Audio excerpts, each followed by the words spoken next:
Welcome back to the Papa Meat channel. How you doing? How you doing? Coming in and sitting down because today we're doing another food ranking review. Margaret doesn't have to cook again. Oh boy, I never cook. Thank God. Look at her. What? What's wrong? What's the last thing you actually made that was tasty? My lasagna. Remember?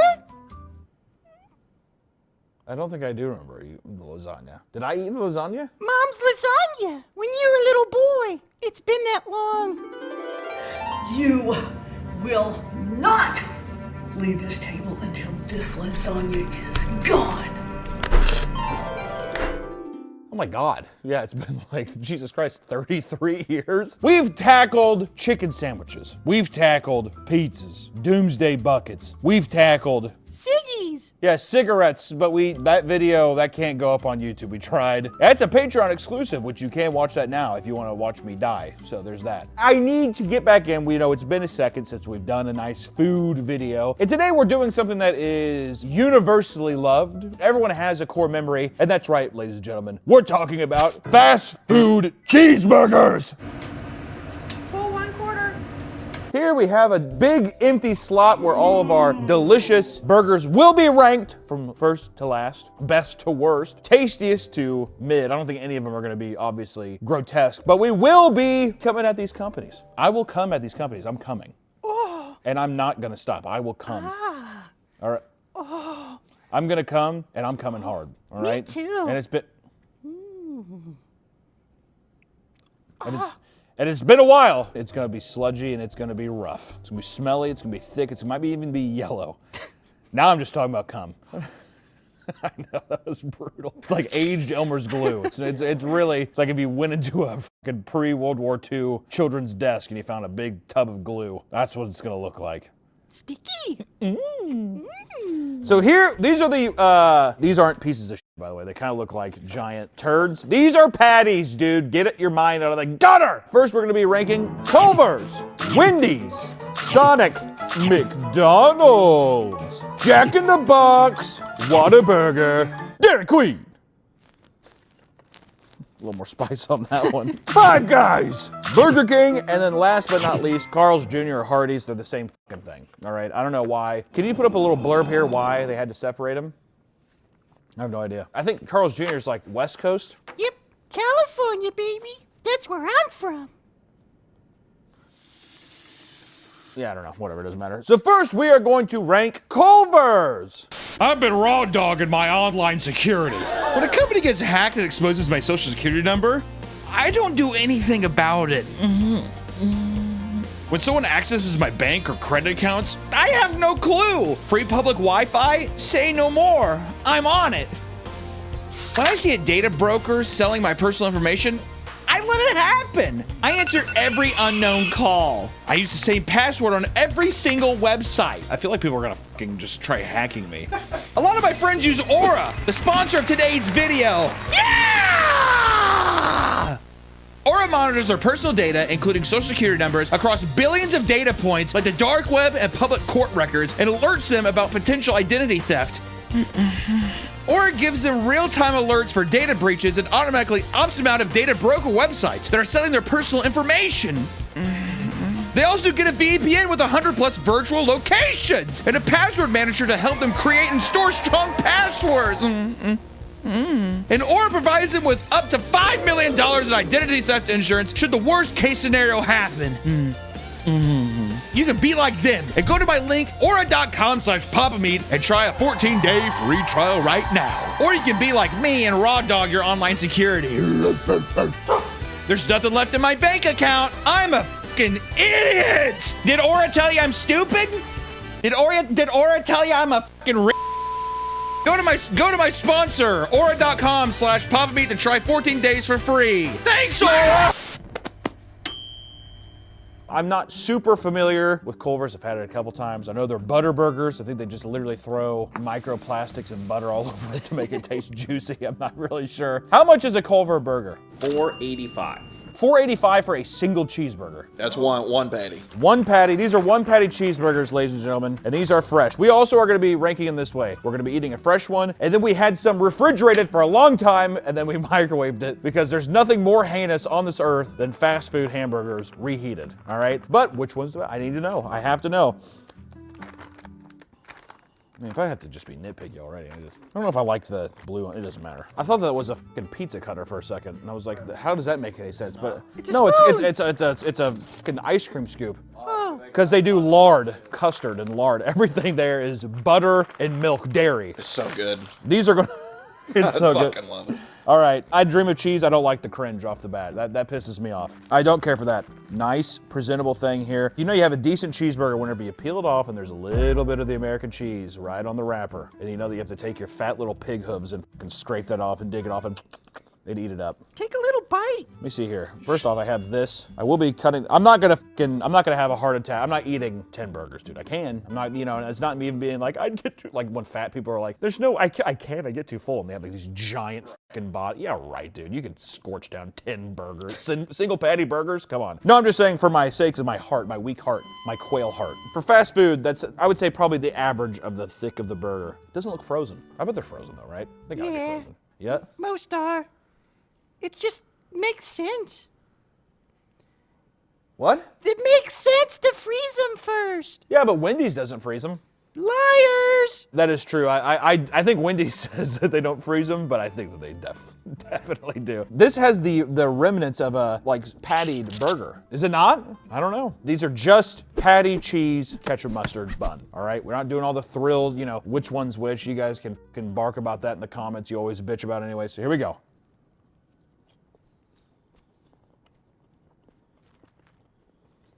Oh, wow. Feels like I just bit like a burn victim's face. You know what I mean? Yeah. Like crispy. It has a little bit of that gristle on it, huh? Like it's caked over a little bit. Damn, that's good. I will say immediately when I opened it up though, it smelled like a baby diaper when I first opened it. But I think that's just the meat. I think that's just because it's dead flesh, right?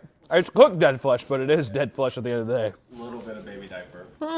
Aesthetically pleasing. I will say, don't care for the bun. You know what it feels like? It feels like a burger bun at a like a backyard cookout. A little cheap. I don't know if I like that. And also, how much was it? $4.85. $4.85. Ooh, can I get a fucking brioche bun for $4.85? Does this not look like a? That looks like charred something. This looks like either a fucking like a brownie A puck. or like I mean, this doesn't even look like ground beef. I don't know what the hell that is. Honestly, look at that. Does that look like meat? Honestly, does that not just look like someone's just like fry up mud? How do we know that Culver's isn't just collecting mud and then throwing fucking lard and dairy into it? They're just like, it's fine, perfect. It's tasty. What can I say? It's a good tasting fucking burger, dude. Does it look heinous? It's a rough looking girl. All right, but she's got a heart of gold. So I think because it's our first one, it's good to establish this is a nice middle of the pack burger. Doesn't mean that it's gonna stay there, but I think for now, not bad. Not bad at all. Try the cheese paper. Oh yeah, I should try the cheese paper. Actually, that should definitely be a part of this the score. Yeah. How does the wrapper cheese taste? Oh, there's a little bit of paper on it. Eat it anyway. God damn, dude. Good old processed government cheese. I just put my face to the paper and chew. Do you? Yeah, nibble. I guess it keeps your fingers more clean so you can just be if you're scraping for it, you're already in degeneracy levels, right? I'm gonna start doing that tactic then. All right, now this is the reheated one. God, why does the bun feels better on reheat? What the f? It really does. It's really odd. I want to see if there's any on reheat. I tell you what, cutting a little bit like the sole of a shoe. Yeah, dude. See, there's a funky smell that comes with reheating fast food burgers. I don't know what it is. It's like you can literally smell like the melted plastic. It's like glue. It's like hot glue. How f***ed up is that?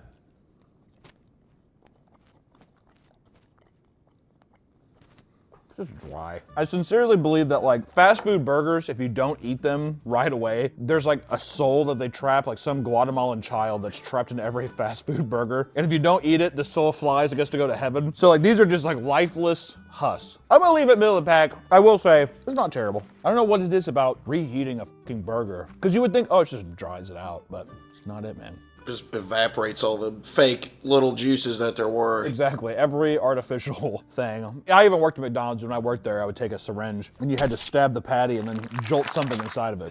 They never tell you what it is, but. What? Really? Huh? All right. Culver still owes me chili fries. I went there and they forgot them. The what? They owe me chili fries. He's still, Hunter, this is from like when we first moved in. He still has a receipt hanging on his fridge that they forgot one of his chili fries. It's been there for over a year. Wait, so you still have. Almost 2 years. It's been 2 years and you're still hung up on a fucking order of chili cheese fries? Yeah, they messed my order up. You are like seriously the stingiest little cockroach I've ever fucking met, dude. I like to think that he's like up against the fridge too, like looking at it like this. And that song, he has a little JBL speaker playing. It's like, my tea is gone cold, I'm wondering why. It was 2 orders. 2! They did wrong you. I'm not gonna say you weren't wrong, but I'm just saying, drop it, dude. How much was it, 10 bucks? I don't remember. Yeah, I don't remember. It's been staring at the receipt for 2 years. Yeah, I don't even know how much it is. He's just like writing $10 on his body the whole. I don't even know how much it is. All right, okay, we're doing McDonald's next. Let's do the Kings. Ooh, Ronald. Yay!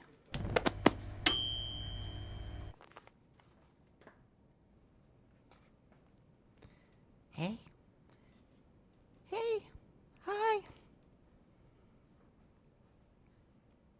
You're making me uncomfortable.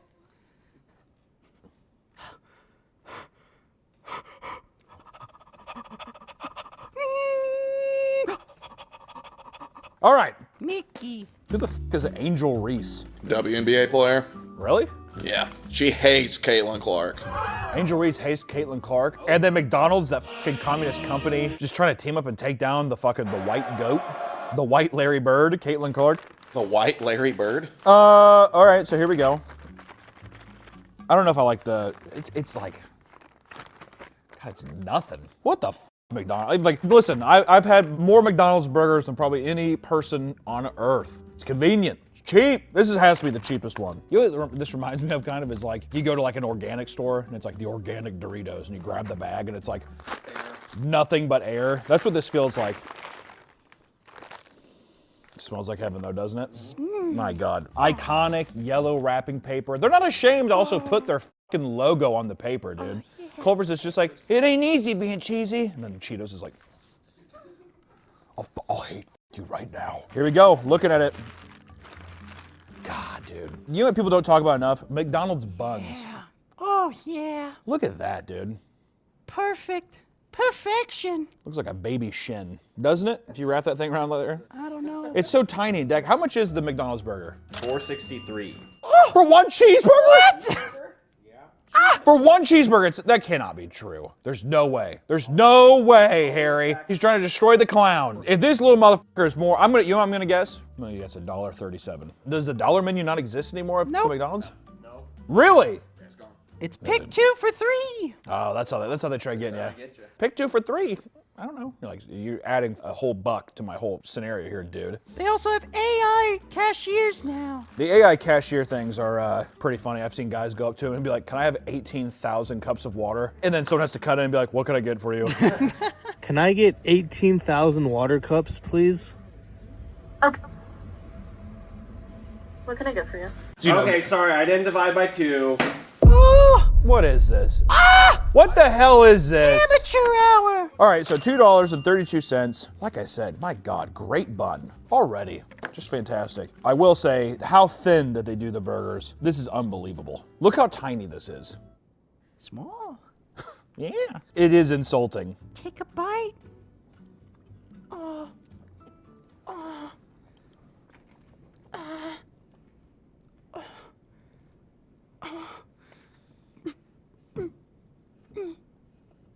What? God. I turn back and just, Is this real meat? It's pink slime. Didn't it used to be pink slime, but now it's actually supposed to be meat? Nope, pink slime. I thought the pink slime were the chicken nuggets. What? That too. Oh, because I think it got released that they used to do pink slime, and then everyone was just like, bring it back, dude. Oh no, I'm eating pink slime. It's like, you're at McDonald's, dude. Look at that though, huh?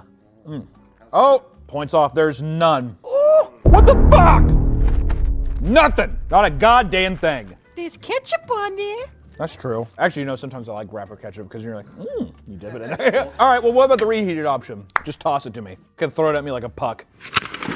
Oh my God. I caught that. It just crumpled in. There's like nothing. Look at that. How I caught that. That motherfucker buckled immediately. I barely even closed my hand and it was just like, it folded in on itself like a goddamn croissant. Oh, wow. Look at, first off, whenever you reheat it, look how much like more wrinkled it gets. Yeah. It's just like, help, help, getting sucked in. I don't really know now. God damn, I'll tell you what though, look how perfectly toasted these things are, huh? It's a disservice to microwave them. I feel like you should toast them. This thing is fucking damp. God damn, dude. Motherfucker's sweating. Feels like me after I walk up a hill. Seriously, I mean, this thing is like in between my thighs. That's what it feels like. Every time you like, go down, you like kind of wipe the stink off your inner thighs a little bit. That's exactly how this feels, tucked in there. Just digging in those little craters. God damn. Still smells kind of, see, I don't know. I seriously don't know what a microwave does. Even reheating any of this does to like lose the soul of it. It just, they smell.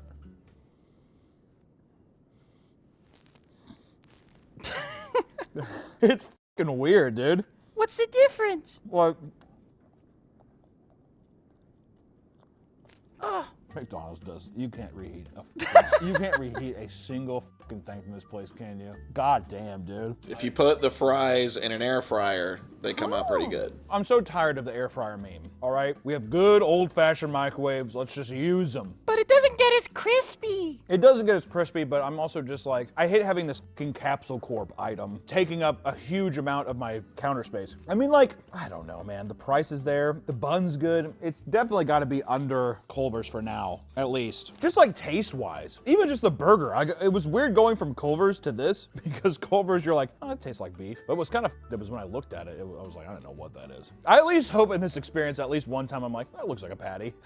I have a feeling that dream is not gonna come true. I bet Five Guys. Oh, yeah. When we get to heaven, we'll definitely get there. Next up, let's do Wendy's. Wendy's! Sweet Wendy. Oh, she's beautiful.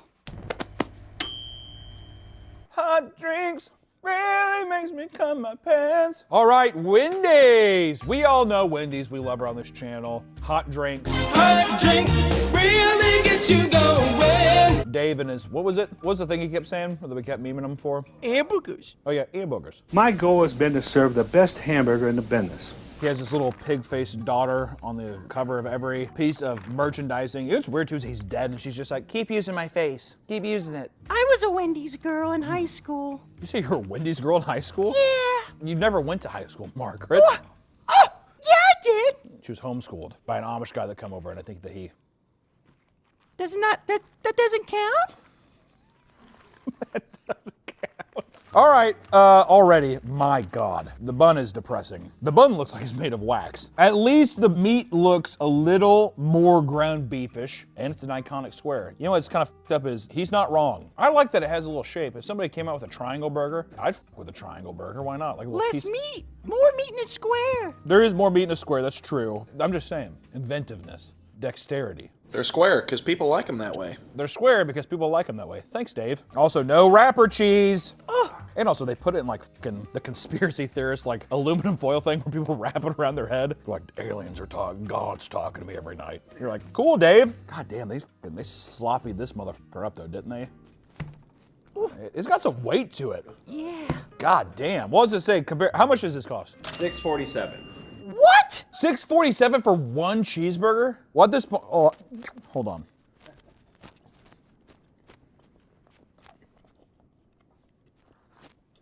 It tastes like meat. I will say that. Not a Culver's level. I think Culver's is still better, but it tastes like an actual like substance. There's something there. I don't taste the cheese. I don't know how that's possible. God damn, that is a sloppy burger, dude. God damn, I mean, look, chill it. Easy. Look, it's just sliding on its own. I'm not even pressing down. Look at that. Because it's so soupy and wet that it's fucking moving on its own. Get back up there, girl. Got.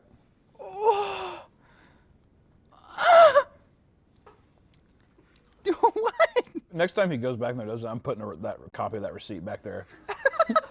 So he has to look at it while he's back there. I mean, this looks like ground beef. Like, I mean, I can't fault them. This is just one place, but that is a sloppy fucking burger, dude. $6 worth though? Unbelievable, dude. God damn. And this is the, oh, this one's a little cold still. That's all right. See, this is reversal though. Look how nice this bun looks compared to the one who wasn't frozen. Is that the hack? Don't eat it fresh. Go home. Throw it in the freezer for like 15 minutes. Oh my. That is a thick. I heard that. Holy. It's probably still cold. A little bit. It's entering this other field of it's a different temperature on its own because the inside is warm, but it has a chilling sensation. I like how I'm feeling around. I'm even like not even looking at it. I'm touching it like a fucking blind person. I'm like, it's like a different temperature. It's in a different world. Goddamn Jack Links, dude. A little beef jerky. Oh, that's what it feels like. I'm like, rip that motherfucker off. God damn. These two here, if I was like, I just want 2 cheeseburgers today, almost $15. Not for me. Give me 3 McSingles. Margaret, What? shut the fuck up. What? Shut up! I have to put it lower than McDonald's, I think. It's real meat, but I would rather have the thinnest patty on earth that tastes like slime that at least has a good bun and is cheaper. You know? Right? Does that make sense? I agree. All right. Bottom. Throw it at the bottom. Nope. Lower. Throw it on the bottom for now. Doesn't mean that's permanent, but we can at least see. Put it at the very bottom. You want to put it at the very, very bottom? Yeah. I'll put Wendy's dead last right now. Just because we're all a little emotionally upset over the price. It's ridiculous. And also, this is a sharp knife. You better get a, if you throw this thing in a microwave, get a meat cleaver. That's all I gotta say. Turns into a goddamn shoe sole, for real. Unbelievable. All right, next up, let's do Sonic next. Sonic! Sonic! Sonic! I used to work there. Doing what? I used to be a server. You did not used to rollerblade. Look at Yes, your I feet, did. Margaret. There's no way you used to rollerblade. I did. I had good balance. There's no way. Yep. There's no way on those fucking Oh. hooves there that you could have done that. I have strong ankles. You look at them. They look like a chicken leg. The ankles are the thinnest part of the whole Yeah, leg. the ankle is it looks like the thinnest part of your fat body. Don't judge a book by its cover, honey. I'm going to. No. I'm going to. And the title of your book is Distraught Woman with Weak Ankles. That's the fucking title of that one. Good Lord. And it's Sonic. I'm talking about Sonic. Sonic. I am starting an alt-right podcast, as you know, called You're Wrong Unless You're Right. And this right here is some nice Kid Rock level lyrics on the bag.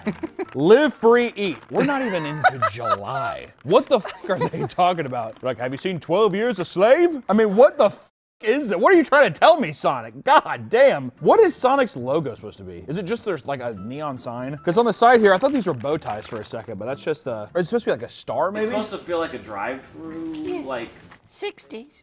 yeah. It smells like gravy or something. Ooh. It smells like gravy. You say ooh, like that's good? Yeah. Oh. If I get a hamburger, I think the least thing I want to think about is it smells like brown gravy. Oh! Points here. Wrapper cheese. Also, I just want to say this. Did they make this personalized for me? Because is that not an H in the bun? Oh my God. It's like seeing Jesus' face. I like whenever buns have the nice moon crater on them. Those little divots. I just want to sit there and rub it. Little cellulite. Just getting there just like that.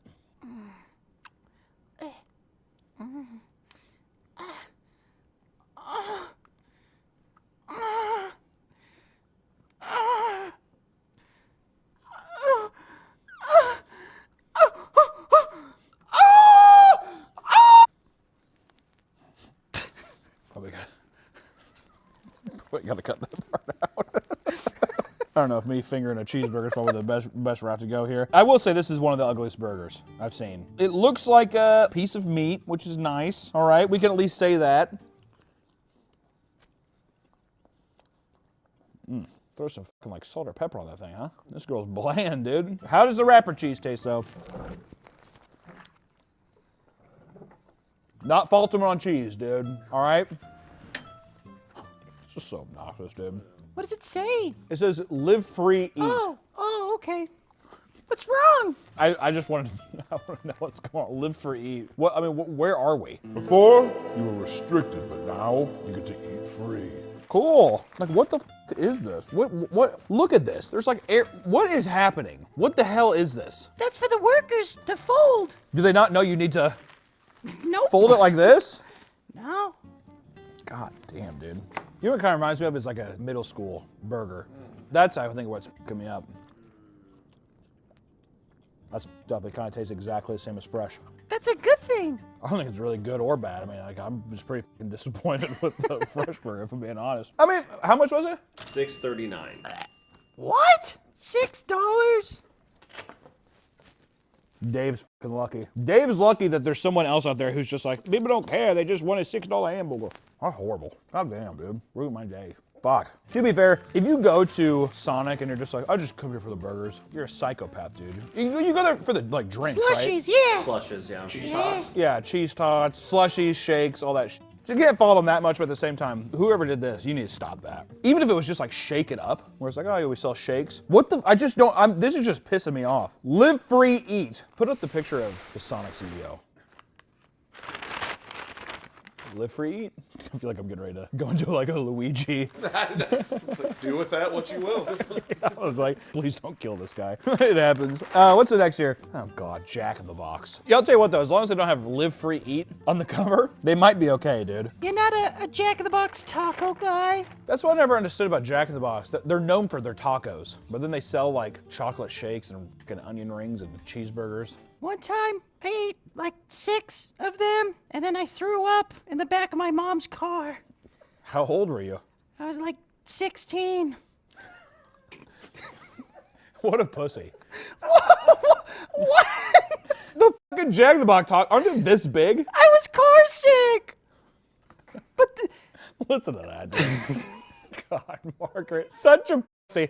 I was car sick. I threw up in a 2-liter like plastic bag. And then for the whole ride, I had it there for like a 3-hour trip, just in the back. What? Just throw it out the window or like stop at a gas station. Why did you have it there? I got attached to it. I didn't want to bother my mom. So you just, how did she not smell it? I don't know.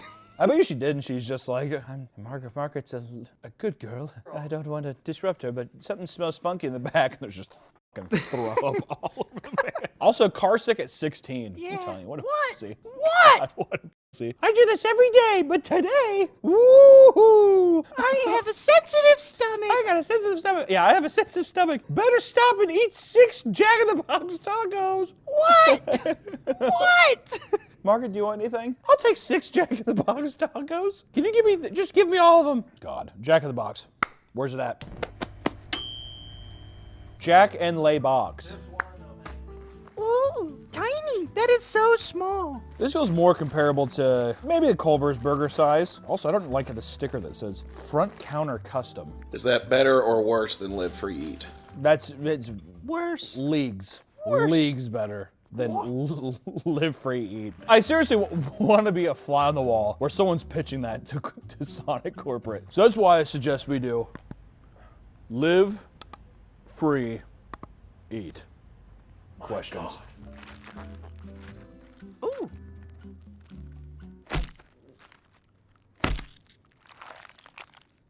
There's just so much mayo. So much mayo. I don't know why the top bun feels 3D printed. If you went up and touched the top bun, it looks like one of those machines that like the 3D printers that build those houses. Whatever, it feels like that. I will say, at least it's a unique bun, although it feels 3D printed. Don't know how maybe it tastes good. I don't know why that just looks gross to me. Squeeze it. Squeeze. Ooh, creamy. Jack just bukkaki'd me in his box. I got trapped in Jack's box. A little bukkake action, uh-oh. Just kidding. All right, here we go.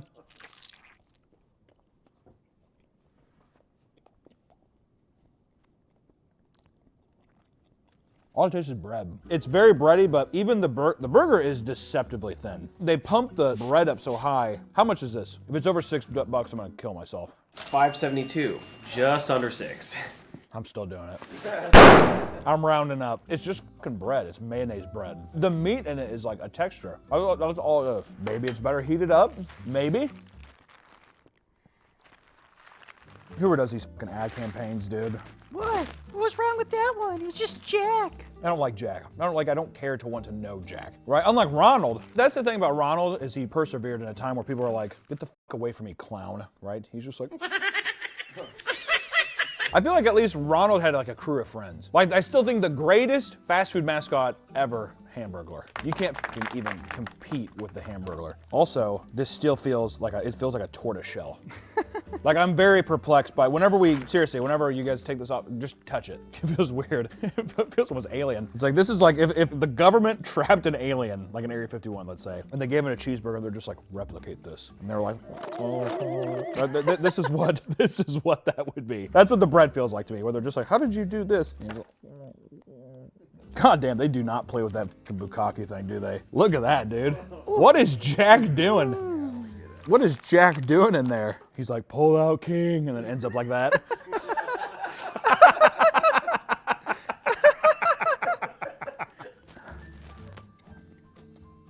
It tastes like a tortilla. I'm fucking done with Jack in the Box. It tastes like a tortilla. Do you think that's intentional? The motherfuckers are known for tacos. Are they? But, all right, how much was it again? Yeah, fuck that. It seems like we just keep getting new, worse contenders, but I really did not like any of that. None of that was enjoyable. They tell you that there's meat in there, and I can see it, but yet I don't believe it. So do with that information as you will. I once saw a woman like screaming outside of a Jack in the Box, like scream crying, laying on the ground outside of her, like I think her boyfriend or husband's car or whatever. The guy was just sitting in the passenger seat like this. This is when I lived in Austin, and she was on the ground like, ah! Ah! Like on the pavement, and he was just sitting in the passenger seat. Fuck it, we're going to a popular place. Growing, Whataburger. Whataburger's next. Make sure you give Mr. Mahomes a nice shout out for getting these in town. Yeah, thanks, Patrick. I don't even want to put him in the video. I'm still upset. Why? What happened? Fuck off.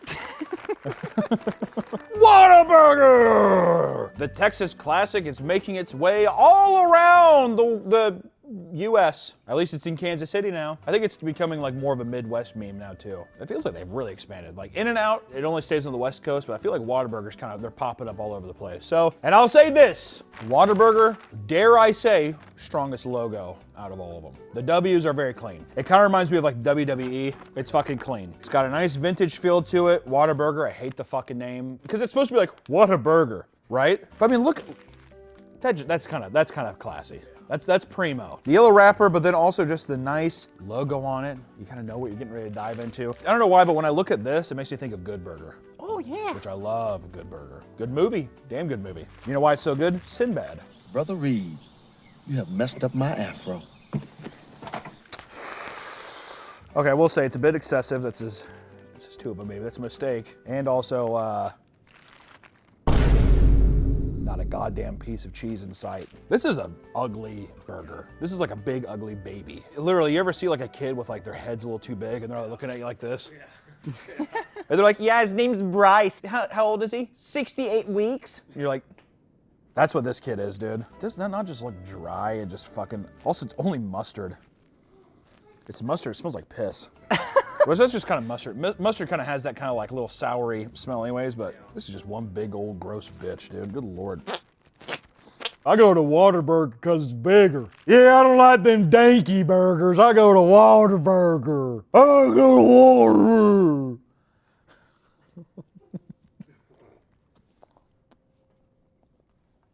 Is it Whataburger? Whataburger! Salty. God damn. A little piece of bread got caught in my throat, sorry. I need a drink. No, it's salty. Only having mustard as your base is a choice. Yeah, that was weird. I said only sauce, and he's like, so just mustard? And I was like, I guess. Is that what you guys do? Even he's surprised. You don't want to modify it? Let me guess. $5.30. $6.25 after tax. Oh. Criminal. Granted, here's the thing though, $6.25 is the biggest one we've had so far. We can at least throw that bone. I'll tell you, probably they're spending so much extra fucking money on paper. How about you cut down on fucking wrappers and we'll you know, cut down the price a bit. God damn, I mean, look at these. The bread does smell, the bread's good bread. Whoever does the baked goods for Whataburger, good on you. Holy mustard is so fucking weird. I call it, they're just like, Dave, Whataburger, what do you want to do? He's just like, bigger. I'm like, okay. He's like, mustard? Yeah. Lay a bunch of salt on it. Whataburger. Kind of smells like weed. It smells like hemp. Literally, here, smell that. It smells like weed. Like a metal show. You know what it is? It's dead meat, disgusting processed cheese, and mustard. Yeah, it smells like a metal show. Let Frederick smell. Actually, that's a good point. Bring him to the table. Bring Frederick. Be careful.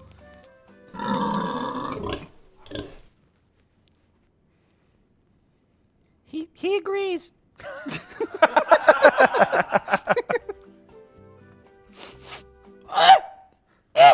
It's not that bad, Margaret. You're being I'm sensitive. I'm sensitive. You're being a fucking React YouTuber right now, dude. Every React YouTuber be like, no! Ah! Ew! Hey, who am I? Yo! The reheated version is substantially better. I didn't think that was possible. This is way better. Just a dollop of ketchup would do a world of good. Just a dollop. You know what? To the top. No. God, shut the fuck up, Margaret. I'm To the top. Oh, what? No. That's surprising. Controversial plays. Yeah, that's pretty upsetting. Controversial play. Here's the thing. The reheat really sold me. What? If you That get is such a crazy statement. Hunter's pro tip, here's Hunter's hack. Get Whataburger, go home, throw it in the freezer overnight, and then go and just microwave it for like a minute. It needs to marinate because I'm telling you, that stinky fresh mustard ain't doing it. I can't condone that. Also, it's a big thing. If you got one of these, you'd be like, that was just a fine meal. But fucking even Dave's, it's a little cho burger, but I'd probably have a Whataburger over it. And then McDonald's, it's just like, I would have to order 7 patties to be like, wow, there goes my hunger pain. If we're going burgers alone, that doesn't mean that I would still go to McDonald's over any of these just for chicken, whatever. But I'm just saying, like, burger-wise, I gotta put burger there. Is it better than Culver's? I don't think so. I don't think so. Who would have thought covering things with lard and butter or whatever would make things taste better? I had no idea. Which, next up we have Dairy Queen. Ooh.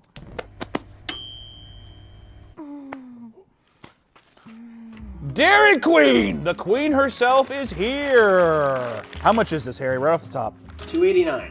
Ooh, $2.89. That's the second cheapest. McDonald's was $2.32. Yeah. Okay. First off, I just want to say, nice, fun, decorative bag, and they gave me napkins. Not everybody did. I don't know what kind of fucking Neanderthal you have to be to just be like, here you go, wipe your hands on the bag. Look at that, nice little fun graffiti. Ooh. Did Banksy do this bag? Good one. Fuck off. Also, I just want to say too, I never liked the DQ update. Give me back the old Dairy Queen, dude. What did the old one look like? It kind of reminded me of Pizza Hut. It had like that vibe to it. Barely. I'm still counting it. Little bits of like queefed cheese onto the wrapper, not a lot. And then you get the dipping sauce as well. So we know that they've bukkakied it just a little bit. Is this? Oh, there's mayo on it. There's like just a white hue to something on this burger. What the fuck is this? Is that a panini press? It's a wet giant fork that they put down on top of it. Not even to grill it. They're just like, put it down. There you go. Oh fuck, we were supposed to heat it. It's all right. Got a little bit of stank to it. God damn. Just biting back a little bit. What the fuck? Kind of feels like it got pepper spray. There ain't no pepper on this, but it feels like it got pepper spray. As soon as I open it, it's like there's like a tiny man living under the bun that just does like aerosol. Also, I don't like it. It's like very gray. There's something foreign about that. I don't know what. I said earlier about the Area 51 thing. This is if you asked the alien to do that and he just like killed his friend and cooked him. That's what that is. It's alien meat. It's the gray. He cooked the gray. I was just gonna say that. Maybe the reheat will go. God damn, you kind of nuked this motherfucker, didn't you? Good God. God damn. This smells like a, you ever get like those frozen burgers that are microwavable? It smells like that. When that bun fell over, it was really light. I mean, it's like, it feels hollow. If you told me right now that you went to Dairy Queen, they're like, yeah, they air fry the burgers, I'd be like, we don't have any stovetops or anything. We just patty the meat and you just throw the raw meat in a fucking air fryer. We don't clean it. You don't have to. There's air. To me, it's a negative whenever you...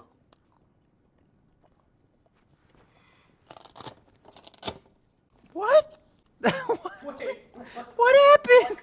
It's a negative. I was thinking about because the reheated version tastes better. It has got to be a doc.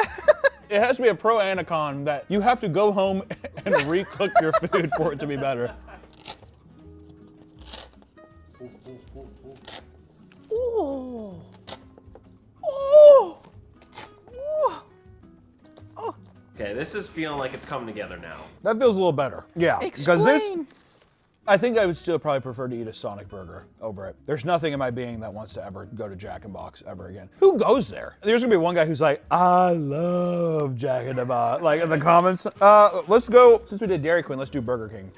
Let's get the royal family out of the way. I hate Burger King. You don't like Burger King? Nope. Why? Disgusting. I like how there's no criticism. Why don't you like it? Disgusting. I feel like you're doing like a Doja Cat impression.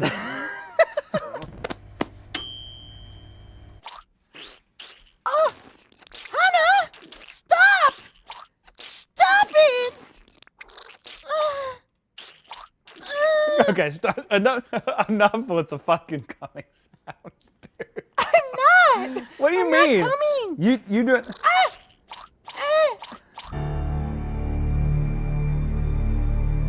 You're so good with your fingers, Hannah. Jesus Christ. Trim your nails next time. Burger King is up next. First off, just want to say, one of the best logos in the game. I'll throw it out there, all right? Don't like the pedophile king that just smiles and like runs around. They made an Xbox 360 game called Sneak King. Don't like that. What? That was a great game. How much was this? $4.95. $4.95. Look, Yeah, Burger King's kind of expensive. god damn, dude. This is tiny. God damn, melty juicy. God, how sad. It is so white. It's got a little freckle. Oh, it's got some cheese here. How's the cheese fare? Not bad. It's gonna taste burnt. It smells burnt. It's that char-broiled, dude. That's why I hate BK. Burnt. It's not burnt, dude. It's char-broiled. It has a little crisp to it.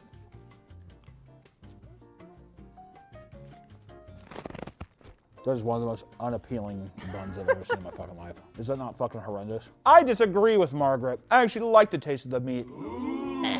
Got a little smoky taste to it. I like that, you know? Nope. Makes it stand out a bit. Fuck off, Margaret. You burn your shit all the time. Who the fuck are you to talk? One time. Yeah, one time, my ass. Gave me sepsis. I said I was sorry. Why won't you forgive me? Okay, look at that. That's a little cheesy delight right here, huh? Looks like a pair of rotten panties, doesn't it? This is Victoria's Secret right there. Victoria's Secret that you need a little pap smear. On the reheat, it lost the nice smoky smell that it had before. Turned into baby food. What? I'm not even joking, dude. I bit into it and it was so soft, almost like mashed potatoes, where my mind immediately went to that ugly ass fucking baby, Gerber, whatever. And it's like, that baby on there. There's nothing more disgusting than a baby being fed that kind of like paste. You can never just give them like, here's a metal spoon. It's always like some dumb, plastic, stupid fucking tiny spoon. They're like, it's disgusting. And they always have to like scrape their fucking lips because the kid, like they can't ever just like dump it into their mouth. So like coughing out, they're like, instead of cleaning up, the people take their thing. They're like, all right, there you go. And they're like, no surprise. I actually thought this would be higher. This sucks. Also, that's so expensive. These are so small. I took one bite out of this. Look at this in the palm of my hand. Oof. I literally feel like the Iron Giant. Superman. That's what I feel like right now, dude. I mean, how much was this again? $4.95. That's rough. That's really rough. Yeah, that feels about right to me. Explain. Burger King's just too expensive. The burger itself is not bad. The bun's horrible. I even like sesame seed buns. That's horrible. It's so It's so pale. It's very pale. Very, very pale. But I like the taste of it. Tastes good. They're doing the basics right, but they're not presenting it well enough, and it's way too expensive. Sonic, at least, it was a bigger burger, and it was like, I feel like it was a comparable price. And then Whataburger just bigger, and the other ones are just like better value deals, and these two probably taste the best so far. Honestly, though, I haven't been that blown away by fucking any of them, if I'm being completely honest. So the next one up is Five Guys. Ooh. I love how Five Guys does their stuff. Yeah. Yeah. Nice, like, brown fucking bag, like a drug deal gone wrong. And then just aluminum foil. Like, it feels like I'm at, like a baseball game or something. Or, like, I don't know, something nice. And Oh, the look at that. peanuts. Yeah, the peanuts. If you have a peanut allergy, go into a Five Guys with a blindfold on and walk around and just touch stuff. God damn, that's good. Fuck. This is actual fucking meat, too. Look at this. They're patty together. How good is that?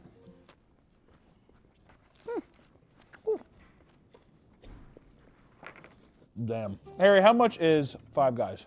Five Guys is the most expensive at $8.50. Okay, but They've always been expensive. Yeah, I think we all knew that it was going to be expensive at least. Yep. But so good. Oh, it's really good. I kind of just fuck with the whole thing, the food truck feel. Brown bag. I don't know who the fuck guys are. It doesn't matter. They give you enough fries to feed a village. Yeah, you're like, small fry? They're like, mm-hmm.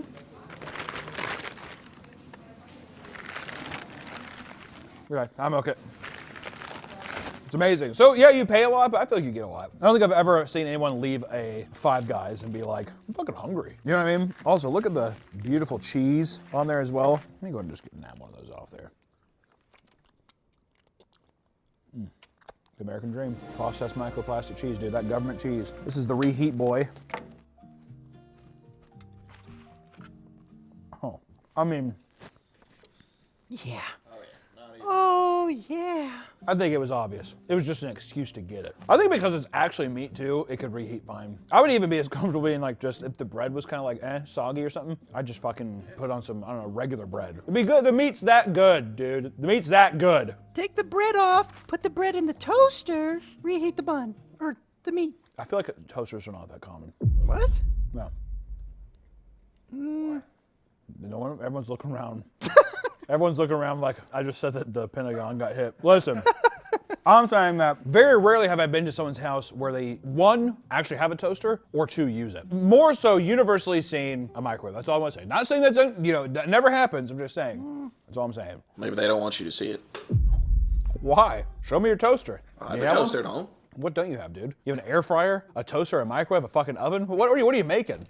You got a brick stop stove for some fucking pizza, dude? Holy hell. Yeah, I would easily say that one's at the top. We got one more so far, and then we'll do a recap, but it's Carl's Jr., Hardee's, whatever. I think it's Hardee's here in the Midwest. Where's Carl Sr.? Very silly. The amount of disappointment there. Awesome. Hardee's, Carl's Jr. I'll say it, I've always liked the Star. Yep. Ooh, the Star Nuggets, too. The Star is fun. Do they have Star Nuggets? Yep. Oh, there's so few of them in the Kansas City area, at least where I live, where I've never actually been there very much. So this is a treat. I've actually always been curious. I always feel like they make it, oh, that's very tiny. Oof, way smaller than I expected. I thought it was gonna be something. You gotta get their $6 burgers. Oh yeah, so these are just the entry-level burgers. The bun looks good. Gnome paper cheese. The bun does look good though. It feels good, smells good, looks good.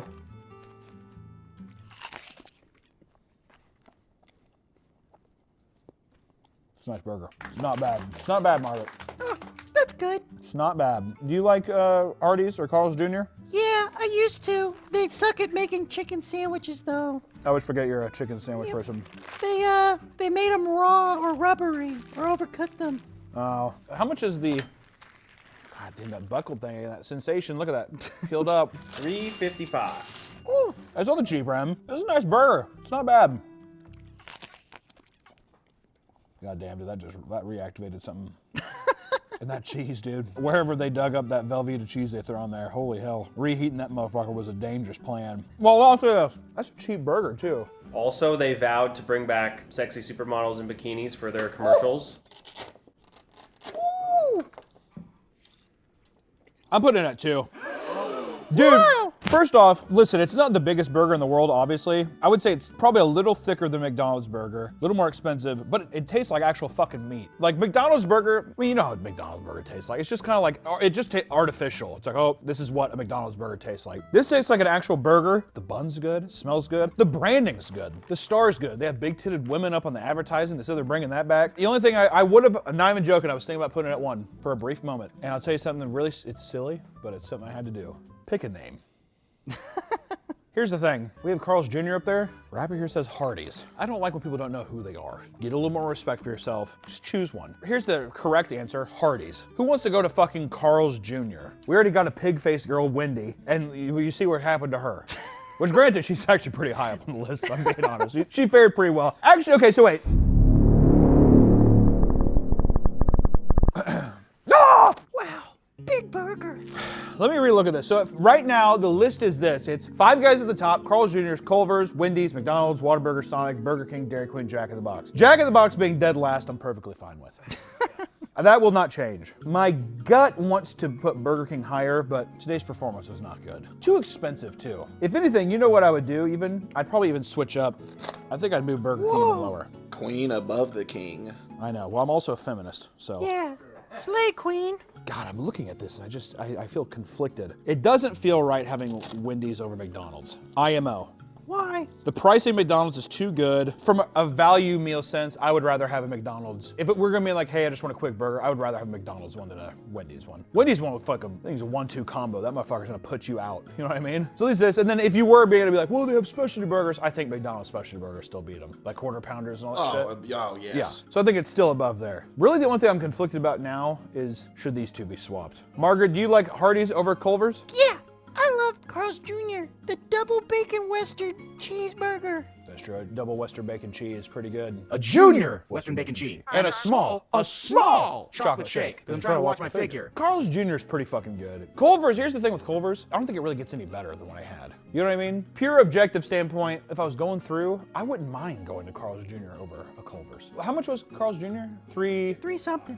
And Culver's was $4.85. if we're talking about convenience and stuff alone, I think, what do you think? I think I'm happy to lock in this in. Actually, you know what? Put Whataburger lower. Lower! I do actually. I was literally getting ready to do that. I think Whataburger deserves to go here. Dairy Queen, better price. There's also more menu items. Once again, McDonald's or Sonic, all they have is, do you want a double? The Supersonic. They have the Supersonic, but you also have variations at Dairy Queen too, don't you? But they're kind of similar. These are like two similar places battling it out. I guess yeah. If I was gonna go to any, I would probably just go to Sonic. Frosties versus smoothies. Or Blizzards. Blizzards. Wait, slushies versus Blizzards. Yeah. I think I'm happy with this. This is my new list. Margaret, what do you think of this? I think it looks good. Five Guys at the top, Carl's Jr., Hardee's.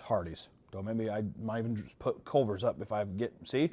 Carl's Jr., and I say, no, I'm gonna get into it. Five Guys, Carl's Jr., Culver's, McDonald's, Wendy's, Sonic, DQ, Whataburger, Burger King, Jack in the Box. Boys, I think we just made the flawless list. I think we made a flawless list. Margaret, what do you think? Would you change any of them? Fix McDonald's. It's leaning. McDonald's? Yeah, leaning to the right. Pick it up. It doesn't fucking matter. Do you like it or not? Do you like the list? I agree. All right, well, as long as we agree here, I think that we can undoubtedly say, and the comments are going to, all of them, every single comment, this is gonna be a 100% liked video. You know, dare I say, this is an easier rating. Rating cigarettes, which is available on the Patreon, you can go look at it right now. If you wanna see me, you also see my man tits in it, just saying that that's a perk if you like that. I don't care what you do with that, all right? You know, what people do in the private, just like harp on it way too long. This was, you know, I think that this is a flawless list. I know people are gonna bitch and complain. That look cool. Fuck off, we did it. There's gonna be a lot, everybody who's a Whataburger stand, you know what, I'll say this, and I'll be honest, like I'm gonna be at least kind. You know, cause look how low they're placed. I'll at least be kind. If you're a Whataburger stand and you're upset with what happened here, go that's what I gotta say. Put a all right, Whataburger stands. Literally, who am I? Yahoo! And you're the healthcare person. Oh, I got that. I got that. You like that reference? Yeah, that was good. Yeah. See how Margaret likes. All right, that's all we have today. You know, here's the thing too. We had baby bites. All right. We have a tub of aspirin that I've been eating off of to stave off the fucking heart attack I have. So thank you so much for watching, guys. We'll catch you in the next one. Stay hungry. Is that cool? Bye. Fuck you! Hey, Margaret! Hey, Hannah! I have wonderful news! What is it? We're selling a toy of your likeness! Shut up! Shut up! We're selling this toy because I need to make money because you don't cook, clean, or do anything. I'm basically an at-home dad that hates his life.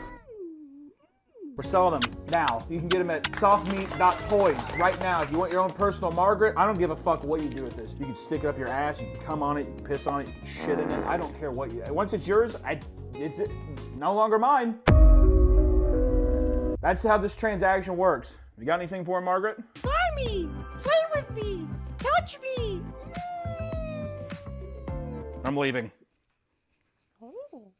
Welcome back to the Papa Meat channel. How you doing? Come on and sit down because today we're going to be talking about online moderators. Moderators, whether that be on Twitch, Discord, or Reddit, are often the butt of the jokes across all of the internet. Fat neck bearded fedora wearing computer janitors are usually the image that comes to mind, and it's been hard for them to shake it off. Everybody's picturing some kind of troglodyte, gatekeeping, safeguarding a precious community on the internet, whether that be on Twitch, Discord, Reddit, wherever, it's become almost like an urban legend. They're as infamous as like Sasquatch. That's the kind of image you get in your mind. Amelia, just a little tip of the fedora. But is it necessarily true, Nick? Are all moderators like that? A lot of them. I beg to differ. Online community moderation is a very important job, one that many of us would hate to be without. So why is it that people taking on this role, which is very often completely unpaid, end up subjected to endless ridicule? As it turns out, the conversation surrounding Discord mods is less mindless bullying and more so a window into what happens when introverted shut-ins are given absolute power over a group of people. They're given an iron fist to rule. There are countless stories of power-tripping mods turning on their communities and being exposed as complete degenerates. So, with that said, let's look into the egotistical world of online moderators.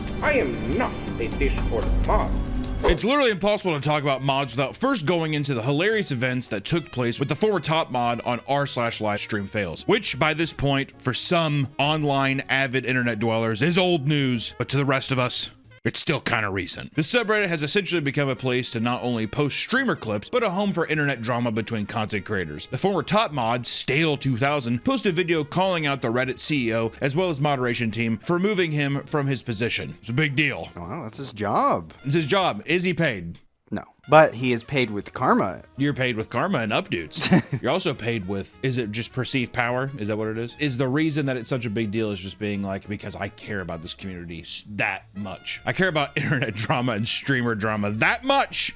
It could be just like depending how long it's been, it's like, this is my legacy, this is my baby, I've been This is what I'm curating. known for. This all started because Stale was told about an upcoming streamer show called $1 Million Fan that was supposedly set to air on Amazon Prime. The show was pitched to him by Mythic Talent, a top streamer talent agency, as a Survivor-style competition that would feature well-known streamers and have a prize of $20 million. Damn. What? $1 Million Fan, goddamn $20 million fan. They also told him there would be a way for fans to be on the show by entering a paid sweepstakes. Thinking this could be a good opportunity for the subreddit to branch out, he reached for a collaboration and they agreed. Immediately, people pointed out that the show was likely a scam because the domain for the show's website was registered in Iceland, and the mansion photo on the front of the page was an AI stock photo. Now it makes a lot more sense. Okay, so he was duped. All right. Upset by the subreddit's reaction, Stale began to delete comments that were calling it a scam. But when creators like Moist Critical started calling it out, the fire was too big to put out. It was just a goddamn firestorm. When Charlie talks about it, it's over. Everyone on Earth has seen it. This caused most of the streamers who agreed to be on it to drop out, and the organizers to reach out to Stale and ask him to delete the announcement post. Shortly after the post's deletion, Stale was removed from the moderation team for violating the Reddit TOS by promoting a scam and deleting comments about said scam. Stale remained adamant that there was no indication it was a scam and that people were getting refunds, even though at the time there was no evidence to support that. People were getting refunds. Really? Can I see?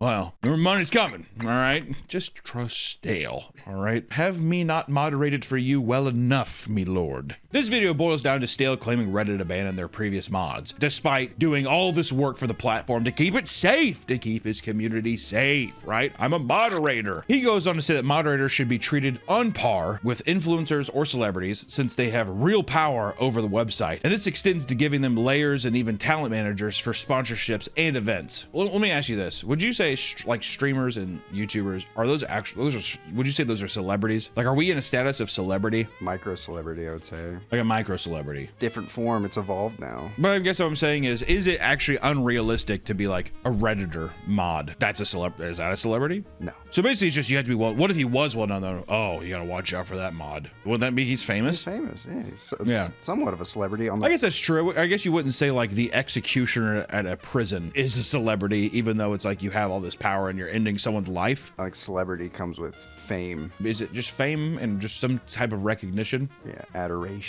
Adoration, that's what it is. I guess no one really admires to be a Reddit moderator. I want to be an actor. I want to be a moderator, Mom. Would you put your child down? Yeah. I would go up to them as they're sleeping. I'd be like, I love you. And I'd put a pillow over their face. I wonder if younger people believe that moderators are, it's like a full-time job. Some of them think that for sure. I'll tell you what's a full-time, being my moderator on my Twitch stream, on my Reddit. Those are real heroes and they get paid generously. Put up their salary on screen. That's what you get. Can we get some kind of testimonials to make sure that I'm not lying? Yes. Play it now. Not only does Hunter not pay us, he actually actively roots for our downfall. So the money's rolling in and it's going out. The people who keep my community safe, thank you, is what I say. But as soon as this video was uploaded, it instantly went viral for all the wrong reasons. People called it cringe and made fun of Stale's appearance, being referred to as the biblically accurate Redditor mod. Brutal. Part of the video was to announce the Sub-Alliance subreddit for the purpose of uniting mods and creating moderation tools. Today, it is now a barely active subreddit used to roast Stale for his embarrassing video. People started digging through his social media accounts to reveal all sorts of painful Reddit cringe humor, like a Harry Potter parody video he posted years prior. Which, you know what? Who doesn't fucking, can a guy not have some Harry Potter cringe? I mean, albeit, don't be wrong, the thing about being like, we need to be celebrities, we have the power, we are the resistance, or whatever this video is, it is cringe. I mean, come on, dude. You tell me everybody has a little bit of cringe online. I think it's just the dog pile and make him You feel gotta weak. have the dog pile, yeah. You gotta attack his looks. You know, I'm gonna ask you this, Nick. Do you think he's an ugly guy?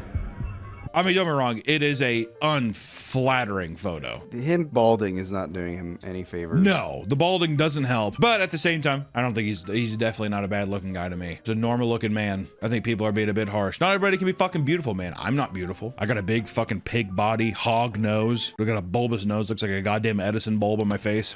4 days after his first upload, he uploaded a shorter video directly addressing Moist Critical's critique on his views and essentially doubled down on his previous statements. A bad one. You don't do that. In this video, he claims people should thank him for speaking out. Tried to prove the show wasn't really a scam by showing heavily redacted emails and said a string of other cringe and uncomfortable things that only made the situations worse, which I'm not gonna say that. What if Extra Emily purposely runs a red light and crashes a car? This could be very funny. The internet continued to clown on him, but Stale wasn't going to take this shit sitting down. Instead, he uploaded a third video titled, "Am I serious? The 4 layers of irony."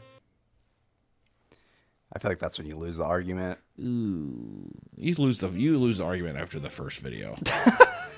Honestly, once there's a court of public opinion, you're fucked. You gotta just keep doing your thing, and after a while, just be like, I mean, it is what it is. What the fuck am I supposed to tell you? In which he explains that the whole thing was ironic and that he was exaggerating in order to bring more attention to a serious problem. Regardless of his initial goal, Stale has cemented himself as a poster boy of Reddit moderators. And ladies and gentlemen, that is just a tip of the moderation iceberg. Reddit moderators have power. And you know what's weird though?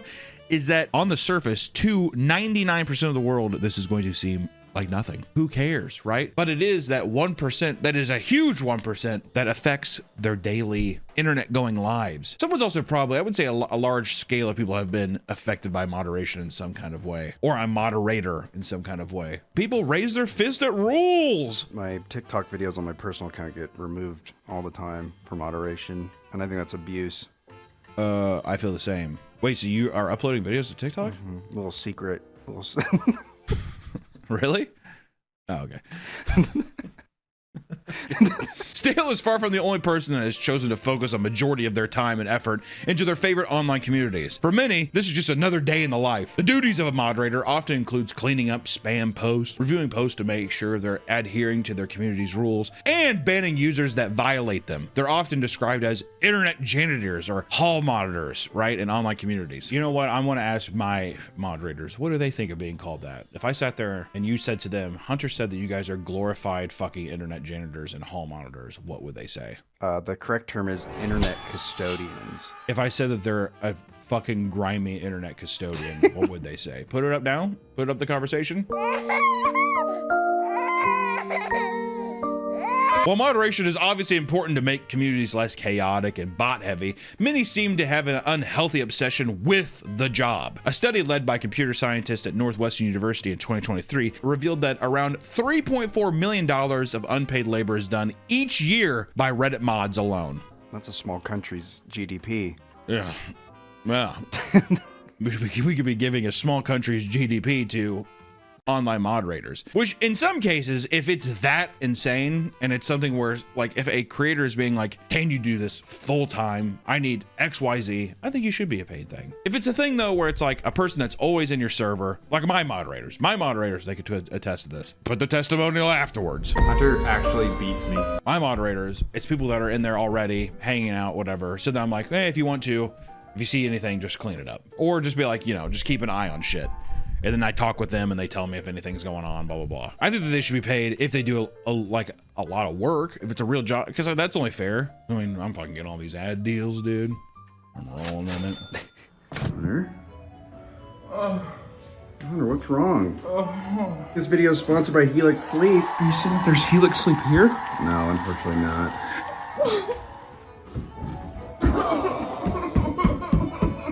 Don't cry, Hunter. March is National Sleep Awareness Month, which is why we're... I've heard of that. Did you see it? Oh, I've heard of that. Yeah. March is National Sleep Awareness Month. which is why we're so excited to be partnering with them to discuss the importance of good sleep. Yes. 1 in 3 adults do not get the right amount of sleep they need per night. I'm one of the children that doesn't get good sleep at night. Sleep is very important for your health. Did you know that sleep... Oh, it is. Did you know that sleep is important for your health? What? Sleep deprivation raises the risk of obesity, depression, and heart disease. No. And lack of sleep prevents your immune system from doing its job. I feel sick all the time. So it's important you get your rest, and nothing feels as good as waking up on a mattress that's made for you. So many of us are getting it wrong from the start. Good sleep starts with a better mattress. Helix has 20 unique mattresses that are all set to serve a specific purpose. Like what? Like lower lumbar support. No, oh, I love lumbar support. So how do you know which one is right for you? How do I know? Well, Helix says you fill out a quick sleep quiz. Helix says you fill out a sleep quiz. Yeah, to establish what kind of sleeper I am. Yeah, what kind of sleep you are. Right. And your specific needs. Right. Are you a side sleeper? No. Do you get hot at night? Oh yeah, yeah. I couldn't tell I was a hot sleeper until I took the sleep quiz. Each of these personal details allow them to find the right mattress for you. For me? Yeah. Here, watch me do my sleep dance. The quiz they have you take is very quick. It's really quick, Nick. The quiz is so fast. And your answers lead to your dream mattress. I am getting my best sleep on my Dusk Luxe mattress. It serves my practical needs and it Stop fucking backing away from me, man. Listen, I use the Dusk Luxe mattress because I love it. I love it too, we share. That's right. It serves my particular needs and it provides deep, restful sleep each night. I'm getting more work done and all it took was a few minutes to find out what I was missing. With better sleep, I can have more energy and more focus, allowing me to stay productive throughout the week. And I'm not the only one. 82% of participants in Helix Wesper's sleep study saw an increase in their deep sleep cycle when using their mattress. Oh my God, I didn't know sleep until Helix was here. Thank you, Helix. If you're not in the market for a new mattress right now, 82%. 82%. but wish you could improve your old one, Helix offers the perfect solution with a range of mattress toppers. Mattress toppers. They extend the life of your old mattress and upgrade the comfort while not having to worry about replacing it. Or maybe you've got a Helix sleep mattress already, but you want to improve your guest bed, grab a mattress topper and tell them. Do you have a mattress topper? Yeah, I do. I do. Look at me in the eyes and say you have one. I have one. Stop looking at the fucking camera screen. Look me in the eyes. Do you have one? I have one. Why are you smiling? You're as happy as I am? Yes. Get the sleep you deserve. Head to helixsleep.com/papameat and start sleeping your new mattress today. To take advantage of this Sleep Week sale exclusive partner offer and get 27% off site-wide. Now, what do we say to our sponsor? Thank you. Thank you, thank you. No, hold on. Let me say it. I'm just tired. Thank you, Hunter, wake up. Wake up, you're falling asleep on the Helix sleep mattress. Oh. You're flying. Despite the fact that some moderators have to sift through and remove gore, porn, and other heinous things, they still choose to do it for the love of the game. Which begs the question, Nick. If Reddit makes over $1 billion in annual revenue, should they be paying moderators? Realistically, if it's $3.4 million a year, right? Theoretically, they should be able to be like, this is a thing you can do. The problem though is that if it was a paid gig, they would have to like do it themselves and then give out moderators to communities who aren't gonna care. I think the moderation only works by people who are actually give a fuck. Yeah. I think if it's like a big popular mod, like this was a huge thing years ago, but this one girl who worked there, Ask Me Anything Reddit, who organized a lot of popular celebrities, she got removed. She was like really popular and she was like, wasn't getting paid for this, but it was bringing a lot of traffic to Reddit. And then they just like dropped her with a drop of a hat because it's just like, oh, we don't need you anymore. We'll find someone else. That's a lot of jobs too, though, isn't it? What's fucked up is that you were never paid to begin with. There's so many large corporations that are just like, you realize there's a line of people waiting to do this, right? You're lucky. I'm just here to help, Dick. I don't know why you're doing that.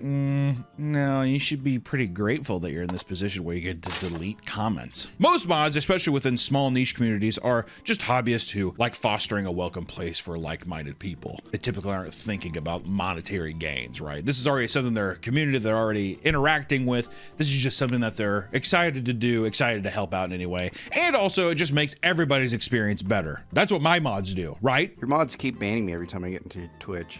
Probably because you say bad things, Nick.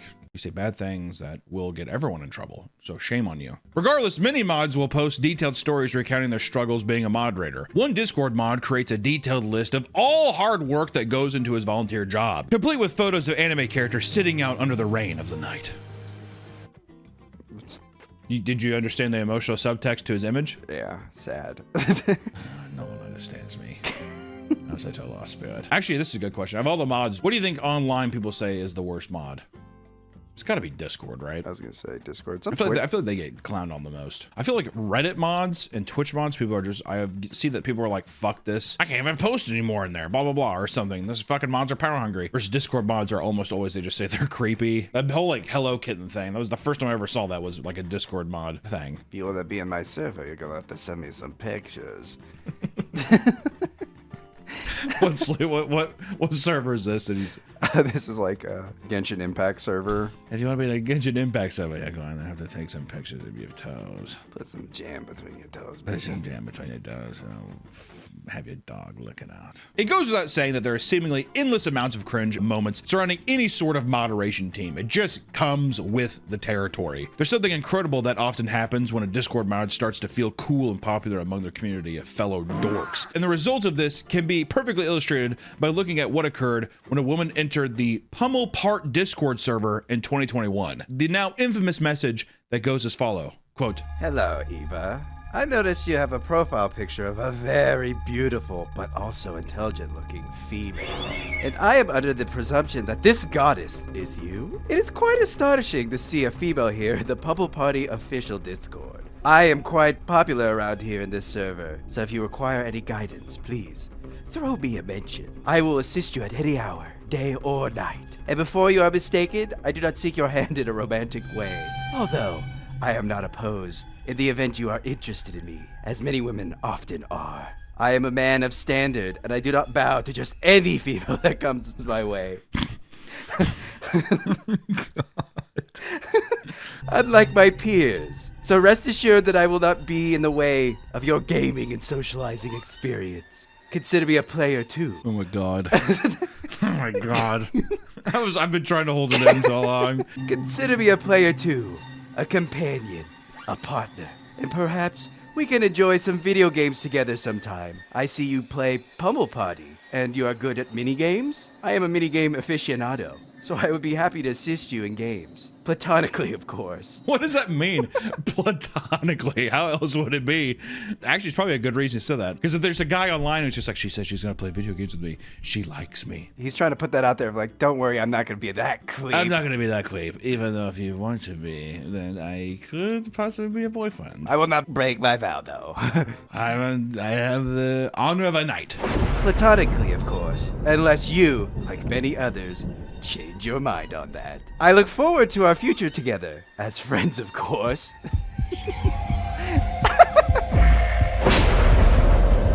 I have to say this, at least. I have to commend his confidence. I will say, if I was on the receiving end of that message, I really don't know what I would do. I would probably, I would shrivel up and probably cease to be. I would turn to dust. That's how dry I would be.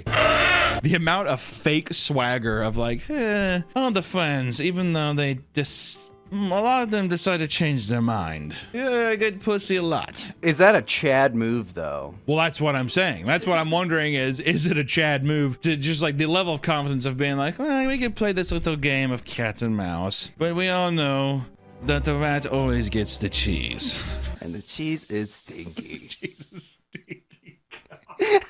I like, but legitimately though, if I got that message, I would seriously be like, it would turn me off from every Discord server. It would make me nervous to interact with anybody. Hey, you want to play this game? Why? You know, like I'd be defensive now. If anything, this is a perfect warning for stranger danger. That's a bomb you have to defuse carefully. Oh, I have a feeling if you don't respond to it, you're gonna get a follow-up message. You're gonna log into Discord. There's gonna be that little red icon. I see you're online, but not responding. That's kind of weird.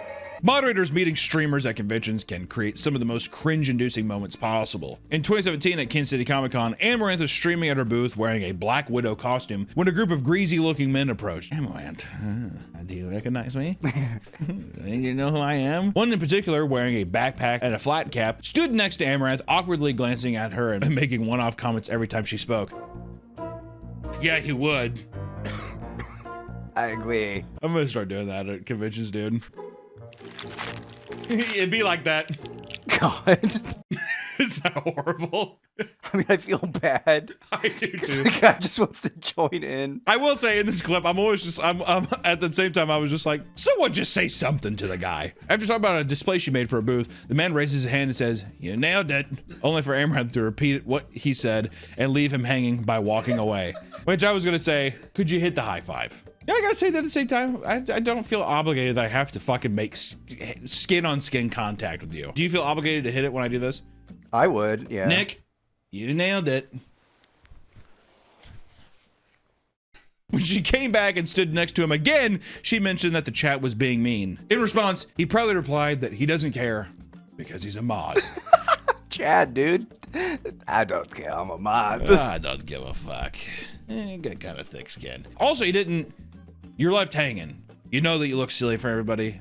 A lot of men would walk away, Nick. A lot of men would say, "Ooh, that's uncomfortable." He doesn't care. For me, I would just lower down, but is it more awkward to be like, hit him on the shoulder and like do one of these? I think he did the correct play of, she missed it, it's gone, the opportunity's gone. Because yeah, a lot of people would be like, wait, hold on a second, dude, fucking slap this shit. Don't leave me hanging. Or like grabbing one thing, Hunter's tip. Hunter's tip. If you meet someone at a convention, never touch them. Never, ever touch them. It sounds silly to say, but I will say, the amount of people that come up and like grab my arm, turn me around, pat me on the back, or like hug me. You know how many people have hugged me without me being like, oh, yep. And then it feels weird because what am I gonna do? Be like, oh, nope. You feel bad. Only the guy that kissed me. That's the only time when that was bad. That got bad. That was physical. I'm just saying, the guy did a good job. He could have sat there and be like, hey. Yeah. Excuse me. This is slightly off topic, but at Papa Murphy's, we had a guy who would go up to the girls every time he was leaving or he'd come in. He'd always stand there with his arms open. He'd be like, oh "Where's my hug?" An employee did this? Yeah. Oh God, did they give him a hug? Did you have to give him a hug? Sometimes. He definitely had like a Redditor nice guy vibe to it, where he's just like this persona, like I'm a nice guy, but secretly he's like totally wants to fuck every chick that works at this place. Are you saying that he's targeted you at one point? No. A streamer known as Sup Caitlin brought her mod, Dilly the Mod, to her home for a stream that essentially boiled down to humiliating him for about an hour. She had set various stream goals, like letting him sniff her laundry, do a shot out of his belly button, and even kiss her, which she painted as her most putrid and disgusting goal of all, that's pretty harsh. You have to think with these things though, where it's this blatant, the motherfucker's gotta be in on it or whatever. All right, I'm gonna be rude. Because if not, this is just cruel. It's kind of like Pokimane and her new neighbor. Really, it's like everyone's like, that's your boyfriend. Just say it's your boyfriend. That has nothing to do with what we're talking about. Oh. I think I'm just upset that Pokemon. I think you are upset that maybe there is some psychological stuff going on with you. Yeah, it's like Pokemon talking about a new neighbor. It's like, just say that you're getting railed by some other guy. It's like some of us are just tired of being lied to, I guess. God damn it. All right, here's a tier 3 sub. You bitch. Before they kissed, she was taking shots to prepare her for what would ultimately be just a tiny peck on the lips before sprinting to the bathroom to wash her mouth. It's a bit excessive. You can't lay a little fucking chicken peck on somebody. He must have had some stanky kimchi breath. She's hyping it up because she's like, oh, look how pretty I am and look how gross he is. Ugh, how would I ever do this? Ugh, yeah. Someone else do the same fucking thing. Can I get a peck for you? Oh my God, actually, that was the worst thing imaginable. Shame on you, dog. Women are the worst. They truly are. This video went viral, and people started to interview Dilly to discuss why he let her act like this. Dilly mentions multiple times that it was all content and downplays what happened. But most people can't help but feel like it was a genuine humiliation stream and pity him. Which, you know what? who fucking cares what anybody else says? If Dilly's like, you know, it was content, it is what it is. Motherfucker's in the stream all the time. You think he doesn't know what's content, what's not content? Come on. I guess I have to ask you this question, Nick, because you're obviously an avid Pokemon watcher. Are you a mod for her? No. If you were, would you, if she did this in front of all these people, even if you knew it was content, would you feel comfortable with that? What, kissing? Oh, kissing me? Doing the kissing thing, but then being like, ooh, even if you knew it was. Yeah, if I knew it was content. Yeah, you'd be like, okay, Yeah, come on. Then I'd, you know, because off stream I'd get a real kiss. Yeah, we'd kiss for real. We kiss for real. And probably make out and hold hands. So, it's like what people don't know won't hurt them. I'd do anything for Pokemon. Pokemon, if you're watching this, run, hide, and never come out. If you're single and that is just your neighbor, here's my number. Run. To some people, their position as a Reddit mod is everything to them. In fact, there are many cases of people becoming full-blown moderation addicts. Many relationships have suffered due to the toll that aggressive Reddit usage has on them. Wow.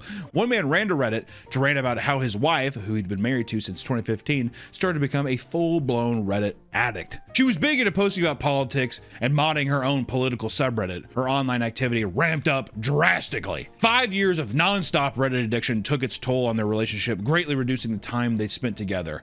This all accumulated in her losing her job in 2020, which had her delving into daily Reddit sessions that lasted as long as 17 hours. God damn. 17 hours is moderating, then she's got 4 hours of casual Reddit scrolling. She's enjoying Reddit. Oh. Yeah. The man started working overtime to make up for her lack of job opportunities. Meanwhile, she became sedentary and started to gain an unhealthy amount of weight.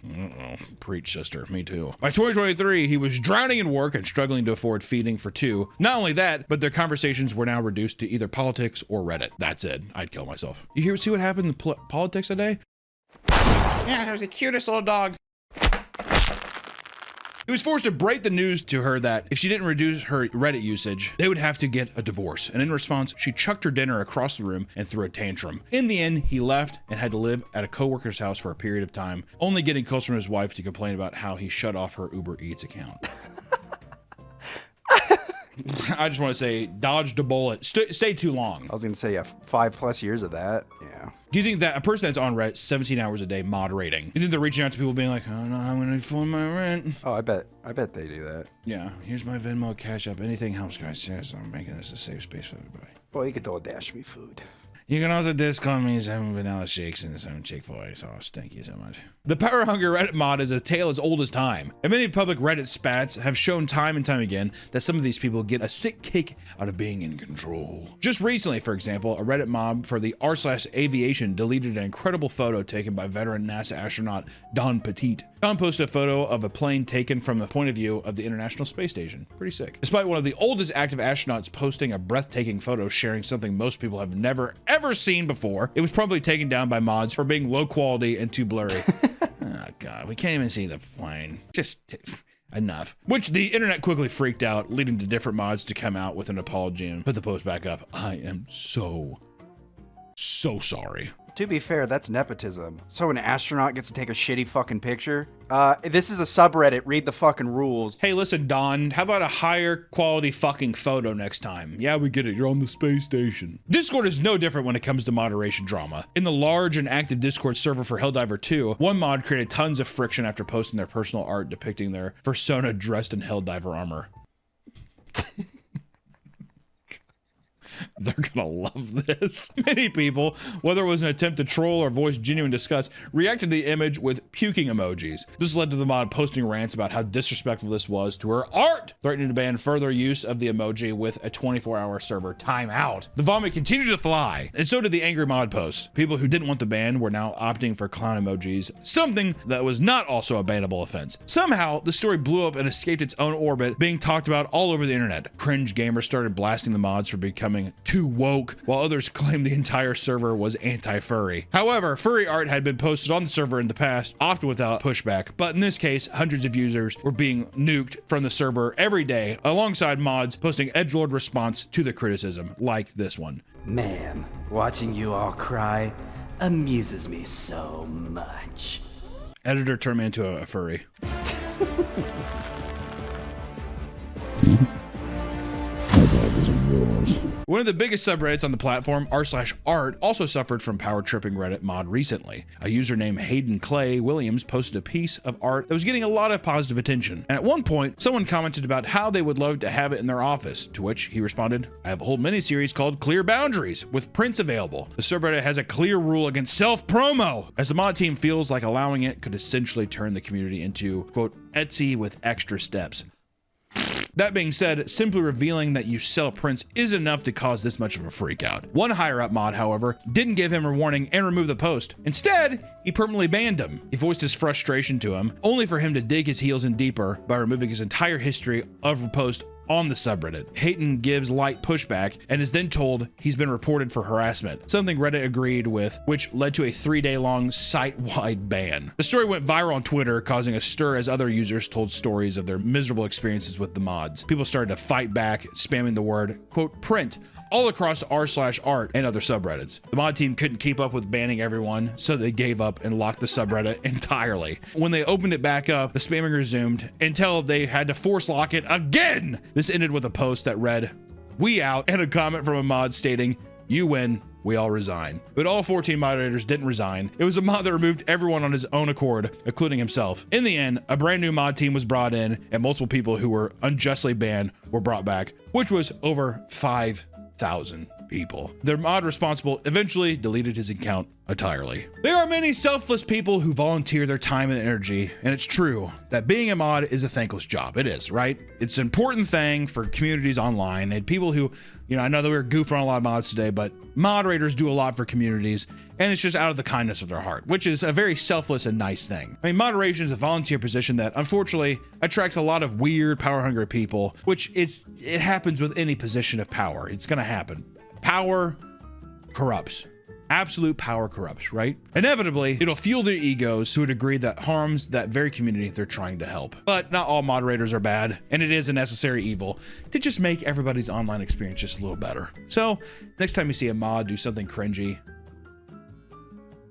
I don't know, flame them in the comments. I don't know. Just know, not all moderators are trying to be dicks, they're just trying to uphold some rules that are there to help you, right? Or if you're a power-hungry mod, maybe reevaluate your time and your presence on the internet, right? Nothing's that serious. So, in the meantime, guys, stay safe and stay posting. We'll see you next time.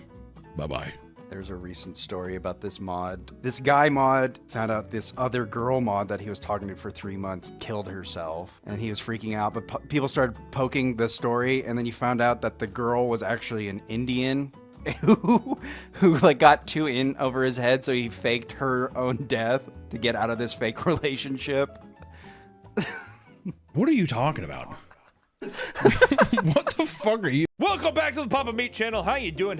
And happy holidays to everybody. Even if you're not, maybe you're one of those people who's like, I don't like the holidays because me and my dad don't get along. AKA every art school girl I've ever talked to, that's their story. Oh, you going home for Christmas break? Yeah, but I don't really know why. Me and my parents don't get along.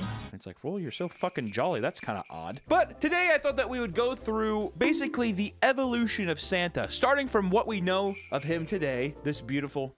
Oh, come here. Oh my God, Santa, stop.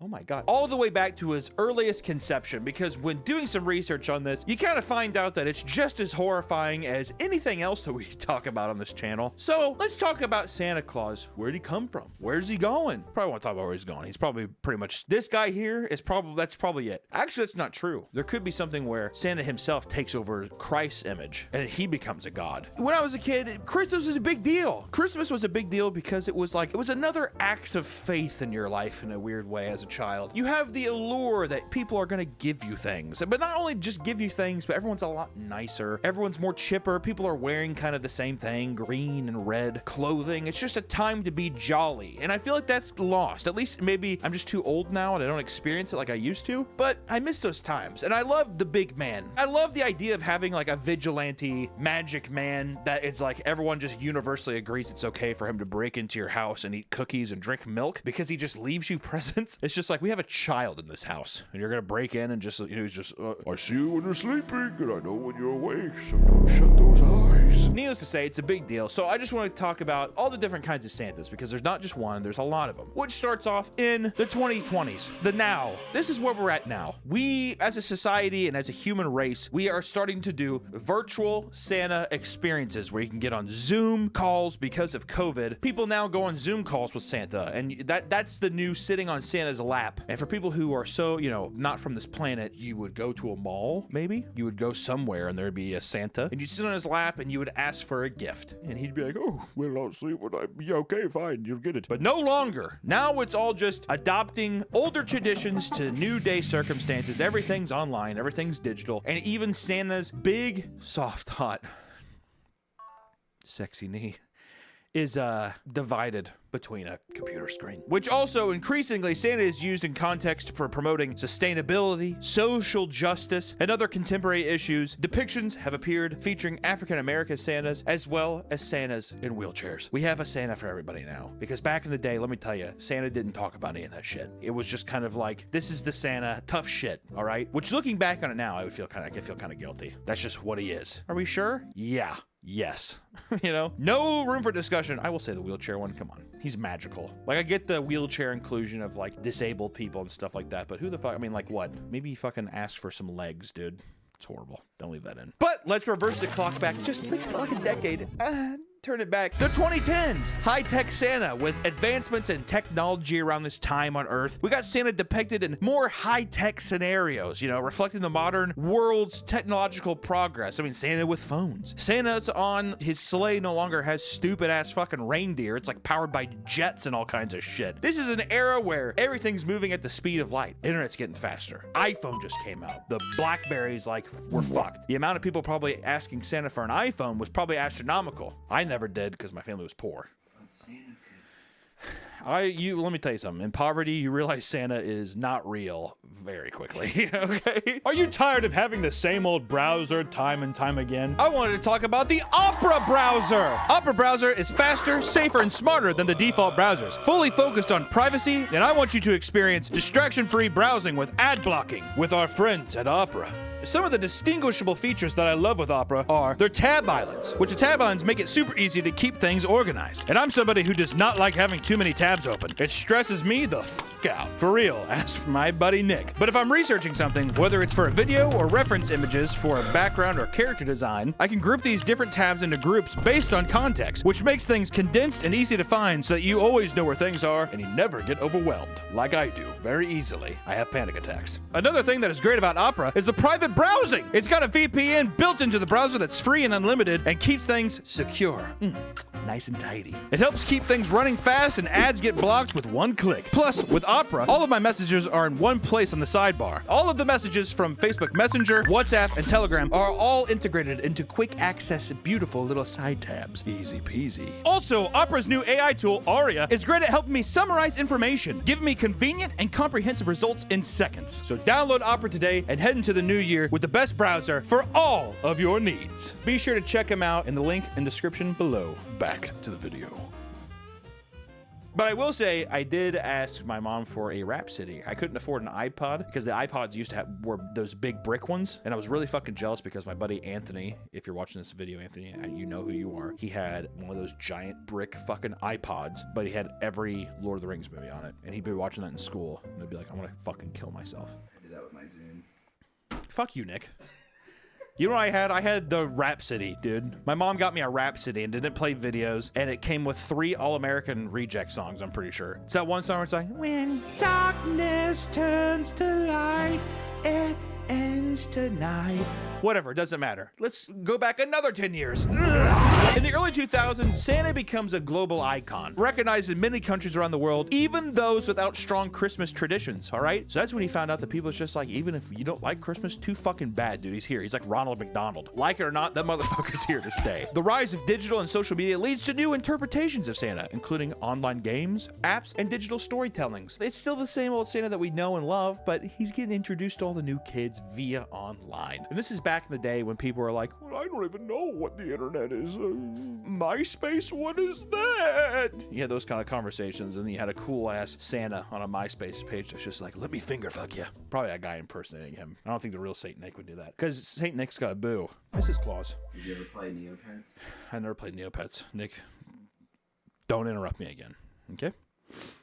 In the 1990s, the early stages of the internet era see Santa image being used in digital advertisements and early online content. In the 90s, it was a more hip time. Sure, you know, the internet was just coming out. The technological boom hadn't quite happened yet. Also, Tim Allen was like, I am Santa, and I'm gonna be him multiple times. And if anything, the Santa Claus movie is kind of fucking scary because a man died on his roof, fell off, and then they're just like, you're cursed now. Did you want this? And he's like, well, I guess I did. You know what I mean? How fucked is that? In the movie, is there a way for him to even not be Santa? He's just Santa. Yeah, he's like, I don't want this. He's like, I don't put it on. You put the coat on. Yeah, Sorry. God forbid you. Which also at the same time, if a man died there, well, to be fair, his body, Obi-Wan Kenobi'd, right? It just fucking was gone. And he was cold. Okay, I'd put on the jacket. All right, I was trying to find some plot holes, but it seems good. I will say the first Tim Allen Santa Claus movie is pretty good. The other two I would skip, or the other 5. I think there's a show now. I don't know. First one's pretty good.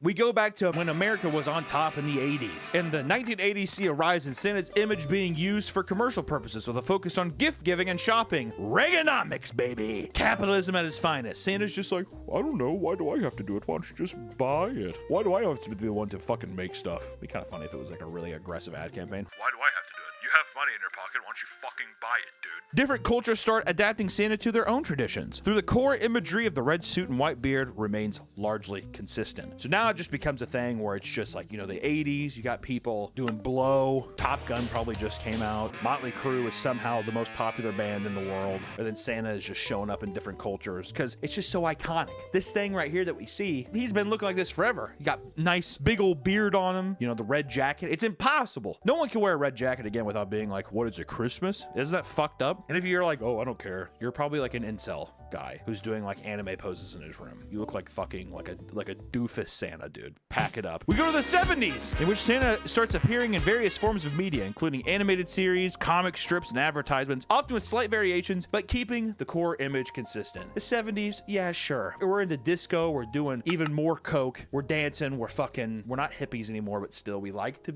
have sex and dance. But our Santa is still pretty conservative. You know, now this is where we start to see Santa doesn't really change too much. He's showing up in other stuff, but Santa's he's staying right where he's at. Which in the 60s, now you have all the classic animated movies. Rudolph, Red-Nosed Reindeer, pretty sure that's where the Abominable Snowman's from. All that crazy, creepy stop motion shit. That was all 60s stuff. You have the now familiar form influencing children's perception of him who are coming in, and at this point in the 60s, you know, we're like 30 years into what this new design is. So while it's not the newest thing in the world, I feel like a lot of young kids are still, this is their first understanding of what Santa Claus even is. And then we keep turning back the clock to the 50s. Which in the 50s, with the rise of the television, Santa begins appearing in numerous TV shows and commercials, further spreading his standardized image. What happens that, you know, has been still trickling a little bit today? We get mall Santas, because back in the 50s, malls, that's where dads got their cock sucked by other men because they were too afraid to come out as being gay. And that's also where you got a bicycle. I miss malls. One of my malls had a hot air balloon thing in it. You didn't ride it, but it would go up and down. It just looked nice. There was a lot of fountains. It doesn't matter. The mall Santa. The tradition of mall Santa has become increasingly popular in the United States, making Santa a regular feature in shopping centers during the holiday season. The 1956 popular song by George Malacrino, Mrs. Santa Claus, and the 1963 children's book How Mrs. Santa Claus Saved Christmas helped standardize and establish the character and role of Mrs. Claus in the U.S., which is kind of a big bummer because I imagine in the 40s they're like, dude, Santa, that must have been like a superstition. Kind of like the idea that people say like UPS or Amazon drivers are fucking your wives. Now it's like, oh, Santa's gonna come in and dick down your wife or your husband, dude. Hey, Shelly, I think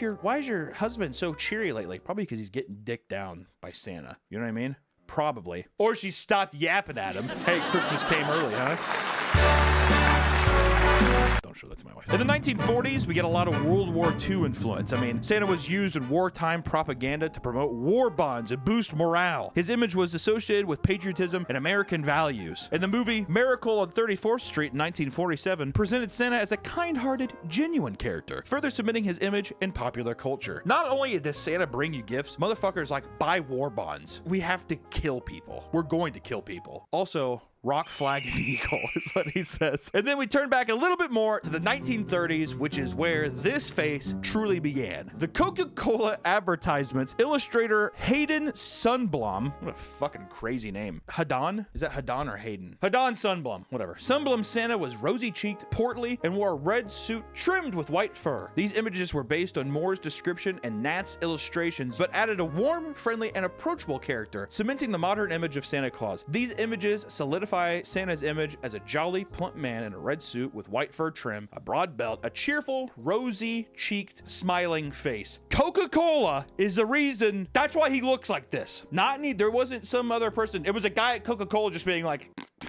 red because Coca-Cola, right? I mean, I don't know. Look at him. And then for some reason back then, how they got that through? Well, I guess in the 30s, it's Depression era, so everyone was just like skinny and fucking poor. So he's probably like, this guy's fat as shit. He's happy as fuck. He's the happiest guy in the world right now. And they're like, fuck it, print it, move it, sure. Historically, Coca-Cola was not the first soft drink company to utilize the modern image of Santa Claus in its advertising. White Rock Beverages had used a Santa figure in a monochrome advertisement for mineral water in 1915. That doesn't fucking count in my book, dude. Because everyone knows the Coca-Cola. It doesn't matter. We're going to keep going. In some images from the early 20th century, Santa was depicted as personally making his toys by hand in a small workshop like a craftsman. Eventually, the idea emerged that he had numerous elves responsible for making the toys, but the toys were still handmade by each individual elf working in traditional manner. They're like, he's a hardworking guy. And then they're like, he has a sweatshop. That's kind of the evolution. And I think around this time too, Lord of the Rings was really popular. Like it's kind of new. And they're probably just like, it's fucking elves. All right. And they're like, oh, cool. Are they sexy? They're like, no, they're like short and gross. And like, they make like wooden trains, which that's fucked up too, because all the stuff they're making is all 1930s toys. People would be like, oh, they're making Game Boys. But then Nintendo would be like, yeah, the fuck right, dude. We're making Nintendos, not those stupid ass fucking elves. The Life and Adventures of Santa Claus, which was a children's book published in 1902. Much of Santa Claus mythos was not firmly established at the time, leaving Baum to give his quote-unquote Nikolaus. I was kind of almost said something different. You gotta watch out when you read that. Yikes. Which is Nasile's little one, a variety of immortal support. What am I reading? What the fuck are these sentences? A variety of immortal support. A home in the laughing valley of Ho-Ha-Ho, and 10 reindeer could not fly, but leapt in enormous flight-like bounds. Claus's immortality was earned, much like his title, Santa. Decided by a vote of those naturally immortal, this work also establishes Claus Moto's A Happy Childhood Among Immortals. Which, let me tell you something. This guy was given a book to write, and then he's just like, I'm gonna make it.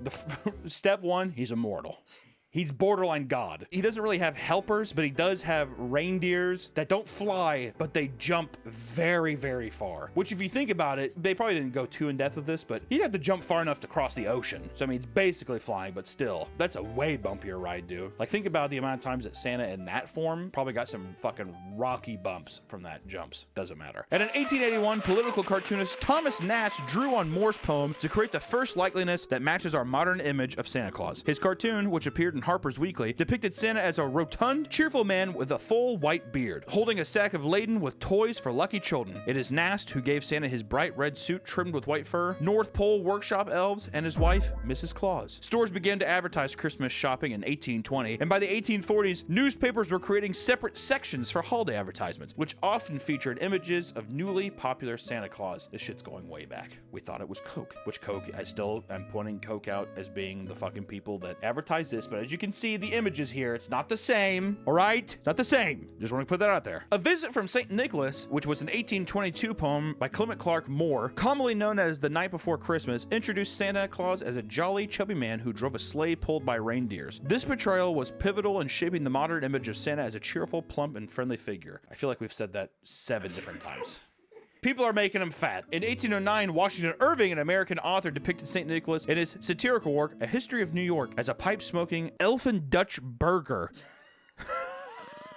This was a significant shift from his traditional religious portrayal, leaning more towards a folklore-based character. Like I said, Tolkien hasn't been born yet, but I feel like Tolkien might have been looking at Santa a little bit when he was writing some of his fantasy novels, all right? In 1809, the name Santa Claus evolved from Nick Dutch's nickname, Sinterklaas. Sinterklaas, a shortened form of Saint Nicholas, Dutch for St. Nicholas. As his prominence grew, Sinterklaas was described as everything from a rascal with a blue 3-cornered hat, red waistcoat, and yellow stockings to a man wearing a broad-brimmed hat and a huge pair of Flemish trunk hose.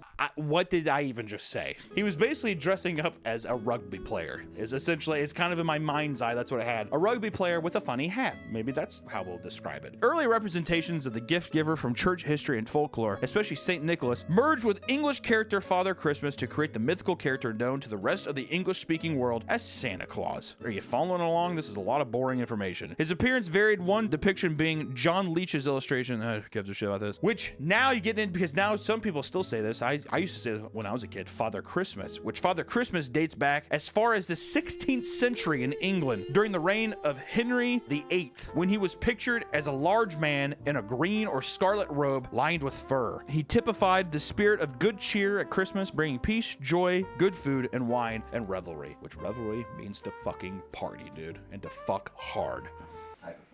Typify. What did I say? Typified? He typified. Whatever. During the Middle Ages, often on the evening before his name day of 6 December, children were bestowed gifts in his honor. In the Middle Ages, that's when kids started getting gifts, all right? We're still not the farthest back. We're in the fucking Middle Ages now, and kids are just now getting gifts. We got a long way to go. As the legend of St. Nicholas spread through Europe, it mingled with local folklore. In different countries, he took on various attributes of local winter figures, such as the English Father Christmas, their Germanic god Woden, and the Dutch Sinterklaas. These figures were often portrayed as cheerful and benevolent, bringing a more joyful demeanor to the character. You notice how I said a more joyful demeanor to the character? A more joyful demeanor to a god. Where do you think that means we're going? Let's keep going back in time. The earliest depictions of St. Nicholas is in the 4th century, dude. All right, that's like 300 to 400 AD. That's where we're at. Like Rome is still a thing. Julius Caesar Rome type shit is still going on. Christianity by this point is so new that it's probably like what we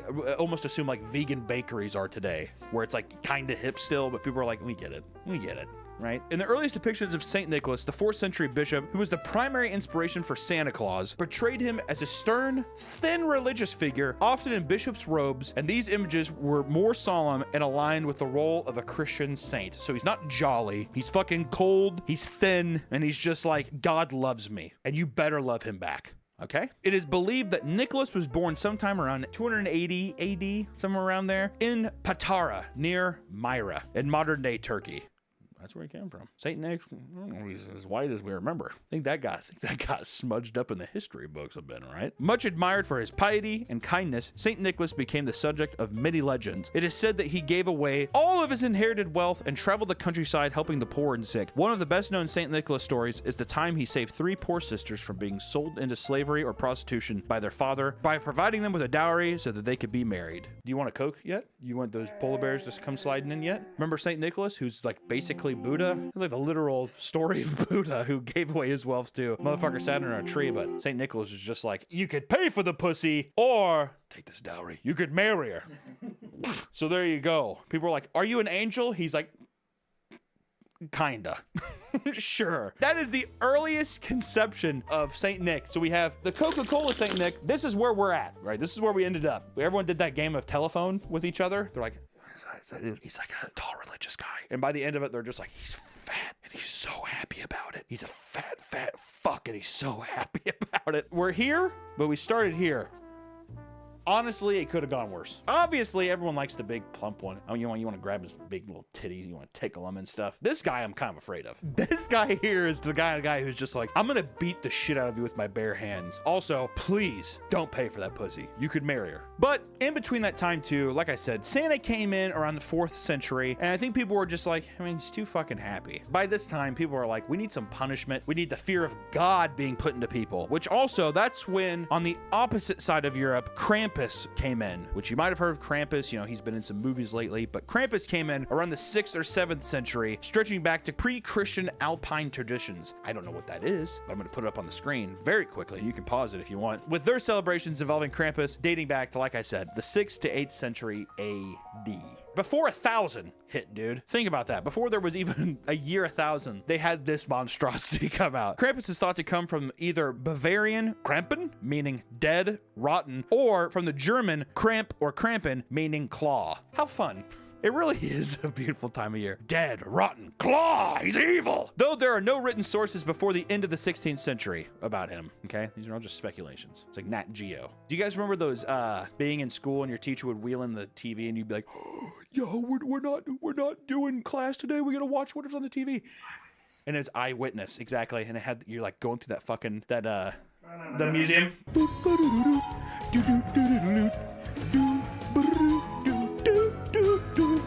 Krampus is traditionally associated with the Christmas season and is particularly celebrated on December 5th during the Krampusnacht, or Krampus night, which beforehand, like we said, back then, St. Nicholas's Day was December 6th. So the day before, you had to pay offerings to essentially the devil at that time and be like, please don't come and get us, please. In the folklore, Krampus serves as the counterpart to St. Nicholas. While St. Nicholas rewards good children, Krampus punishes those who have misbehaved, which we forgot to touch on this because, you know, a lot of this is common sense, but nowadays, if you're a bad kid, you get cold in your stocking. If you're a bad kid back then, like a 7-foot tall goat man comes and gets you. Okay. And back then too, there was no iPads or phones to, you know, verify, or if anything, they're just like, you believed everything you heard. That would have been horrifying to hear as a child. Did you eat mine chocolate? No. You know, if you lie, Krampusnacht's going to come and get you, right? Yeah, I know. And you'd just be panic attacks. It's like the only time in history where like an abundance of like 6-year-olds die of heart attacks, probably because they're so afraid. Krampus is often depicted as demonic, goat-like creature with horns, dark hair, fangs, and a long tongue. He typically carries chains and a bundle of birch sticks for punishing naughty children. That is, first off, the long tongue. What are they trying to say with that? He's gonna go into your house where your kid's at and get a kid, and he has chains and sticks and a long fucking tongue. Come on, dude. Put the fucking pieces together there. Hiccup. In many regions, there are traditional parades and events known as Krampusnacht, which is Krampus Run, where people dress up as Krampus to scare spectators, continuing ancient pagan rituals. This is fucked up because it's reminding me of that Borat bit, where it's the running of the Jew, which we won't put that up for reasons of worldly events now. But in recent years, there has been a revival of Krampus traditions and increased global recognition, partly due to popular culture and social media. Yeah, nowadays we like to, you know, we have to have fun with it because they're just like, I'm naughty. I'm like a Santa Claus is too PG. I'm a dirty bitch. I want to, you know, have my Krampus and have him whip me with a fucking chain. The look of Krampus, he was originally scary, demonic figure, like I said, with dark fur. He had the long horns, pointed tongue, sharp fangs, and chains, and he was rooted in the pre-Christian Alpine folklore. Don't know what the Christian Alpine folklore is. Once again, it sounds like some kind of like scented thing that you put on your rear view window in your, probably just Alpine. I'm thinking of like the smelly, yeah, whatever. In post-World War II, some European countries softened Krampus's image to be less frightening for children, making it more mischievous with fewer demonic features, but retaining the horns and fur. They're like, okay, this is a bit much. I like how it took him till World War II.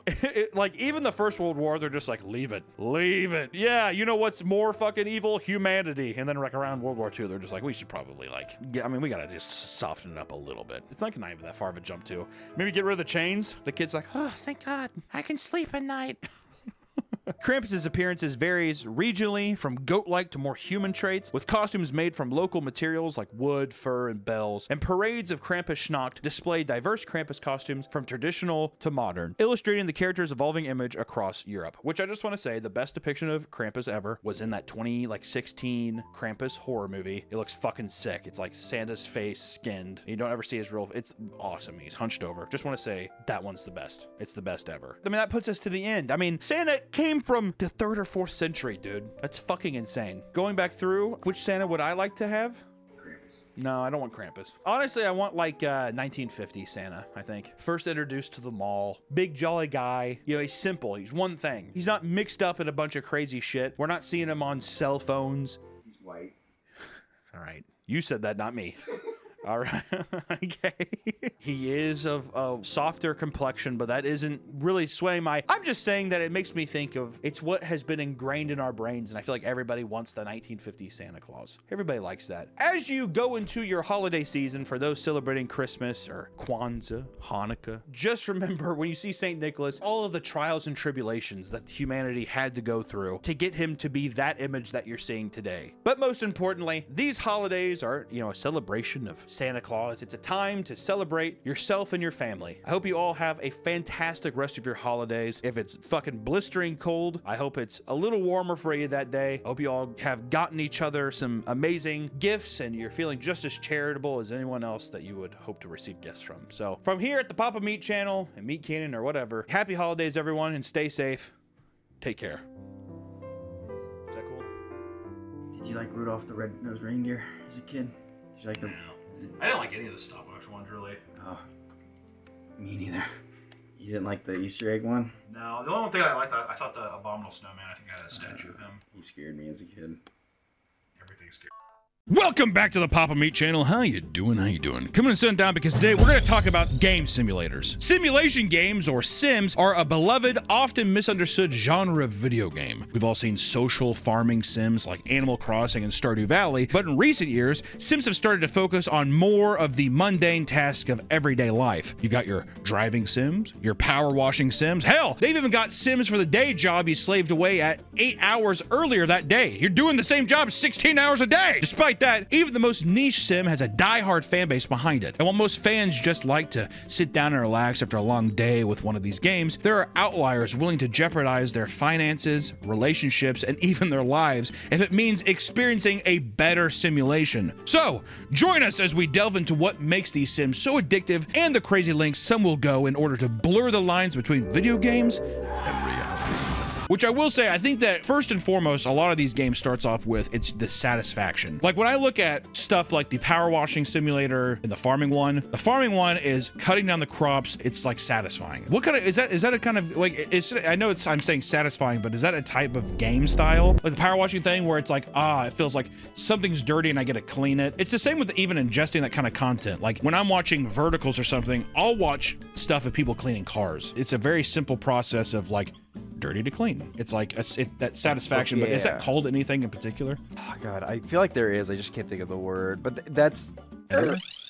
Maybe? I don't know. But yeah, you know what I mean? I feel like there's got to be something. There's something about the before and after. And also, a lot of these games, people complain, like, you're not actually doing the job. You're literally just sitting there doing this. So it's a very easy task, and you're seeing instant progress. Well, it feels like it's obviously a dopamine hit of some kind, but it's a different kind of, like, I played that game Vampire Survivors, where you're not, I mean, you're just moving your mouse, and it's just shooting for you, but it's like seeing the waves get cleared. It feels like it's the simplest, like, form of storytelling, the simplest form of like doing A to B and being like, that was nice, I completed that, versus having to like labor over something.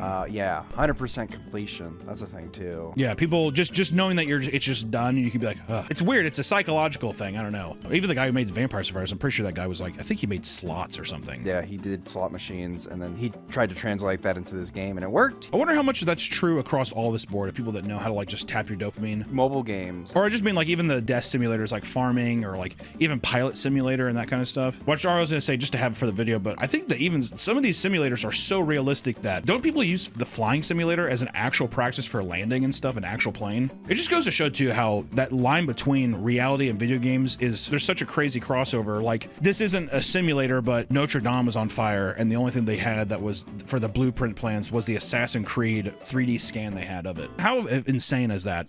It's fucking incredible. They also, in the army, they now use Xbox controllers for drones. I have a feeling that before too long, it's going to go to all remote-controlled warfare. Like, no humans, and people are using robots or, like, 3D printed fucking drones, robots, all that stuff. And you got to attack the data centers. 100%. It's going to be like Helldivers. That's what's good. That's the future. The first question you might ask yourself as you watch gameplay of a simulator is, why spend this much time simulating the life of a Trader Joe's employee when you could be playing literally anything else? Turns out our crinky little chimp brains are pretty easy to understand. Game publishers have long since cracked the code to creating addictive gameplay loops. Give a gamer a challenge, a way to complete it, then reward them for completing it, and they'll be drooling into their laps and sinking hours into the screen before you know it. And this doesn't just work for AAA games either. Slap the basic loop into almost any mundane task and you could still come out with a pretty addictive game. Enter the sim games. In a lot of these games, you're not playing an action hero or a super-powered protagonist. You're an everyday Joe like a truck driver, farmer, or even a bureaucrat. Even a Democrat?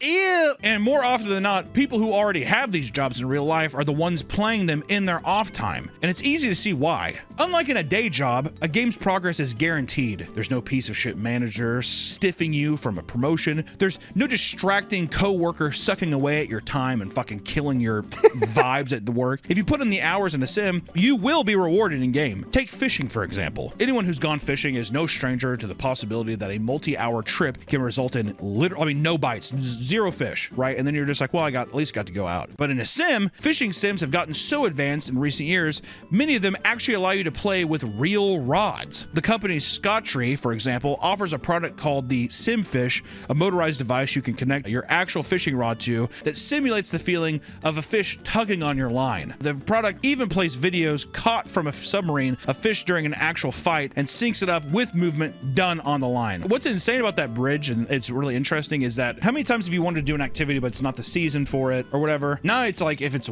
winter or cold or a shit day out, you have the familiarity of the thing that you use. You know what I mean? Also, you can be really good in the sim and suck in real life. And that's what I want to do. I want the satisfaction of just being like, out here in the real world, I'm terrible, but in here, I'm the master of fishing. It's like Randy Marsh when he's like that. Out here, I'm just a normal geologist, but in here, I'm Falcor, defender of the Alliance.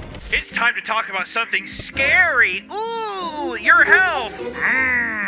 I know I don't go to a doctor as much as I should. If I'm feeling sick, I'll just lie in bed and sleep it away. I put it off, and I know I'm not the only one, but it's important to take care of your health. That's why I have ZocDoc. ZocDoc is a free app and website where you can search and compare high-quality in-network doctors. Choose the right one for your needs. You can click to instantly book an appointment. We're talking about in-network appointments with over 150,000 healthcare providers across every specialty in all 50 states. What if I live in Alaska? Don't worry about it. What if I live in New Mexico? Don't worry about it. From mental health to dental health, eye care to skincare, and much more. And the nice thing about ZocDoc is that you can filter for doctors that take your insurance, are nearby, and are highly rated. It's super easy to use, and you can find an appointment time that works for you with the right doctor for your needs. Plus, ZocDoc appointment happens fast. Typically within just 24 to 72 hours of booking. You can even score same-day appointments. No way! So stop putting off those doctor appointments and go to ZocDoc.com/PapaBeat to find and instantly book a top-rated doctor today. That's ZocDoc.com/PapaBeat. Thank you to ZocDoc for sponsoring this video. Back to the video. This isn't a cheap hobby either, as many of the more casual sims can run a few $1,000s. For pros looking to get some practice in, more intense simulators costing 5 or 6 figures exist that emulate catching the fish that weigh hundreds of pounds. The company Ati Concepts, for example, offers one that simulates catching sharks that weigh up to 880 pounds. And this is where we get into another shockingly addictive part of sim gaming, the rigs. Across all kinds of sim game fandoms, gamers are willing to drop serious cash into making their simulations feel as close to the real deal as possible. One trucking simulator fan, for example, purchased an actual truck cabin to house his rig in. It looks fucking insane. It's awesome. Watching his videos documenting the process, you can see him do everything from stripping the cabin's interior to replacing the mirrors with 4 widescreen television. The man even plans to replace the bed in the truck with something more comfortable so he can have a 24-hour trucking live streams, copying the entire long haul experience, minus the occasional shameful dry tug from a lot lizard, which maybe one day. You could call them up. You literally could. If you are doing a role-playing live stream, you don't have to actually have sex, but I'm just saying if you had that thing, people would be like, yo! If I was married, I'd just have my wife role play. Yeah, exactly. Just be like, come on, babe. You're like, your wife just becomes your online prostitute. Do you think it's truckers that are watching this too? I think so. What do you think it is about? I mean, like, I know we just said that, like, people are into it because there's less risk, but that's like participating in it. A lot of these simulators that are doing these big rigs and stuff, yes, there's people that do it, but a lot of them do stream, and they're like, there's like a fandom out there for it. What do you think it is about watching? I mean, you got to really, I guess, enjoy it, because if you're in the profession, you think you'd want to take a step back from it and like do something else. I would assume that it would be people that aren't in that profession, or there's something chaotic about, like, I've always found that, like, if you're really into super fast-paced games, that's what you like playing. I've always thought that people that watch slower paced stuff watch that because it's the opposite of what they participate in, so it's like a detox That's it, yeah. or something. If you watch the this shit? I would I would love to know. I could see someone who has like a 9 to 5 in an office, and like, man, what I wouldn't do to be out on the road right now. There's some things I see where it is like some of these simulators do look difficult, and there's like terrain you have to do. So I'm sure there are people who are like just very good at the game, but that if you play like League of Legends, of course you're gonna watch some guy who's that's amazing. Pro, yeah. Because you're like, I can't do that. But the farming simulator, it's so mundane and it's so accessible, which obviously, besides the point of it, personality of the streamer and all that, I just mean the actual gameplay itself. The farming sims, I think, are very, because I've seen the guys who do like the crop harvesting with their tractors. That to me is a stim. I see it all the time. People do it with like Dave Ramsey videos. They have Dave Ramsey up top and then the farming sim on bottom for slop content farming. But it's just, it like, I'm watching that. I'm not watching Dave Ramsey. So it's just satisfying, I think. And then you're hearing, so yeah. Exactly. It's just fascinating how people have cracked the fucking human brain. You know what I mean? When I played Minecraft, I would only listen to podcasts. That's the only time I'd ever listen to a podcast, because Minecraft is, I'm doing boring shit, but I like doing it. Like if you're playing a game of any kind, even if it isn't mundane, I say mundane as in like Minecraft because there isn't a ton of noise or whatever, so then you can still listen to something and ingest it. I've always found that people that aren't playing with friends do that, so it feels like there's a social kind of interaction going, or you feel like you're a part of a conversation even if you're not participating in it, you know? Yeah. It's weird. Watching you describe all of the custom modding plans, it's hard not to be impressed. It's clear fans like these have a deep love for the tasks they're trying to simulate. Some people, however, can easily take things a bit too far, even risking their own bodies for the sake of a better immersion. For fans of VR shooter sims, it's not enough to have an impressive rig, they need to be able to feel the action. And one Chinese engineer took this to the absolute extreme with building his shooter sim setup. What started as a simple mounted gun controller with realistic recoil quickly became a machine loaded with pyrotechnics that would shoot back at the player whenever they took incoming fire. Not only that, the modder even created a suit that would shock him in this exact spot where his character would be shot in game. On a video he shared online, it doesn't take long for him to receive so much fire that he's left convulsing on the floor. Stop! Even with these more niche examples, it's clear to see just how passionate sim game fans can get. Take a peek at a more thriving sim game community, however, and you begin to see how passion quickly warps into something more destructive. Which I will say, that's the ingenuity behind that's insane too. What are those accessible? Have you seen the ones where it's like, I've seen it in some videos, but it's like you can run in a similar game. There's like the little trackpad, it has like a guard around it. You can just buy that? You could buy that. Disney has like one of the best ones. They released it, I think, like 5 or 8 years ago.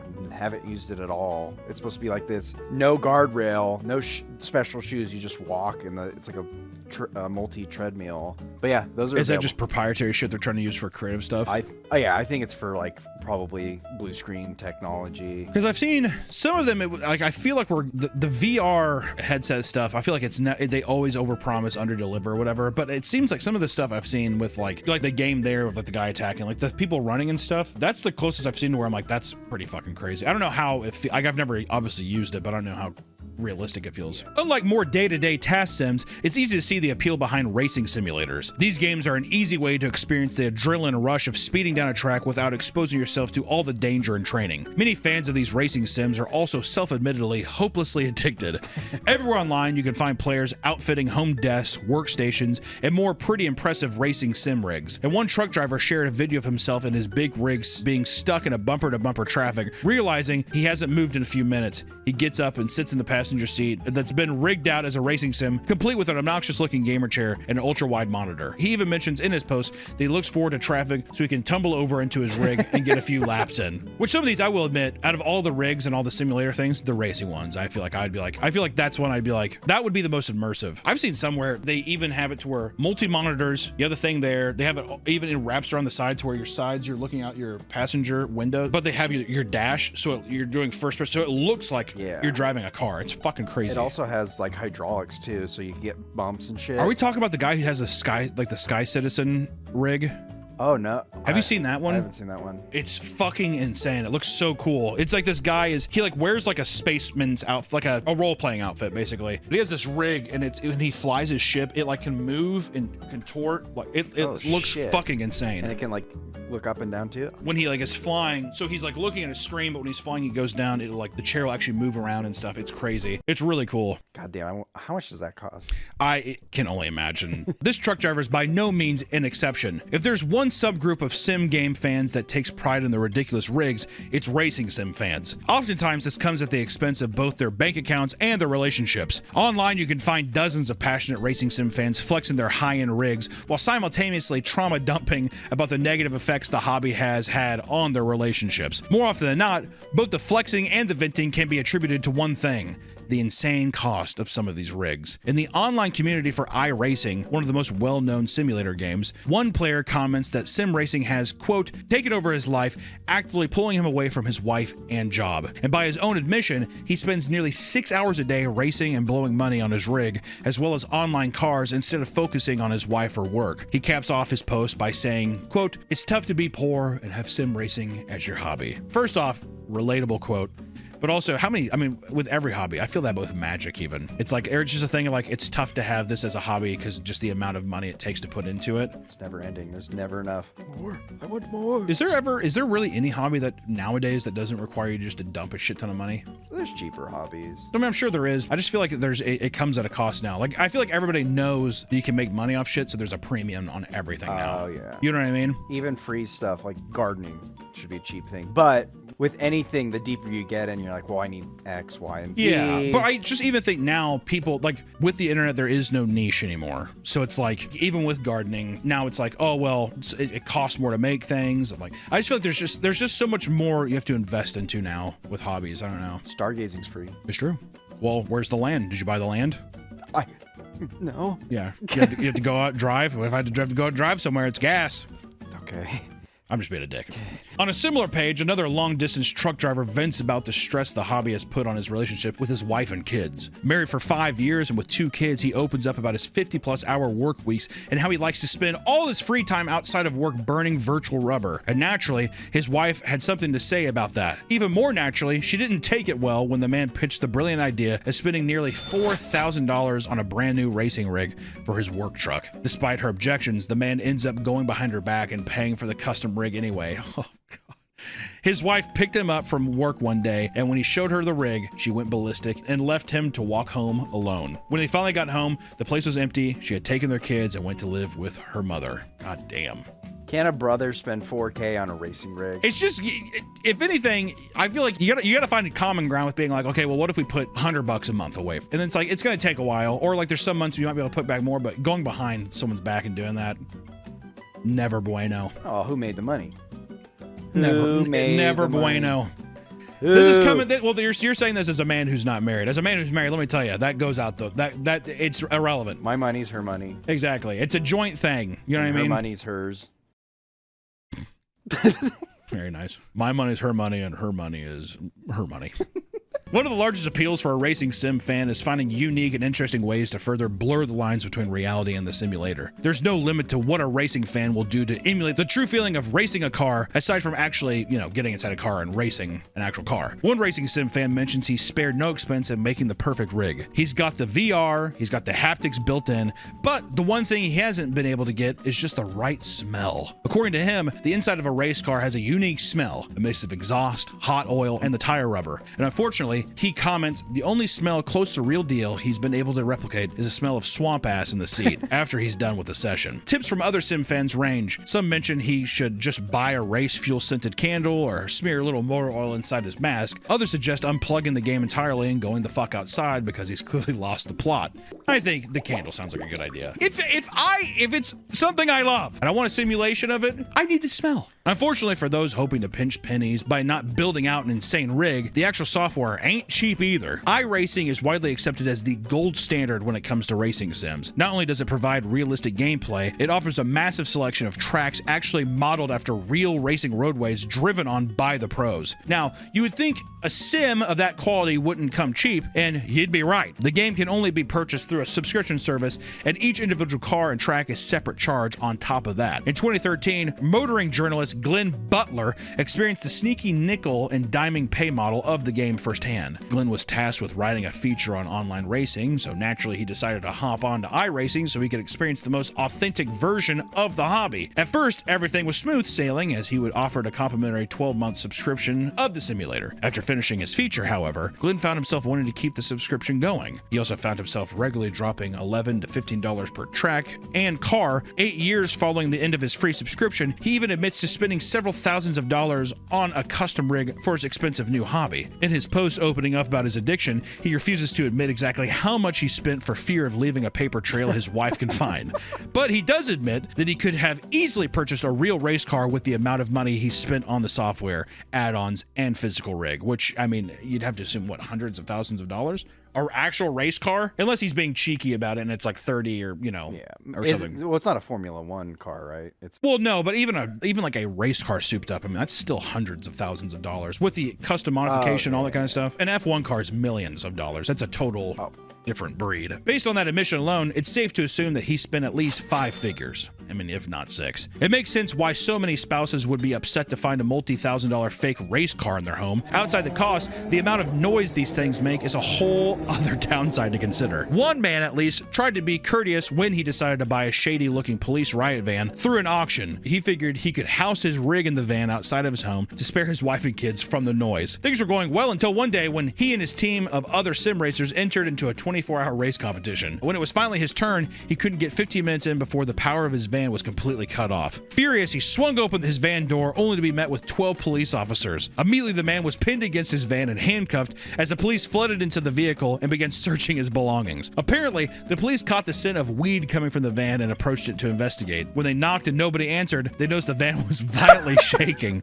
Not knowing the shaking was coming from the expensive racing rig inside, the cops thought the man was frantically trying to destroy evidence of the mobile drug lab. Eventually, after they searched his van and found nothing, they let him be. Not 30 minutes after the man was slammed into and handcuffed against his own van, he returned to his rig and continued the race. Which I will say, the journalist, does that not speak to how good the simulator is? If you got a free 12-month thing, you wrote a review, and then you're playing it a decade after? I was gonna say, yeah, that's... It makes me kind of want to try it. I would love to try one. Oh, yeah, I wonder if there's any places with a sim. There's gotta be some sim or something. I would love to know somebody who has one in their house to be like, to experience it in a home. Because the thing, it's like when you go to Dave & Buster's and you play a game like that, it's not like you can take that and experience the same thing at home. I'd like to see somebody's rig at home. Yeah. And see how that feels. Yeah, custom rig.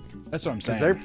They're making it way better than Dave & Buster's. You would have to assume. And it's something that you could be like, fuck, I could put this in my own house. Just like any hobby, sim racing has the potential to get crazy expensive if you decide to full send on it. But there's still one more genre of sim game that can get even more expensive and throw its fan even deeper into a pit of obsessive delusion. Flight simulators. Flight simulators have come a long way since the first one dropped in 1980. What's once started out as a pretty crude imitation of piloting has become anything but in the modern day. Even pro pilots marvel at how accurately games like the most recent Microsoft Flight Simulator have captured the actual feel of flying. Using satellite images, the game allows pilots to navigate flights much like they do in real life by spotting actual landmarks like lakes, trains, buildings, and more that exist in real life. It's not just stretch to say that you could even chart a flight to your exact home address using one of these flight sims now. In fact, Microsoft Flight Simulator has gotten so true to life, real pilots use the game to practice unique and dangerous scenarios they might experience while on actual flights. Like, I think that they set that game up and they have like they have a full-fledged cockpit built, and it's like a thing that moves. And I think that's something that they train. Like, that's a huge rig they've built. But I'm pretty sure they're just using Microsoft Flight Simulator as the game. Because the sim is often updated with satellite imagery and real-time weather and traffic, pilots and non-pilots alike can practice flying on real runways by using real airplane control panels. Couple all that with the fact that the sim only asks you to pay for the game once up front, and it's easy to see why the flight sim community is thriving more than ever, more than even racing sims at this point. Just like the racing sim community, flight sim fans are just as capable of going balls to the wall with their rigs if left unchecked. And if you thought racing sim rigs got expensive, that's chump change change compared to the amount of money flight sim fans drop on their setups. Some fans admit to spending more than the cost of their car on their individual rigs. Back in 2021, NVIDIA's modding team also found a way to dump 20 grand on their rig, pouring cash over a comedically powerful computer and motion platform that roll the cockpit as you fly. Now, there's nothing wrong with doing whatever you can to immerse yourself in the game you're playing, right? Problems arise, however, when that passion for realism veers into toxicity against other players. A streamer on Twitch was faced with toxicity when a flight didn't go their way. While approaching an airport, he decided to take a shortcut that ended up being a little too extreme. Desperate to avoid a crash, the player took manual control, slowed the aircraft, and safely landed. After the pretty uneventful stream, he was surprised to see a viewer report him on Twitch. They claimed his flying was disrespectful to the aircraft, to Boeing, and the aviation community as a whole because it wasn't realistic or professional. Fuck, man. The viewer also ended up threatening legal action against the streamer unless they followed a list of conditions that included never streaming Microsoft Flight Simulator again, never flying a Boeing aircraft again unless they earn respect from Boeing, which is ironic and funny, and taking and completing 3 years of flying lessons, which I would say that's such a level of delusion. Let's see, now that's the problem too with simulator things, is that kind of participant, the diehard. I mean, the fucking crazy diehards. Is this like a 30-year-old man-child, or is this a 12-year-old? I think it's like 40s. Oh, okay. I think it's a like 30s to 40s guy for sure. I could see like a 14-year-old who really got into it, like Yeah, over the yeah, year, and he's yeah, just yeah. like, I can see that too. Disrespected Boeing. Exactly. You don't treat Boeings like that. Hello. You hear me, mister? 20 years and you better show proof. I can see that too. Many of these delusional flight sim fans eventually get humbled, whether it's by actual emergency situations, their loved ones, or strangers online. Unfortunately, this isn't the case for everyone. Some fans end up taking their delusions too far and in some cases even go to their graves. In 2018, airline worker Richard Russell ended up stealing a commercial airplane from SeaTac Airport in Seattle and taking it for a 73-minute joyride. Even now, the president and CEO of the airline reports no violations of security regulations, making it unclear just how Russell was able to steal the plane. He simply arrived in a tow vehicle in the cargo area and climbed into the Horizon Air Q400 plane. Starting the sequence to start aircraft a few minutes later, the plane had taken off. For the next 73 minutes, Russell flew the plane and even began pulling off several stunts. During his flight, he would have several conversations with air control. In one conversation, the controller begins talking to the radio pilot saying, right now he's just flying around and he just needs some help controlling his aircraft. To which Russell commented, nah, I mean, I don't need much help. I've played some video games before. As conversations continued with air control, it became increasingly clear Russell didn't plan on surviving this flight. He started obsessing over pulling off a barrel roll, and he starts by bringing up the idea to the radio pilot. Alrighty, hey, pilot guy, can this thing do a backflip, you think? Again, the controller tries to talk him out of it, but it falls on deaf ears. Russell continues. Despite advice coming from pilots and air control, Russell ends up attempting and actually performing the barrel roll, just barely missing the water underneath him by 10 feet. Probably just to relieve the stunt didn't end up killing Russell, a pilot ends up congratulating him for the maneuver. Instead of celebrating, Russell seemed upset or kind of disappointed that the barrel roll didn't end up doing him in, right? He's kind of, I mean, like what he says, it's pretty sad. He's just like, I thought that might be it. I don't want to. I was kind of hoping that was going to be it, you know? Unfortunately, the flight would end shortly after Russell expressed concern over one of his engines possibly going out, and he would end up crashing into the woods around 8:46 p.m. While nothing was 100% confirmed, after an FBI investigation, they concluded, and I quote, the airplane appears to have remained in control and the final descent to the ground appears to have been intentional. If the pilot had wanted to avoid impact with the ground, he had time and energy to pull the column back, raise the nose, and initiate the climb. Ultimately, Russell's joyride was treated and documented as a suicide. Damn. They had to put that fucking photo at the end of him holding the puppies. Yeah, right, we can make you feel even worse by it.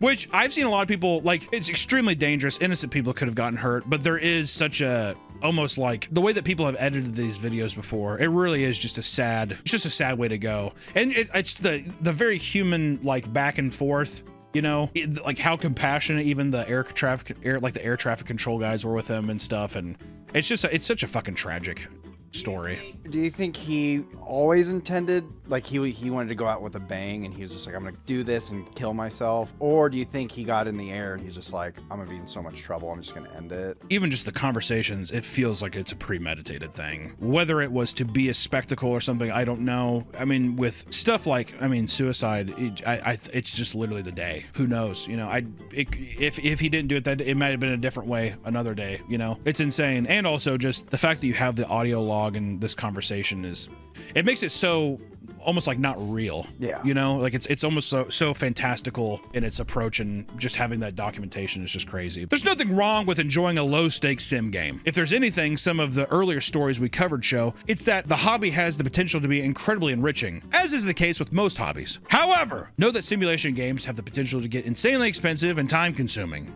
Right? I'm waving my finger.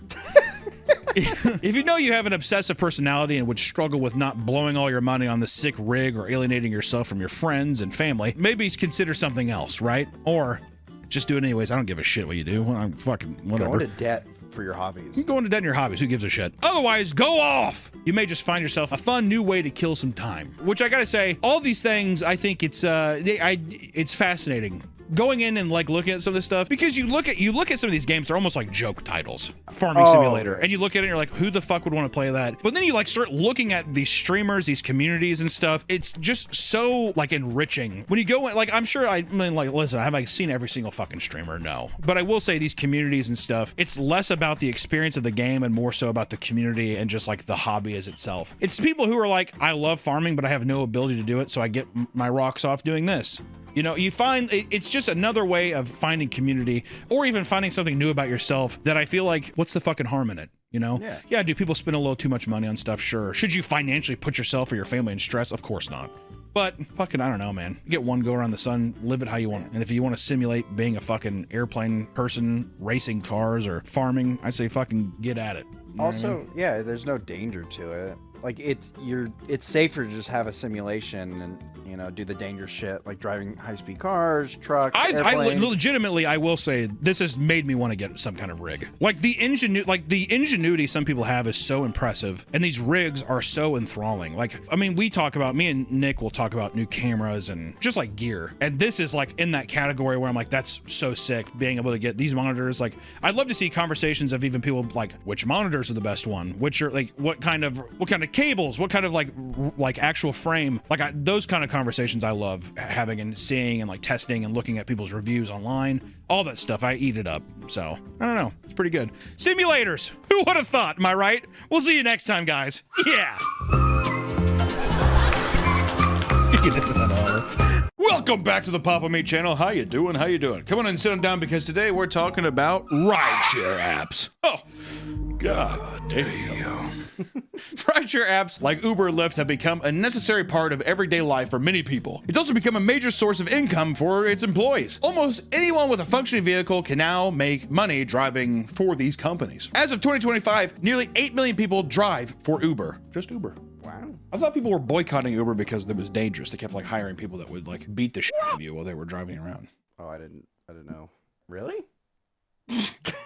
That's why people were like, I use Lyft now. And I was like, well, goddamn, dude, I don't want some like Russian dude beating the hell out of me while I'm driving around in LA. And as more and more people flock to these services, it's only natural that there will also be an increase in bizarre and shocking incidents that happen in them, right? Even just throughout 2019 to 2020, there were recorded 20 fatalities due to physical assaults, with most victims being passengers. You think it would be the opposite? Well, that's what I was saying. I was thinking it would be drivers, but there was that one video of the Indian. I'm pretty sure it's Uber, but he's like, the girl's filming him, and he's just like, in India, I would you.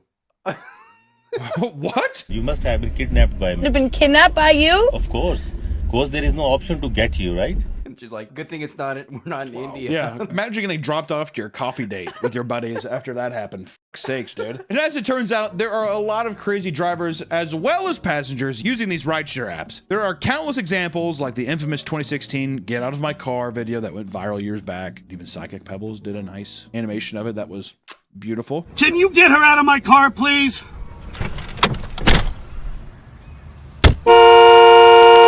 Essentially, a female passenger refuses to get off an Uber because she was dropped off at the exact spot she wanted at the hospital, and the man claims that she made him wait way too long for the pickup, on top of being rude and condescending to her. It's a fucking nightmare video. It's what I actually embody hell being like. You are not to yell at me? Fucking get out of my car! But you're not to yell at me. And it got me thinking, just how absurd can these stories get? And what we found ranges from ridiculously stupid to absolutely horrific. We're gonna ease into it a bit here with something particularly stupid: the drunk farting Uber passenger. In 2019, a 35-year-old man from the UK named James Mallet was riding in an Uber on the way to a nightclub, and at one point, he started farting. The driver, Alexander Bochev, had gotten fed up with the smell and the disrespect. He told James and his 3 friends to get out of the car. James, intoxicated, angered by this demand, started threatening to fight him, and he eventually struck him in the head, which led to a full-on fight between the two that ended in Bochev breaking a finger. Another passenger broke up the fight, and James later admitted to the police that he physically assaulted the man. In the end, he was given 120 hours of community service, a $650 fine, and 6 months in prison. Whoa. Man, that was that's more than a slap on the wrist there, dude. Sadly, the driver was unable to work his job after breaking his finger, and in the end, he quit his job with Uber and eventually lost both his car and his house. Now homeless, he was forced to return to his home in Bulgaria. Jeez. This is how we start light? Jesus! Justice for my man! Is there nothing we can do? God damn! Honestly, getting out of the UK, that's a positive at least. Hold on. You could still drive a car with a broken finger. Well, what I'm thinking is this. Did Uber kick him off because he participated in the fight? Which you would say is self-defense. The guy struck him in the head. I want answers, Uber. I want answers. Get out of here, you stink. Yeah, you get out of UK. Get out of the UK. We don't want you anymore. But let's shift gears. There's a car. From down south and go up north. What I mean by that is let's talk about the Uber driver that assaulted a man for burping. This is something, we had a similar thing in LA. Remember the Uber driver kept... We unfortunately went to VidCon one year and we were staying in LA, but we took an Uber up to Anaheim. The entire drive, which that was a long drive. You just get to there.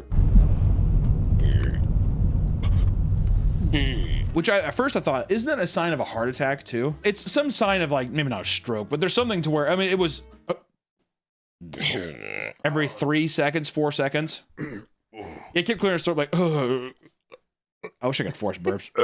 Whatever, the whole time. Wasn't he like falling asleep too? It was a really kind of shitty car, and we were in the back like, please don't kill us. That was also one of the guys too, or no. I'm thinking of Austin. When that guy stopped in the middle of the highway. Me and Nick were in Austin, and this guy, this Uber driver, stopped in the middle of the highway so he didn't miss his exit, and cars were like zooming past, and we were like, you can't stop here! You can't stop! And he was like, hey, yeah, whatever, it was Anyways, what are we talking? The burping guy. This happened in 2012 when a man from Arlington named Seth Bender got into an Uber. According to the lawsuit, quote, shortly after entering the vehicle, Mr. Bender burped, and after excusing himself, the driver became irate and started ranting and yelling that he hates Americans and homosexuals and a number of other derogatory comments. One burp just sets off the motherfuckers. The gays! The goddamn gays! Fuck! The guy's like, it'd be funny if he had like a Sprite too in his hand. He was afraid to drink the Sprite after that. Do you still take the Uber ride after that? You have to. Well, this is middle of the drive. Oh, I thought it was like right as he went in. Listen, dude, I've had a lot of extremely offensive like old dudes in LA, when you pick them up, they're just like, yep, got the big man back in the office. So maybe we can get some of these its and theys and whatever out of this goddamn city. And you're just like...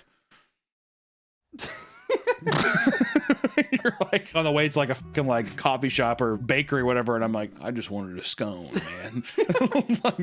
I'm not trying to get, it's too early to be fucking ranting and raving about this. If anything, I just do, oh, yeah. Yeah. I feel you, man. But things only escalated from there. Bender was kicked out of the car, but the driver, Hamzu Abu Sharia, followed him. He spat at him and slapped him. The lawsuit that would later take place aimed to sue Uber as well as the driver for a combined $750,000 in damages, on top of extreme embarrassment and humiliation, fright, and emotional distress. The driver was eventually fired, and the results of the case are unknown. I'm gonna go on a fucking limb because I've been pinned between vehicles in my wreck, and let me tell you, he ain't getting $750,000 for that, all right? For spit and a fucking slap to the back of the neck, no. If that guy got $750,000 and my boy Bongchev didn't get a fucking place to stay in the UK again, I'd be pissed. That'd be, you know, and there's many cases where Uber drivers have to share a car with stranger, dangerous people, and this can lead to obviously life-threatening situations. And take, for example, the psychotic passenger who suddenly grabs the wheel of his driver's car to force the vehicle to crash into a truck. In many cases, the assailant gets away, leaving drivers confused at what had just took place, right? And in most cases, Uber drivers set up dash cams to record any wrongdoing during a drive. It's the only way attackers get what's coming to them. Like the Taco Bell executive that beat down an Uber driver. Yeah. This is a classic. Yeah. A video was released by an Uber driver named Edward Caban in 2015 where a drunk passenger was viciously attacking him from the back of a car. Benjamin Golden had been trying to give the driver directions, but was way too drunk to do it properly. And after driving in circles for a while, he ultimately parks the car and tells him he's too drunk and he's got to get out. Golden starts getting angry, and just before he starts to exit the vehicle, he starts slapping and punching Caban in the face. And in the video, you can see him grabbing him by his hair and slamming him into the car door. It's absolutely f***ed. And eventually, the driver pepper sprays him in the face until he starts running away. The police arrested him for assault of public intoxication, where he pleaded guilty and was placed on 3 years of informal probation. It was later discovered that Golden had been working as an executive for Taco Bell for over 7 years, and Taco Bell immediately fired him and encouraged him to seek professional help. Caban filed a $25,000 lawsuit against him to cover his medical expenses. It's weird how many executives, because wasn't there the drive-thru guy? I think it was like drive-thru at Chick-fil-A or something, and he was like, "You're horrible for working here." Oh. To the girl. Do you remember what I'm talking about? I know what you're talking about. That's because he was mad at Chick-fil-A because they were donating to like an anti-gay thing. Something like that, He yeah. was harassing an employee. Yeah, some like 16-year-old who was just like, I just work here. I make fried chicken sandwiches. We're always happy to serve every I don't know how you live with yourself and work here. I don't understand it. This is a horrible corporation with horrible values. And what's f***ed up too, the executive guy, he was recording himself. Yeah.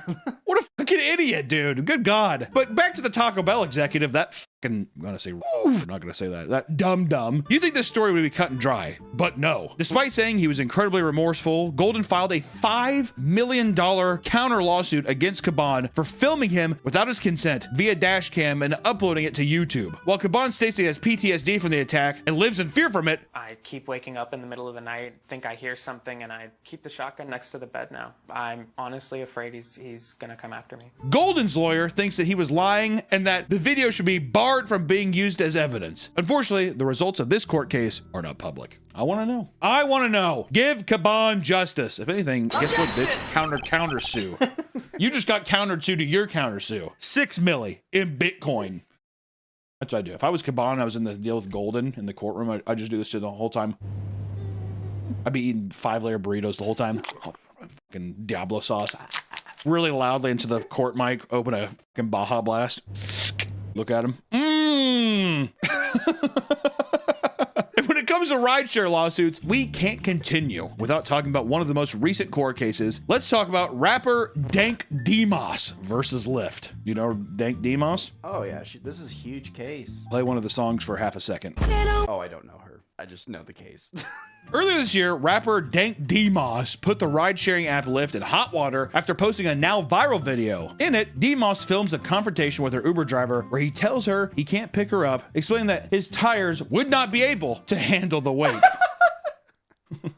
He insists that she calls for an Uber XL before driving off. Demos, who had publicly stated that she was 489 pounds at the time, hit Lyft with a lawsuit for discrimination. Big girl. At the same time, though, that's pretty brutal. You can't be like, my tires can't take it. That's some personal vendetta shit, dude. Give her a ride. Like, what the Why do I feel like you sympathize with the driver? Look at you, guy.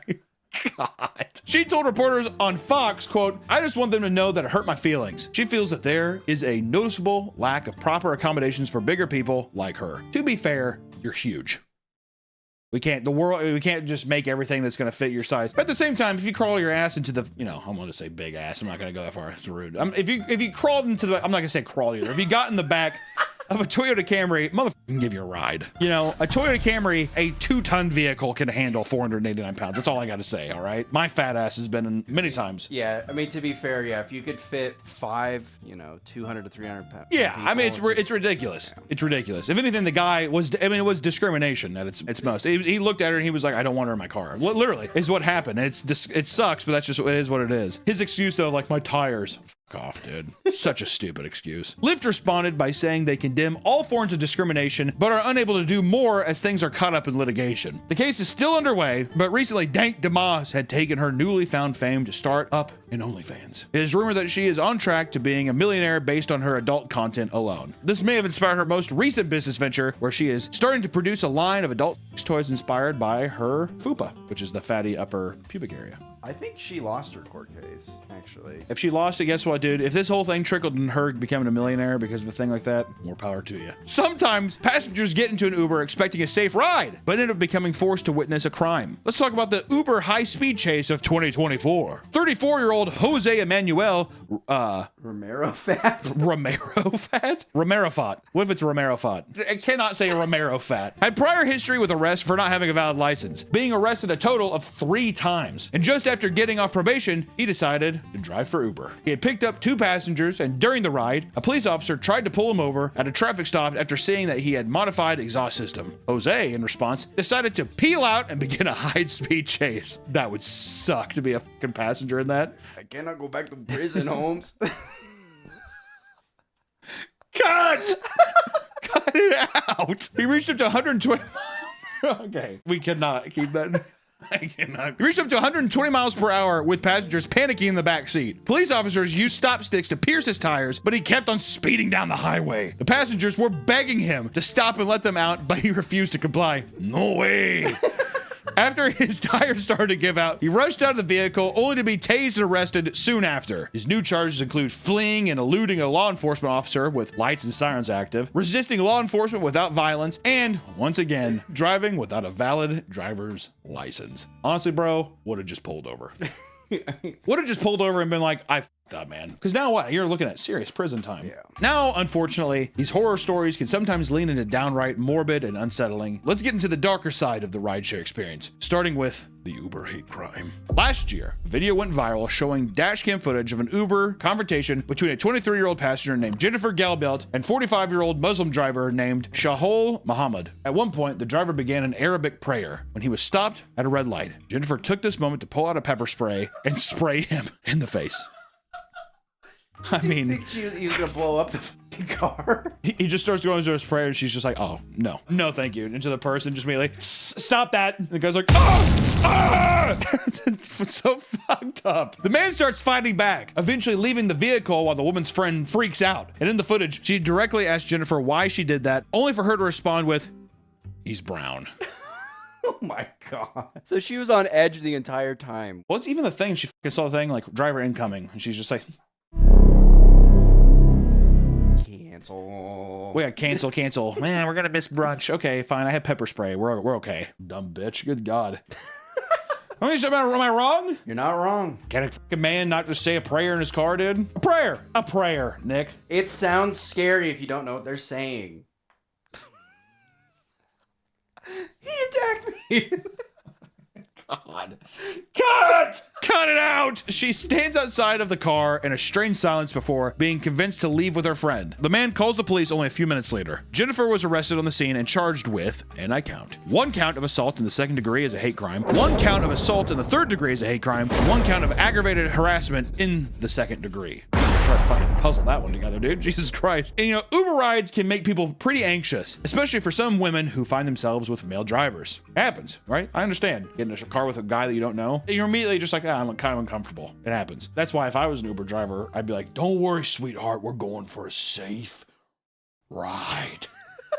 I have like snake contacts in. Don't worry, you're in good hands. However, sometimes rash split-second decisions can lead to horrific tragedies. Just like Phoebe D. Kappas, a 40-year-old woman, was taking an Uber to meet her boyfriend at the El Paso casino he worked at. During the ride, she saw that a sign reading Juarez, Mexico. Unfamiliar with where she was at the moment, she convinced herself that her driver, 52-year-old Daniel Pedra, aimed to kidnap her and take her to Mexico against her will. Bit of a jump.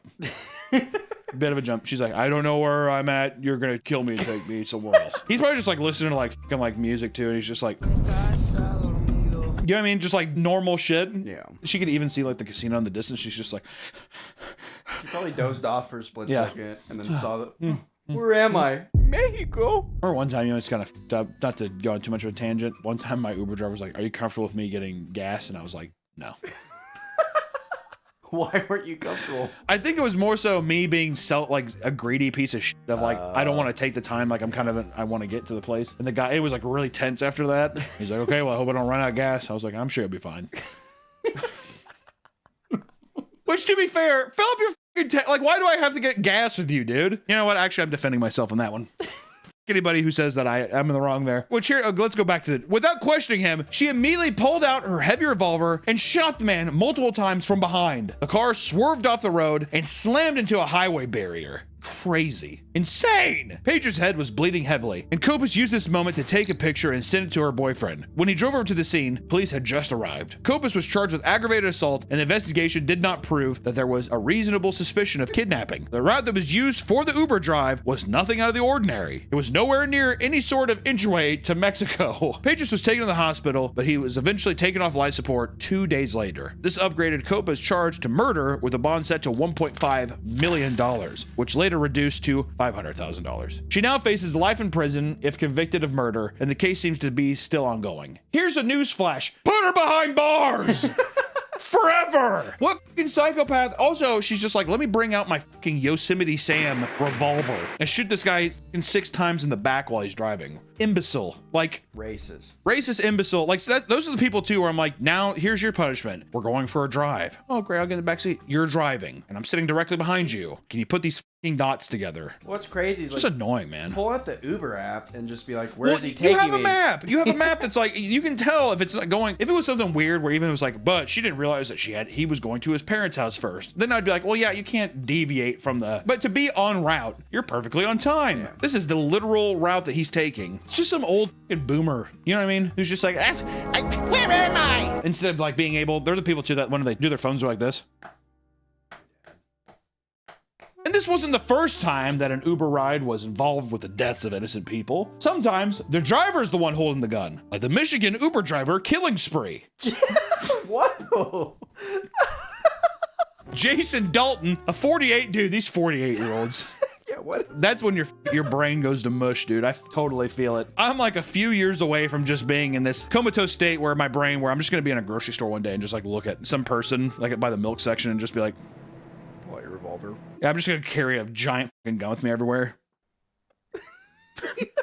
What are you looking at me for? He's trying to poison me with milk! Jason Dalton, a 48-year-old Uber driver from Michigan, went on a killing spree throughout a 5-hour period while working his rideshare job. Jeez. This sounds, when was this? There's that new movie it's not super great, it's not bad. Spree, with one of the dudes from Stranger Things in it. He's great in it. That became like a weird like indie hit too, like underground movie hit. People like that one a lot. Spree, check it out. This was what inspired it. I'm wondering. Starting around 5:45 p.m., he shot a woman in her mid-20s named Tiana Carruthers in front of her children in a parking lot. For the next 4 hours, he performed his normal duties, picking up Uber passengers and driving them to their destinations. And around 10 p.m., he decided to find his next victim at a car dealership. It was there that Richard Smith and his 17-year-old son, Tyler Smith, were shot and killed by Dalton. He immediately began firing more shots at random people in the parking lot at the Cracker Barrel. This shootout took the lives of 4 more people, all between the ages of 60 and 74. And in the process, a 14-year-old was greatly wounded. In the end, 6 people died and 2 were injured. By 12:40 a.m., the police took him into custody and stripped him of the semi-automatic handgun and his tactical jacket. Emily Linmar, whose father and brother died in the killing spree, told the court in tears, and I quote, "Every day since I woke up to half my family being gone has been a living nightmare. Nothing feels right and every day is a constant painful struggle. The same cycle of waking up to chilling reality that half of my family is gone."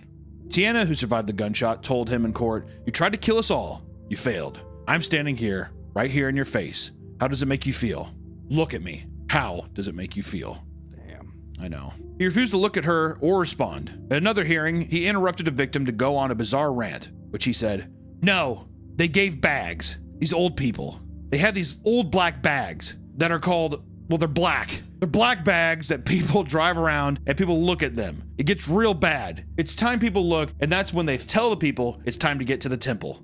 What? What the fuck are you even talking about, dude? It's black bags. Black bags. So he's just insane. He's off his fucking rocker. Something like screw loose, just fucking. Or do you think that's a tactic to be like, he's insane, plead insanity? I mean, does that still work? Do people still do that shit? Yeah, all the time. Oh, okay. I don't know if it works, but people always will plead insanity because a lot of times it's like he snapped. Yeah. Well, it's don't put him in jail. He needs to go to a mental hospital or it's bullshit. Dalton seemed to be too unstable to analyze for a proper motive, but it was noted at some points he outright refused to apologize.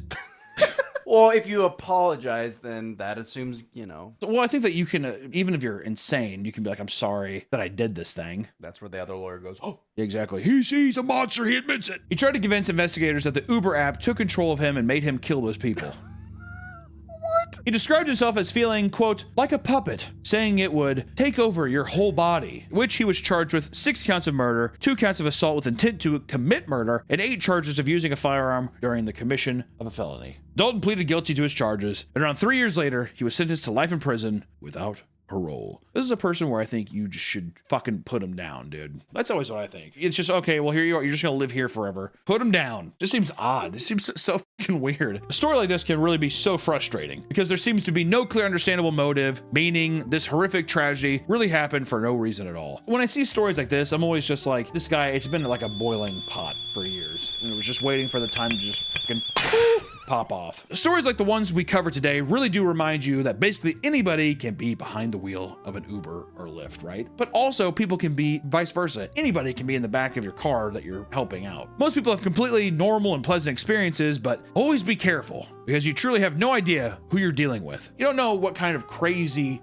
individuals are taking you places or dropping things off your house, like DoorDash people, even all that kind of stuff. So weird. It's such a convenient thing, but it also breaks this level of security. Like people picking you up, they're in your bubble now, right? Do you remember when we got dropped off at Noel's house and the guy's like, oh, nice neighborhood? Yeah, me and Nick went to Noel's house to hang out one time, and the guy would just kept commenting on the neighborhood and the house and all that stuff, and we were like, okay. We got out of the car and we didn't go into the house. If anything, I think we walked up the street a little bit. It plants that seed in your brain where you're like, oh, I don't want to walk into my buddy's house. And he's just like, all right, jackpot. Which, you know, I'm sure they're not thinking that, but it plants that seed in your head. When you comment so much on like, this is a nice neighborhood, you must make a lot of money. Well, it makes you be like, well, what motive are you saying? Like, what motives do you have? There's no reason to say that. I've had people come up and be like, oh, nice house. It's a compliment. But when you're harping on it, then it makes you seem like something in your head's turning right now. You know, doesn't it seem like that a little bit? I don't know. All I'm saying is be careful out there. It's fucking weird, man. Too many weird people. You just never know in these situations, which sometimes is just bad luck, but also sometimes you just never know when you're gonna get in the middle of someone else's shitty bad day. So that's always what I say as well. Don't road rage people. Don't flip anybody off while you're driving. Don't yell at anybody. If somebody does you wrong, dude, turn the other cheek and just move on, because you never know what kind of fucking psychopath is gonna come and get you. Same with an Uber driver. If your Uber driver's being weird, just sit politely in the back and don't say shit.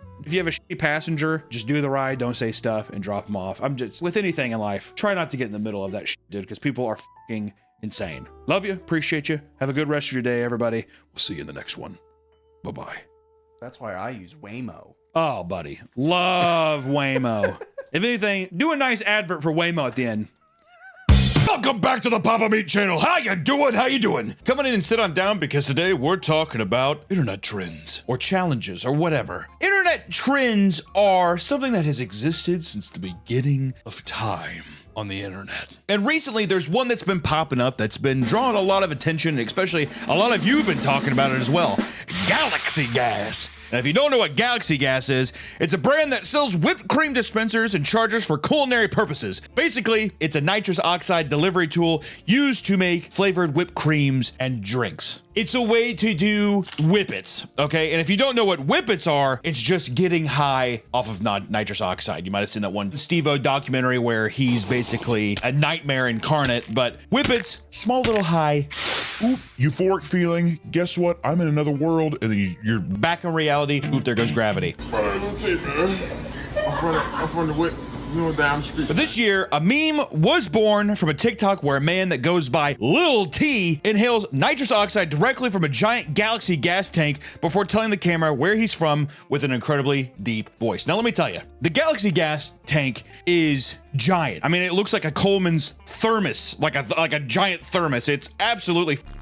The regular Whippet containers are like this big, and the Galaxy Gas thing is huge. I don't know how the hell this is legal. But this video, as well as the soundbite, started to go viral, which introduced lots of people to Galaxy Gas products, which coincidentally enough, let me tell you, has so many delicious looking flavors. I mean, my fat ass is looking at strawberry cream and tropic or fruit punch and all that shit. And I'm like, where's my euphoric feeling at? You know what I mean? But this recent explosion of people sucking nitrous oxide of galaxy gas, which I gotta say, do not do that, made me think about all of the crazy internet trends that happen. Trends or challenges that occur, all for people to just likes, notoriety, I guess? I'm not sure. But today I just wanted to go over all of the kind of crazy and weird internet trends throughout history. Let's dive deep back into our brains and remember some of the awful shit that has slipped by with time. Today's video is sponsored by Magic Spoon.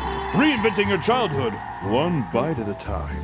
Magic Spoon is a perfect fit for a variety of diets because it has high protein and no sugar. And while you're feeling good about what you're eating, Magic Spoon also has flavors you loved growing up, such as cinnamon roll, fruity, cocoa, peanut butter, and birthday cake. Enjoy all these tasty flavors in grain-free, gluten-free, and keto-friendly bites, plus 13 grams of protein. And now, Magic Spoon has treats! These high-protein bars are crispy, crunchy, and completely guilt-free. They have the perfect snack to have in the morning, and I like to rip into one right before a workout. Can you tell?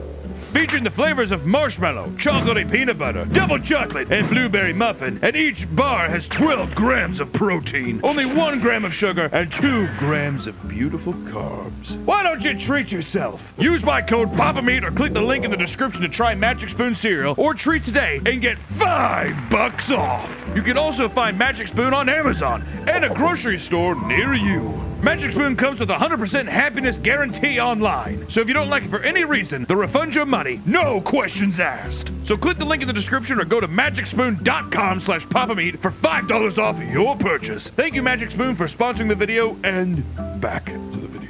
First off, we gotta start with a home run hitter, guys. We gotta start off with planking. Does anybody remember planking? I feel like a lot of these, I'm gonna say things and it's gonna turn on a light switch in your brain and you're gonna be like, my God, I haven't thought about that in years. But if you don't remember what planking is a fun internet trend that was popular, I feel like around like 2011, which the objective of planking, this is gonna sound, my God.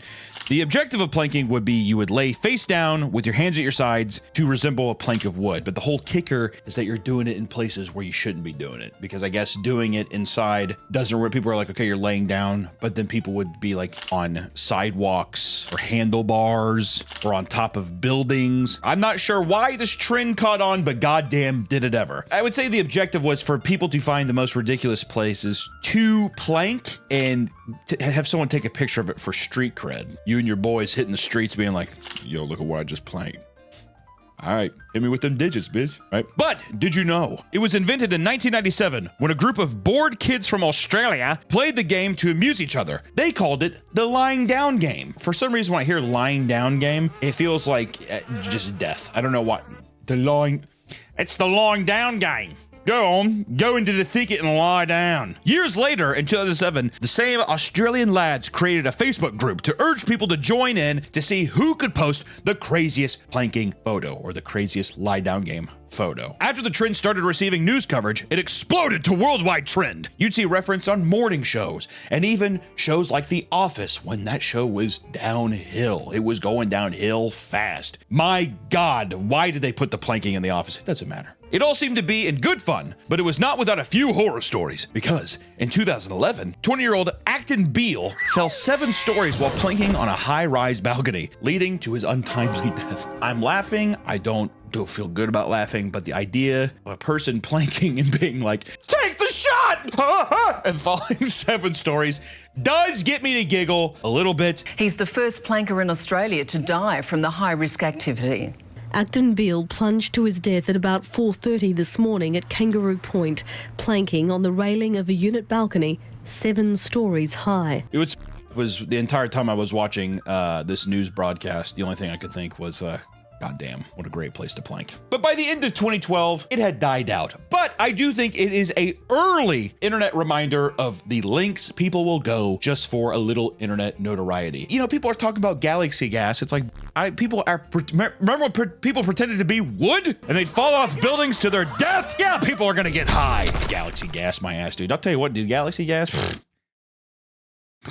Man, I bet that shit tastes good. I think that, you know what? Go ahead. You know, I'll try it. I just get horribly addicted to Galaxy Gas like immediately. Or how about we move on to our next internet trend, which was Chubby Bunny. Do you guys remember Chubby Bunny at all? I feel like no one really remembers this one. Chubby Bunny is a seemingly innocent game where each participant places marshmallows in their mouth and they say the phrase, Chubby Bunny. Chubby Bunny. Chubby Bunny. You're drooling and shit. You got marshmallows popping out of your mouth, and people are probably recording you being like, dude, you sound so fucking weird. Well, in 1999, Catherine, a 12-year-old girl, died choking on 4 marshmallows while playing the innocent game at an elementary school fair. Let me tell you something. I'm not making light of this at all right? Horrible thing that happened. 4 marshmallows does not seem like enough to warrant the ending of a life. Okay, I just want to put that out there. I'm not even smiling, all right? Not joking about it. I'm just saying 4 marshmallows, not laughing. The 4 marshmallows does not seem, even if they were big marshmallows, it doesn't matter. How about we move on to gallon smashing? Remember gallon smashing? While Planking and Chubby Bunny were fairly harmless, this is where we start kind of, we're tipping into the gas, dude. We're hitting that Galaxy Gas just a little bit because gallon smashing trend, this is where we start dipping our toes and with the public. The trend started in 2013 when a channel known as the Chazy Channel posted a prank video where they would grab milk jugs and purposely fall down and slam them onto the ground, and the milk jugs would just explode everywhere. Granted, I did laugh. I remember when I was younger, I did laugh a little bit the first time I saw it, but then you start feeling bad because bystanders would come and try to help them, and then they would comically slip and fall like a goddamn Buster Keaton movie, and they would fall down in their own milk. But the original video of the gallon smashing trend amassed over 40 million views and spawned a spew of copycat pranksters, eventually making the news. One copycat incident in New Jersey led to 3 arrests as the prank caused over $500 in damaged merchandise, and they were ultimately charged with criminal mischief for knowingly damaging someone else's property and endangering others. How much milk is enough, dude? $500? And then I feel like the gallon smashing thing leads us well into, I guess, eating related challenges of the internet and trends that have happened. Some of the most popular types of trends back in the day were challenges involving people ingesting things that are just not meant to go into a human body or are just terrible for you. You've heard of classics like the cinnamon challenge, right? Where you try to raw dog a spoonful of cinnamon, you choke on it like a goddamn Neanderthal, spit it up, and everyone's like, oh my God, you're choking. And you're like, your eyes are all watered. I did that once. I actually thought I was going to choke to death. PTSD, I'm not going to go into it. Some of these challenges were fairly innocent, but others were just straight up putting people in the hospital. Which, you got to look no further than our very infamous, oh, let me shine off that little gold plaque here. This is a legendary one, the Tide Pod Challenge. Everybody remembers the Tide Pod Challenge because after this internet trend happened, it was like buying Tide Pods was like buying a goddamn gun from Walmart. They were behind security glass. Pretty sure you had to press a button to alert somebody so they could unlock it. They're like, who are you? What do you want with this? Your clothes look clean. Get the hell out of here. Get out of here. In 2018, for an entire year, kids were popping Tide Pods into their mouth like they were goddamn lifesavers, dude. It was unhinged. I can't believe this is real still. It got so bad that the American Association of Poison Control Centers reported that 86 intentional exposures to laundry detergent packets were reported within the first 3 weeks of 2018. It kicked off 2018 like a madman. The level of mystery that must have been like the guy in charge is just like, what the fuck is going on with these Tide Pods? Get Tide on the phone. It got so bad that even Tide, in response to children biting into these products and poisoning themselves, it got so bad that they had to partner with the ever popular American football player Rob Gronkowski and had him issue a message for Tide. What the heck is going on, people? Use Tide Pods for washing, not eating. So they would listen, because people aren't going to listen to Tide. They're going to say, shut up and make those delicious packets. Getting Rob Gronkowski called. Are you kidding me? What about Baby Gronk, dude? Don't put that in. That I wanted to kill myself. Or we can dip a little more obscure, right? This one's gonna tickle your taste buds just a little bit, huh? In 2017, there was NyQuil chicken. Okay, now we're getting to the point where even myself, I'm thinking, does this even warrant an internet trend? I'm not sure if I'm not sure if you can classify this as a trend, if it's just a couple people from 4chan doing something, but we're gonna talk about it anyways because it feels like it's in in tandem with Tide Pods, okay? In 2017, there was NyQuil chicken. After a viral 4chan post detailing the creation of the NyQuil infused chicken, or Sleepy Time chicken, blew up all across Twitter, all right? People were adamant. They had to find out the source to the Sleepy Time chicken. The FDA had to make a statement about it, alerting people that boiling a medication can make it much more concentrated and potentially dangerous, and the fumes alone could damage your lungs. People are making beautiful pieces of chicken out there, all right? I don't want to put anybody down for their culinary habits, dude. Not everybody can be a Joshua Wiseman, all right? Sometimes you got to make do. If you like the little tangy taste of NyQuil and want to infuse it in your chicken, God bless you, but there will be repercussions. Which, you know, there's other food related ones, such as the corn cob challenge, which is just, it looks so painful. You just put a corn cob on a power drill, put it at full blast, and you try to eat it, and it just rips teeth out of your mouth. That one, you got to be a special kind of person to participate in that. I don't know who the hell actively wants to participate in that, but, you know, here we are. We move on to some of the trends that happen in state schools. You know, we don't talk enough about state schools and how vile and dumb they are, right? People who go to state schools, not the brightest bunches. A lot of business majors is all I gotta say. Among college kids, the Borg, or also commonly known as the Blackout Rage Gallon, became a huge hit.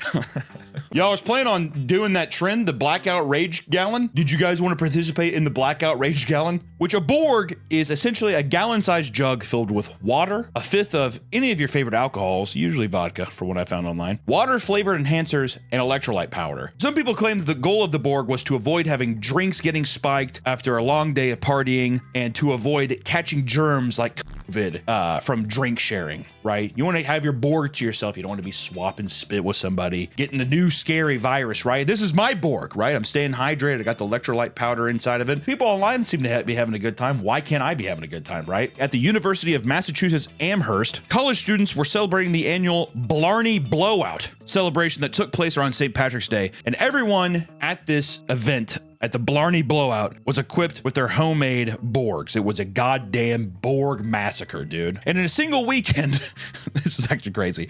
In a single weekend, 46 students were hospitalized due to near fatal amounts of alcohol being consumed. Now, who would have thought that the Blackout Rage Gallon would have been sending these little Massachusettsians straight to the hospital? 46 in a single weekend.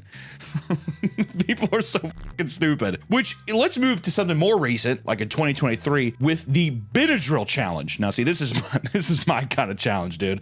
If we're swapping pharmaceuticals in Grandpa's medicine cabinet, now we're kind of tap dancing to my speed here, huh? People found out that after hearing that if you ingest 12 to 14 tablets of Benadryl, you could supposedly induce hallucinations. Kids all over TikTok were racing to their parents' medicine cabinet just because someone said, hey, if you take 12 to 14 Benadryl tablets, you'll see God. And people were like, I have to do that. And in one case of the Benadryl challenge, it did take the life of a 13-year-old boy named Jacob Howard Stevens. It's one of those sayings where you just don't know who's going to be influenced by these goddamn challenges, dude. I've had some friends when I was younger pop pills and shit, scared the fuck out of me. All right, they're like, come on, man, just take it. I was like, I don't know. That pill was Adderall. I didn't even take Adderall, dude.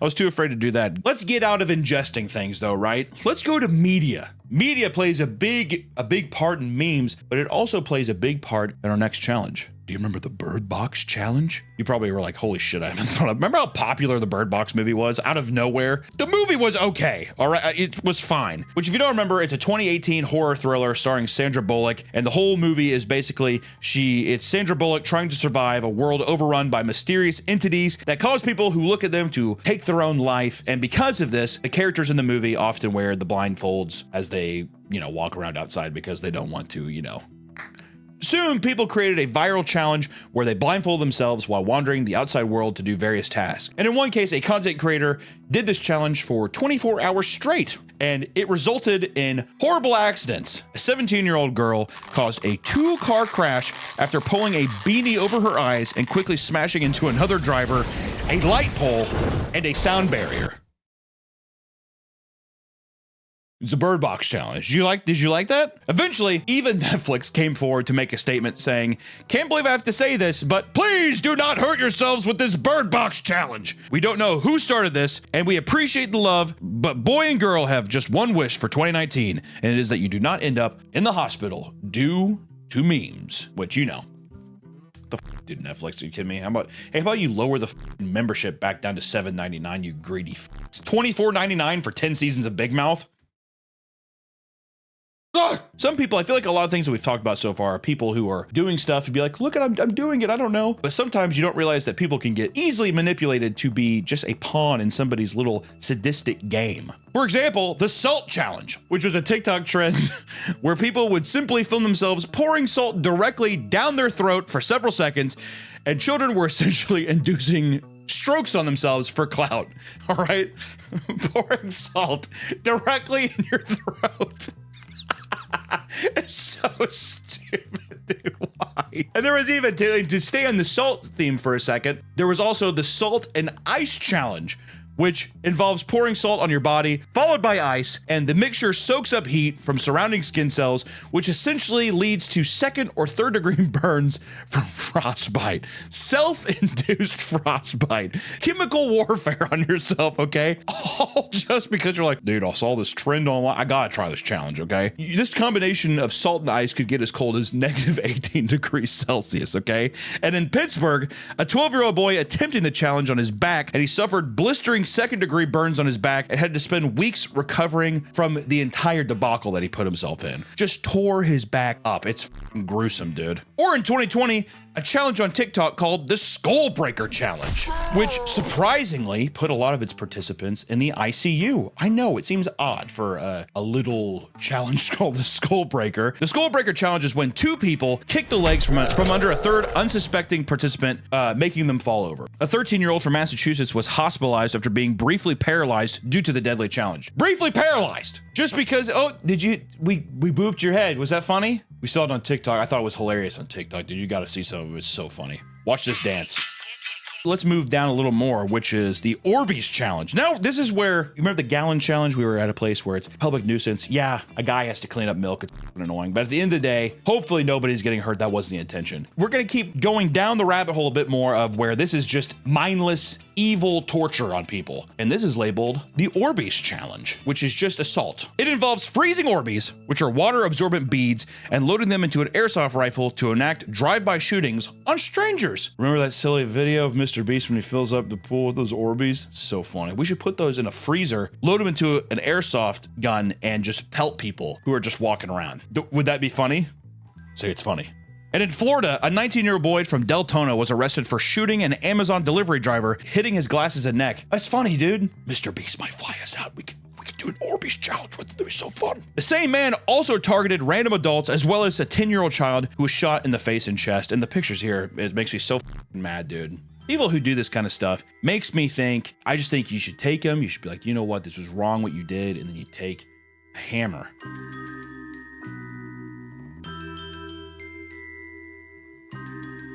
And you say, see what you did? See how silly this was? Wasn't this a silly thing to do? Which, to go even further from that, we're going to go to the last challenge I want to talk about today, or the trend, and it is probably the most severe. It's definitely, I think, regarded as the darkest internet trend that I can, at least that I found or that I can think of, which is the Blue Whale Challenge. Which the Blue Whale Challenge is known as one of the darkest trends in internet history.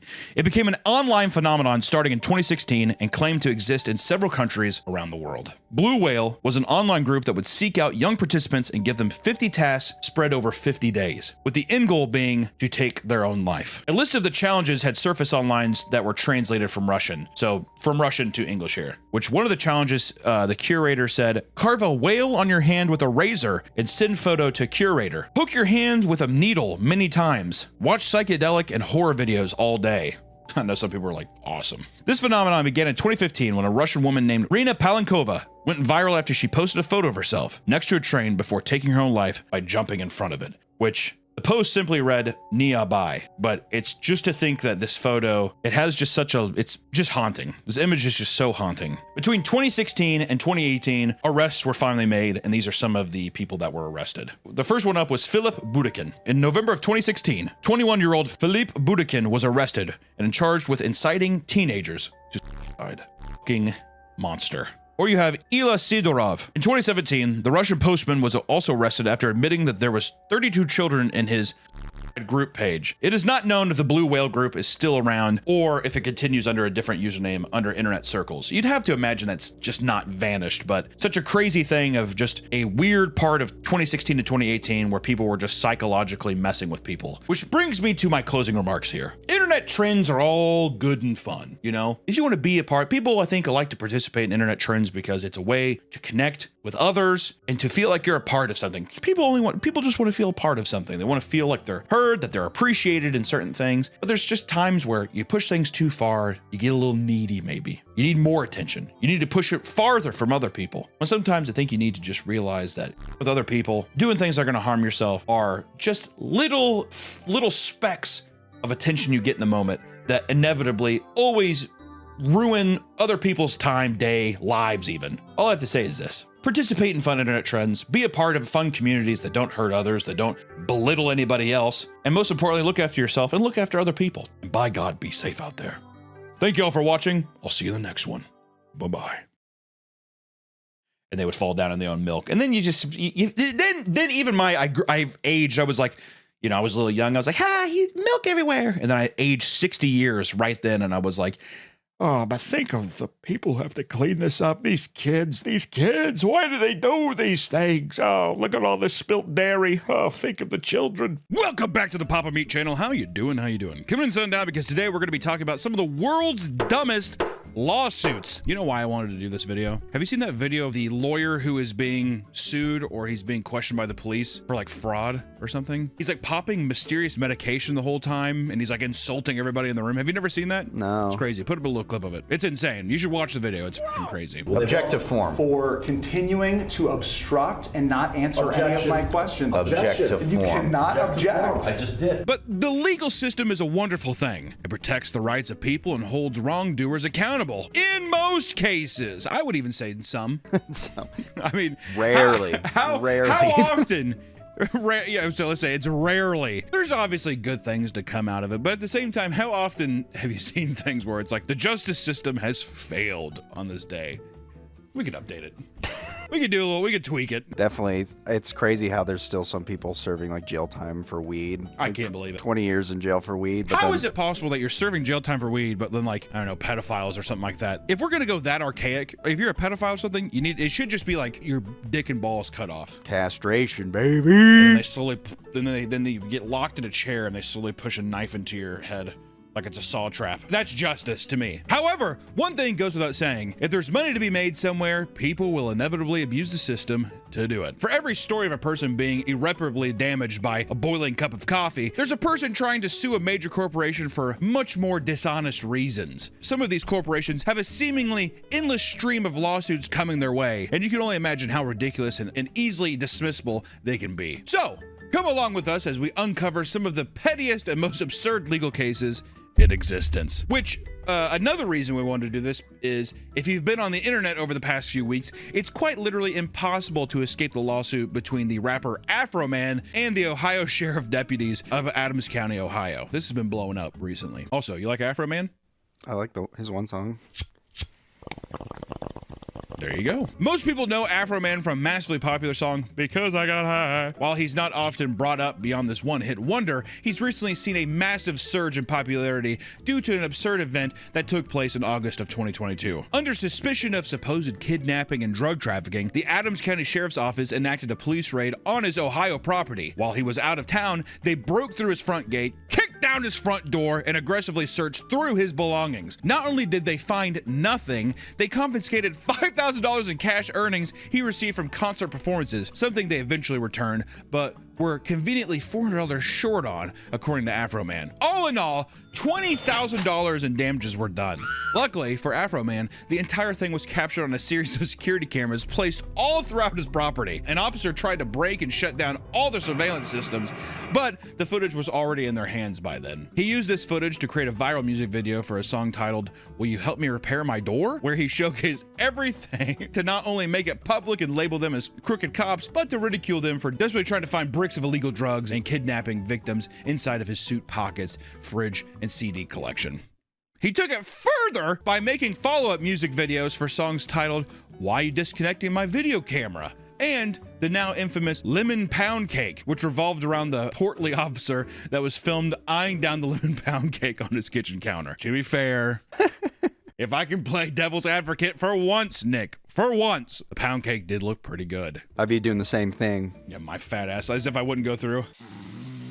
If we're already taking the money, dude, I'm taking a little piece. If we're already breaking down the man's door.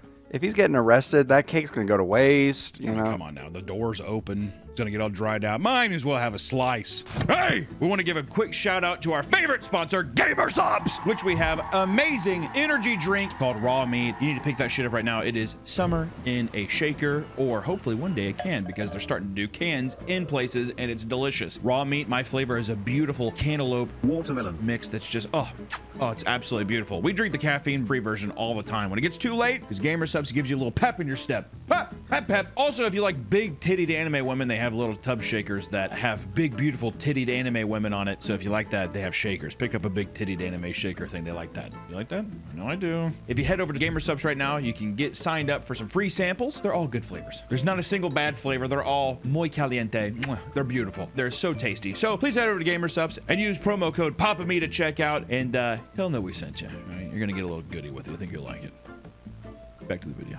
All of these songs were going viral, with the original music video currently sitting at around 13 million views. This, alongside Afroman's social media rants about the individuals involved, led to the deputies issuing a defamation lawsuit in 2023 on the basis of humiliation, ridicule, mental distress, embarrassment, and loss of reputation. What they didn't know is that the decision would lead to 100 times the humiliation and internet hate. The legal proceedings were streamed just this year, and the public witnessed Afroman, aka Joseph Foreman, wearing an obnoxious American flag suit as he doubled down, stating every humiliating thing that took place was due to their own incompetence and wrongful raid on his property. And the worst part is that around this time, Afroman began releasing more and more music videos for targeting specific officers involved in the raid. His song Lick 'em Low Lisa was about Deputy Lisa Phillips and how she goes around town eating pussy like pizza. Ladies and gentlemen, you have to realize the creativity pouring out of this man is inspiring, is it not? Lick 'em down Lisa's awesome.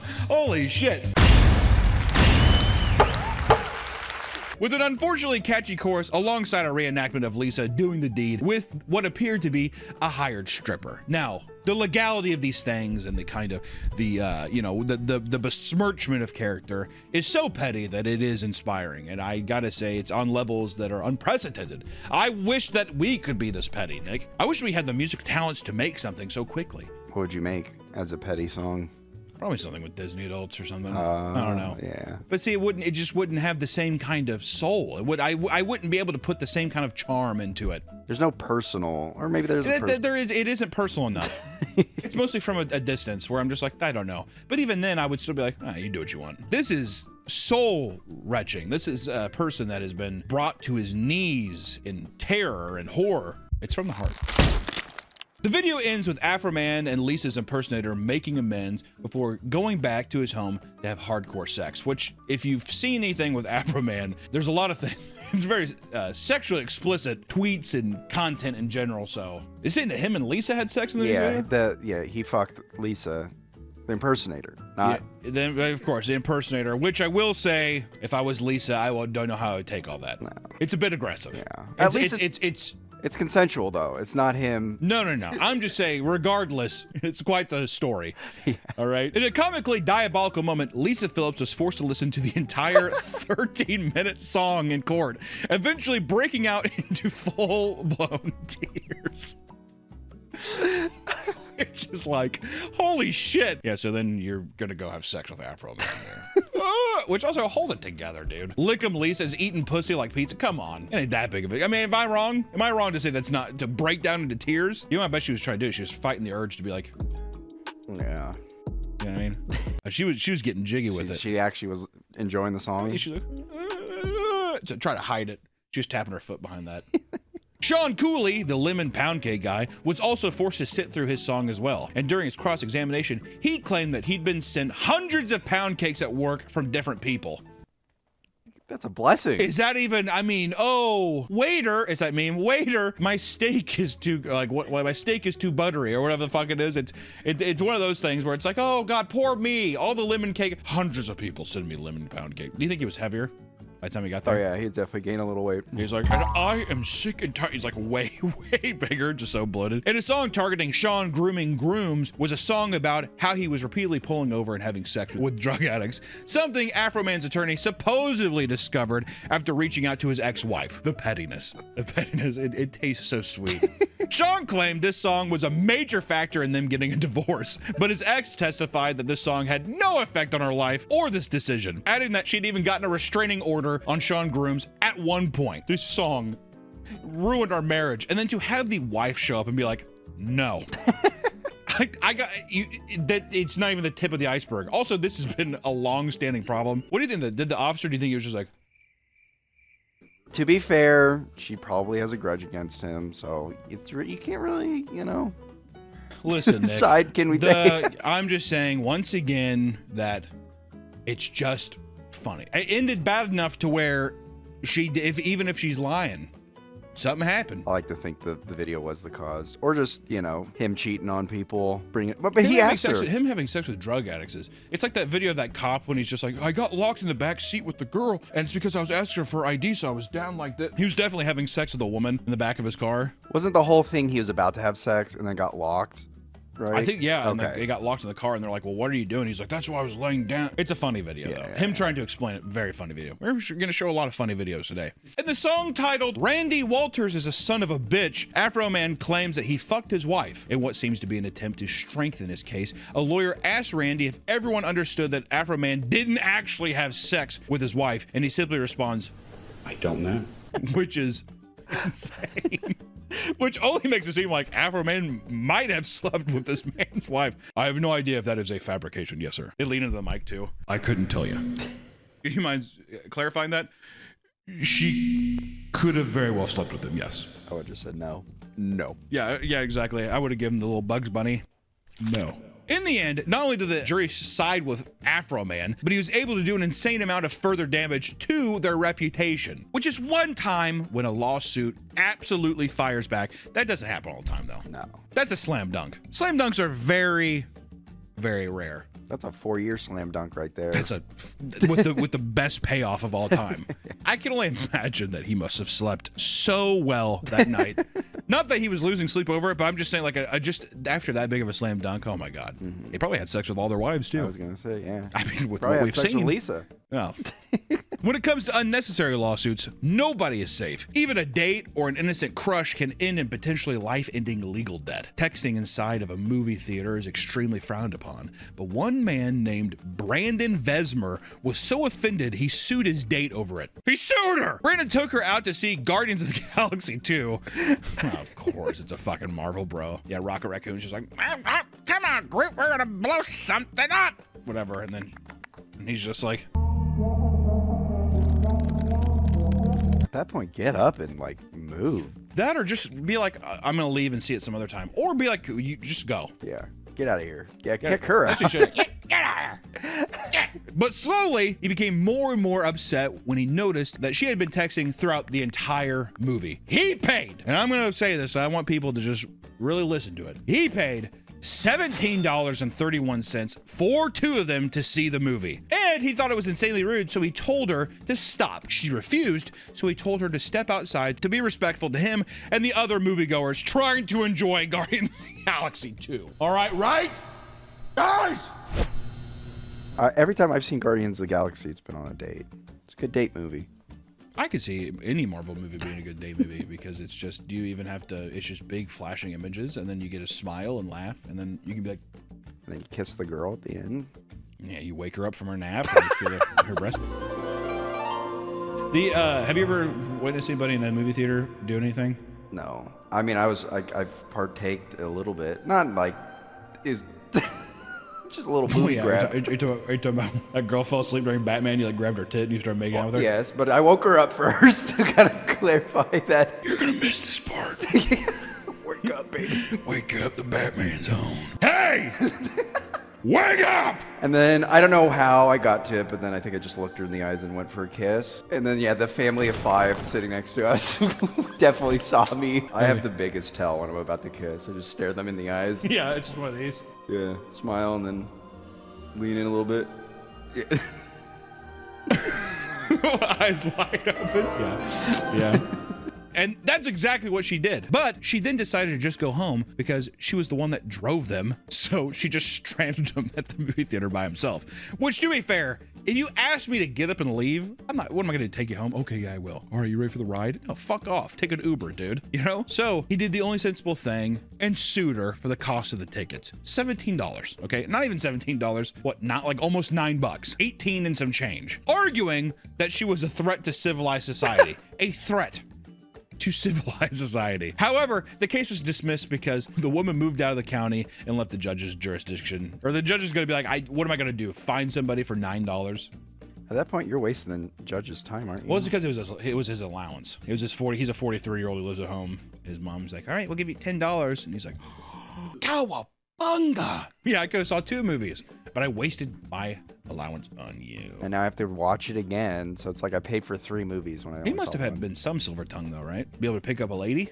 Oh, that's true. You got the date. That's true. Something's going right. Over in Italy, another lawsuit began after a husband told his wife he had to attend a business dinner with some clients at a local restaurant. Not thinking anything of it, the wife told him to enjoy his meal. But little did she know, her husband was meeting his secret lover. Mamma mia.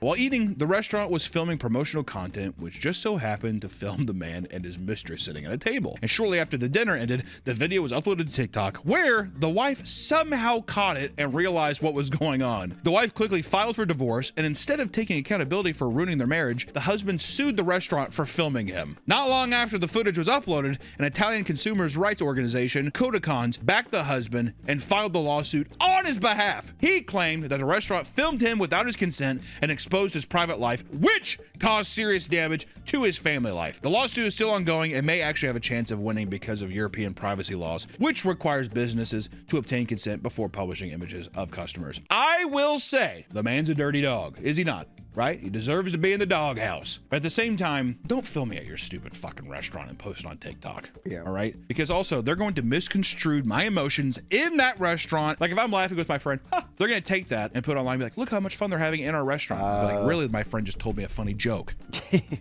involving radio. Yeah, my woman friend told me a very funny joke, so I kissed her. Yeah, she told me such a funny joke that I had to make love with her underneath the table. Getting rejected is hard, but some people cannot cope with it, so they turn to lawyers to try to help them feel better. Who does that? It's like a psychiatrist. I feel bad. Mr. Lawyer? Yeah, sue him. Okay. In 2016, Kay Koshingen and Nora Tanshu-May met at a Singaporean social media event and quickly became good friends. Koshingen had fallen head over heels for Nora, but Nora had repeatedly told him that she did not feel the same way and wanted to remain friends. God, how many times have we heard of that, fellas? Right, Nick? Oh, amen, brother. It's happened to me. I've been there 6 years. For 6 years. Oh, with a girl? Yeah. Pawing at the door? Yeah. Oh, let me in. Let me in, baby. It's cold outside. Koshingen didn't take this well and eventually claimed he'd suffer emotional damage from the reduced contact, so Nora agreed to attend counseling sessions for 18 months to help him get over her. A year and a half, all right? Even the counseling didn't work, and he demanded to see her more and have deep conversations. It was at a point that Nora completely cut contact. First off, can I just say, Nora, what a saint. To even put up with that, you know how many people would just be like, why don't you go fuck yourself, freak? I mean, actually, like people would just be like, fucking leave me alone, loser. I have emotional distress. You know what's gonna be even more distress is when I take this ball peen hammer and drive it through your fucking skull. Get away from me. Imagine, it's terrorism. Can we take counseling together? Which also, taking the counseling thing would be like, does that make any sense at all? I have to meet up with you on a scheduled basis? It's a manipulative trick to just, hopefully she'll fall in love with me. If we go to Exactly. She's counseling. going to see how vulnerable I am in this setting over the course of a year and a half or however long it's going to be. And then she'll just fall in love with me. She'll be tricked. She'll be tricked. Well, like literally, she's probably just like, I'll trick her into loving me. In response, Kaushigan filed 2 lawsuits against Nora. The first one was for a realistic and I think pretty reasonable $3 million, which he believed he deserved to cover the trauma and depression from her rejection. He also claimed that her rejection ruined his stellar reputation and cost him money. The second lawsuit was for $22,000 because he claimed Nora agreed to improve the relationship, but guess what? She didn't. $3,022,000. That's what you owe me, Nora. Tease! Both lawsuits were dismissed, with the judge finding that Kaushigan was abusing the court process, and Nora would then file a lawsuit and win a large sum of money to cover the counseling costs and help install extra security around her house. That's justice. See, these have actually been pretty good. These have been pretty good so far. Once again, these are not, I want to put out there just me, this is not realistic. Somebody did me wrong. I went to the, I even go to the police being like, this happened, and they're just saying, we can't. There's nothing we can do. Sorry. That's usually it. You'll even ask a lawyer, what the fuck can I do? I mean, not really a whole lot, sorry. That's about it. Many lawsuits are undoubtedly just desperate attempts at a payday and can be surprisingly petty. No. In 2005, for example, a man named Ray Pearson was convinced that his local dry cleaning shop lost a pair of his pants that belonged to him. Despite boasting same-day service, the pants he'd given them were returned several days later and were supposedly not the original pair he'd given them, according to him, which is also kind of funny. You get, are these mine? I've had that happen. When I lived in New York, I was like, there's a pair of blue jeans, but it was just not, it didn't seem like the right pair. Was it too small or? No. Right size, but it was almost as if I'd never held these before. See, that's, if I was a woman, I would give back clothes that were too small to fuck with them. Wait, if you were a woman? If I was dating, like, if in this situation, if I was giving someone back, like, their clothes that we've been dating for, in a woman's case, to fuck with the guy, I would give him different size jeans. No, those are definitely yours. So in this case, you're saying that if you were a woman, you would give back, because you're cleaning them, I'm guessing? I was actually thinking more of a breakup to fuck with someone. Okay, so in this scenario, you're a woman who broke up with a man. Give him back some jeans. And it's like, I'm going to pick up my stuff later, but then you take the jeans and you swap them for like a smaller pair to fuck with them. Yeah. I'm giving back the jeans. Why? No, I got it. It doesn't matter. I wanted you to know. I was trying to connect with you on a way of me saying that I've got an uncanny pair of pants. And I might be siding with this man. Also, same-day service and several days later. False advertising, maybe? I don't know. That is, yeah. That's all I'm saying. Because the sign on their building said, satisfaction guaranteed, Roy naturally felt that they should have to compensate him for these inconveniences. But they refused to cough up $1,000, which was the apparent value of the pants, by the way. $1,000 pants? God damn. And this led him suffering inconvenience and mental distress, ultimately deciding that a request of $54 million in damages was appropriate. Whoa! Within that fortune, $15,000 was supposedly needed to pay for him renting a car every weekend so he could go to a non-local dry cleaners, a request that reportedly led to the judge having to physically hold in laughter, which was pretty funny.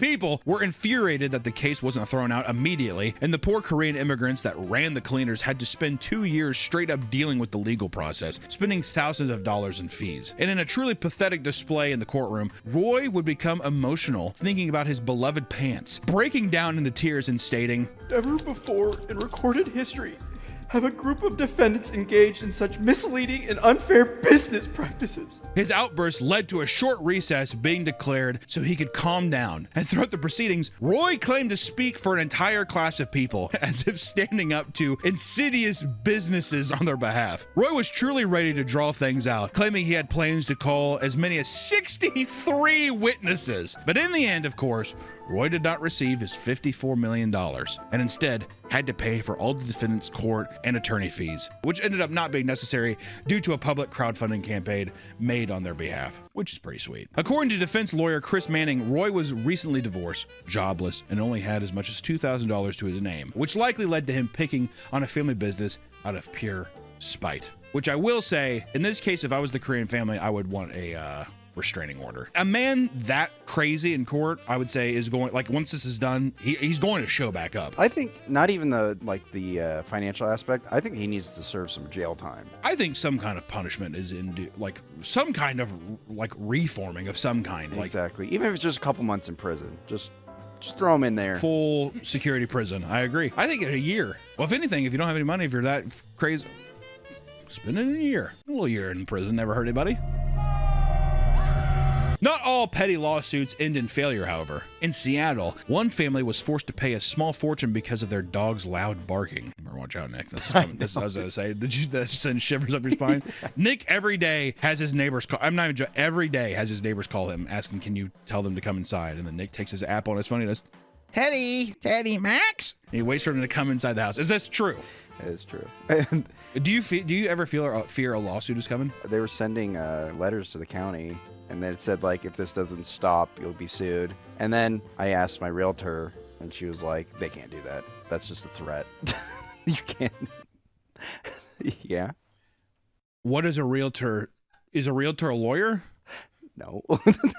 According to Woodrow Thompson, the family of Denise Norton owned a dog that was apparently not just loud, but explosively barking in an intentional way that caused profound emotional distress. To exaggerate just how absurdly loud this dog was, the lawsuit stated that the volume would sometimes reach as much as 128 decibels. This would be comparable to a chainsaw, booming thunder, and even around the sound levels of a military jet during takeoff, all right? That's how loud this dog is. Denise ignored this lawsuit completely because the claims were so insane that she didn't even register it as genuine possibility. This would end up being her undoing, as not challenging the lawsuit led to a default ruling in Woodrow's favor. Though it's unknown if she successfully got the case dismissed, failure to do so would result in their family paying $500,000. $500,000. Better get that Ethereum check, buddy, because I'm telling you, you better put some muzzles on those fucking dogs.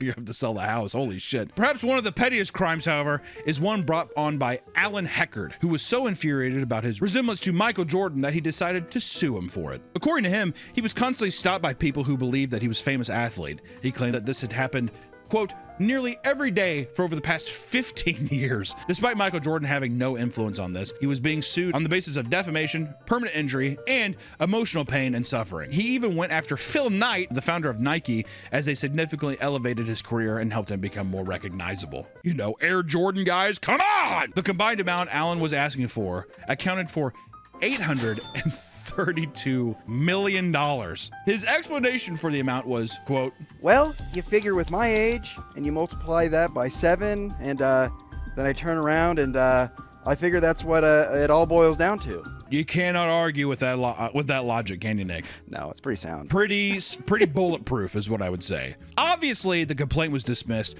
While he didn't explain why, the founder of Nike assumed it was because Allen realized that losing the lawsuit would mean that he'd have to pay all their legal fees. Nike's legal fees? Fuck that. Also, yeah, you do not want to fight Nike. You don't want to fight. Here, Hunter's tip. Hunter's tip. Hunter's tip. If there's a giant corporation, if you are wronged, you just take it on the chin and leave. There's no way. There is no way. They have infinite amounts of resources to make things to where you'll just be bled dry. Unless it's a cold cut case. Unless it's something where it's just so obvious and it's in your favor. Yes, but David and Goliath is a lie. Okay? A lie. Well, I guess actually the woman being burned by the coffee, that was kind of a David and Goliath case. I mean, even then, McDonald's did a huge smear campaign to be like, can you believe she got burnt by a little coffee? Was this bitch weak as hell? What are her legs made of fucking paper, stupid bitch? Get Ronald out of here. We're not going to see Ronald anymore. That's kind of what happened. Oh, Ronald Coffee. Well, not because of that. Not because of that. But they were just like, hey, doesn't it seem kind of exploitative to kids? I thought it was because kids now grew up and they don't like the people you're now targeting are millennials. I don't think so. I think that I think that it was a thing where it was exploitative and a clown was going to kids being like, you should eat this big cheeseburger, this fries, you fat little fuck. There really is no end to the insane stories that came out from the world of absurd lawsuits. It doesn't matter how insane the claims are because people will always find a way to abuse a system if it benefits them. Robert Lee Brock was a prisoner in Virginia in 1995 when he filed a lawsuit against himself because he was responsible for his own imprisonment and violating his own religious beliefs due to his inability to practice them while in prison. In his own words, he said, I partook of alcoholic beverages in 1993, July 1st. As a result, I caused myself to violate my religious beliefs. This was done by my going out and getting arrested. In total, he was seeking $5 million, but his case was thrown out since he was both the plaintiff and the defendant, meaning he simply couldn't lose. Which in his mind, I bet he was just like, it's the perfect plan. Checkmate. Checkmate me. In 2002, Lee Boy Malvo and his accomplice John Allen Muhammad were committing a mass shooting in Washington, D.C., dubbed the D.C. Sniper Shootings. God!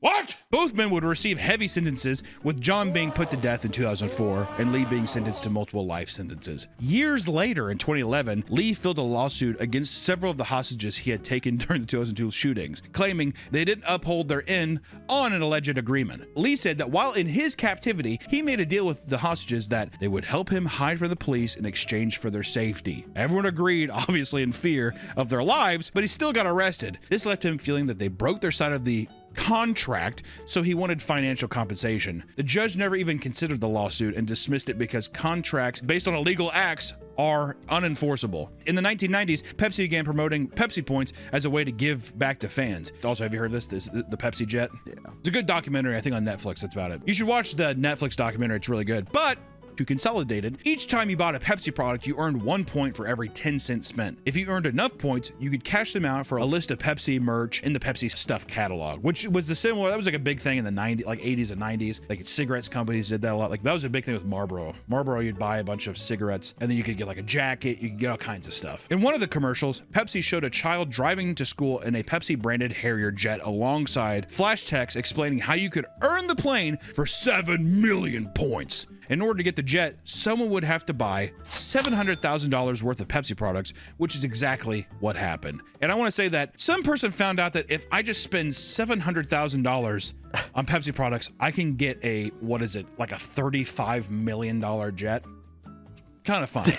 A 21-year-old college student, John Leonard, sent a $700,000 check to Pepsi and demanded that the plane be shipped to his home, which was over the course. He knew some like investor buddies. I think he had a rich friend, and he was just like, this is a crazy idea, and the guy lent him the money. He also claimed that Pepsi actually accepted the offer, and that's why he sent the check in the first place. However, Pepsi never sent his jet, claiming they never actually agreed to the deal. And in response, John took the soda company to court and demanded he receive his plane, claiming that Pepsi had broken its end of the contract. The judge would reject John's claims, saying that no reasonable person would believe that Pepsi actually intended to give out a real jet in exchange for soda points, which I think is unfair. Yeah, that is unfair. I think that you put it on the screen, everything else we're believed that you can get, and that's I mean, come on. Also, I don't know if they ever agreed to it, but they definitely were like, haha, nice find, that was funny. Here's some like drink coupons or something. The defense also argued that because John was so young, he could never be trusted with a fighter jet since he probably couldn't be trusted with the keys to his parents' car. Pepsi never cashed his check, so they couldn't be sued for fraud, and the two parties went their separate ways. Though John never got his jet, it wasn't really all bad. Just recently, in February of 2026, the Frontier Airlines allowed him to convert his 7 million Pepsi points into his 7 million Frontier miles, essentially guaranteeing him free flights for life, which is kind of cool, but at the end of the day, it was the principle. Once again, check out the documentary, it's really good. What I thought almost hurt them in the court case was they changed it to 700 million.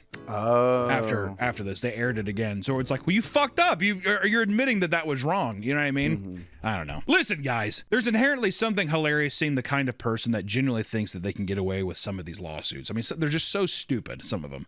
And that being said, when targeting much smaller family-owned businesses, the mountain of legal fees that come with even frivolous cases can be a nightmare, no matter how much of a fraudulent lawsuit this is. People who go out of their way to sue anyone they can for the chance of potentially striking it rich are evil people that take advantage of a system that should be focused on helping people that are actually in need for help. But, you know, when there's money involved, people will always try to find a way. Isn't it right, Nick? Oh, yes. Watch your dogs. This whole thing got me scared for you. Are you frightened slightly after listening to this? I'll actually just defend myself instead of ignoring the lawsuit. See, that's true. You'll go at it head on. You'll take her down. You'll take whoever's around you, you'll take them down. Exactly. I'll say, who is this? Which neighbor? Which one? Okay, yeah, she plays loud soap operas in the middle of the night. Okay, well, yeah, exactly. I see her selling crack outside of her house. So, would you actually try to get a real lie, or would you try to get a real reason to get her in trouble, or would you lie? Real reason. And if that doesn't work, then you lie. Mm-hmm. Yeah. First, I'd get binoculars, scope out, take a week off from work. Yeah, Nick, where are you? I'm busy. You get fired immediately from the job. That's all we have. We'll see you next time. Bye-bye. Oh, man. What the Who is it? We got a letter from the HOA. Oh, HOA? What does that mean? It's the Homeowners Association, Winslow. How do we have one all the way out here? We're in the middle of nowhere, literally in the middle of nowhere. God damn it. Wait, Hunter. What? I want to tell you something. Come over here. I'm not gonna, why do I have to just tell me? Come on, come over here. Please. Whatever, I'll just do it later. I'll just come back down later. No, wait. I just want some screen time. Welcome back to the Papa Meat channel. How you doing? How you doing? Come on and sit on down because today we're talking about 3 letters that I hate combined together. I'm of course talking about H-O-A. Let me tell you something. Owning a home is something most people hope to accomplish as they reach their adult years. There's something freeing about having your own piece of property, where you have more say in creating a comfortable space to live in, right? However, many future homeowners may not realize that they don't have as much freedom as they may think. A significant number of communities in the U.S. are overseen by something called the HOA. Or the Homeowners Association. The HOA is run by a board of directors that enforce rules for all residents that own property within the community to follow, right? So your neighborhood has some fucking goon council that sits around, and there's the people who are like, your fence can't be that high. You know, and some of their goals include maintaining the upkeep, the safety, and property value of a neighborhood while also providing amenities for homeowners and aiding in resolving resident disputes, right? It's basically daycare. If you're in a HOA, you're in a daycare. Hey, listen, your car's a bit loud. You come in. Can you just slow it down? And can you also just, I mean, come on. You're being a bit loud. You know, it's that kind of stuff. Cut your grass. Yeah. So actually, you left your trash cans out in your driveway. That's a fine. I can't leave my trash cans in my driveway. It makes the neighborhood look bad. Kill yourself. You left your 50-foot skeleton out. So you left your giant Costco skeleton out for 6 months and you accrued quite a fine.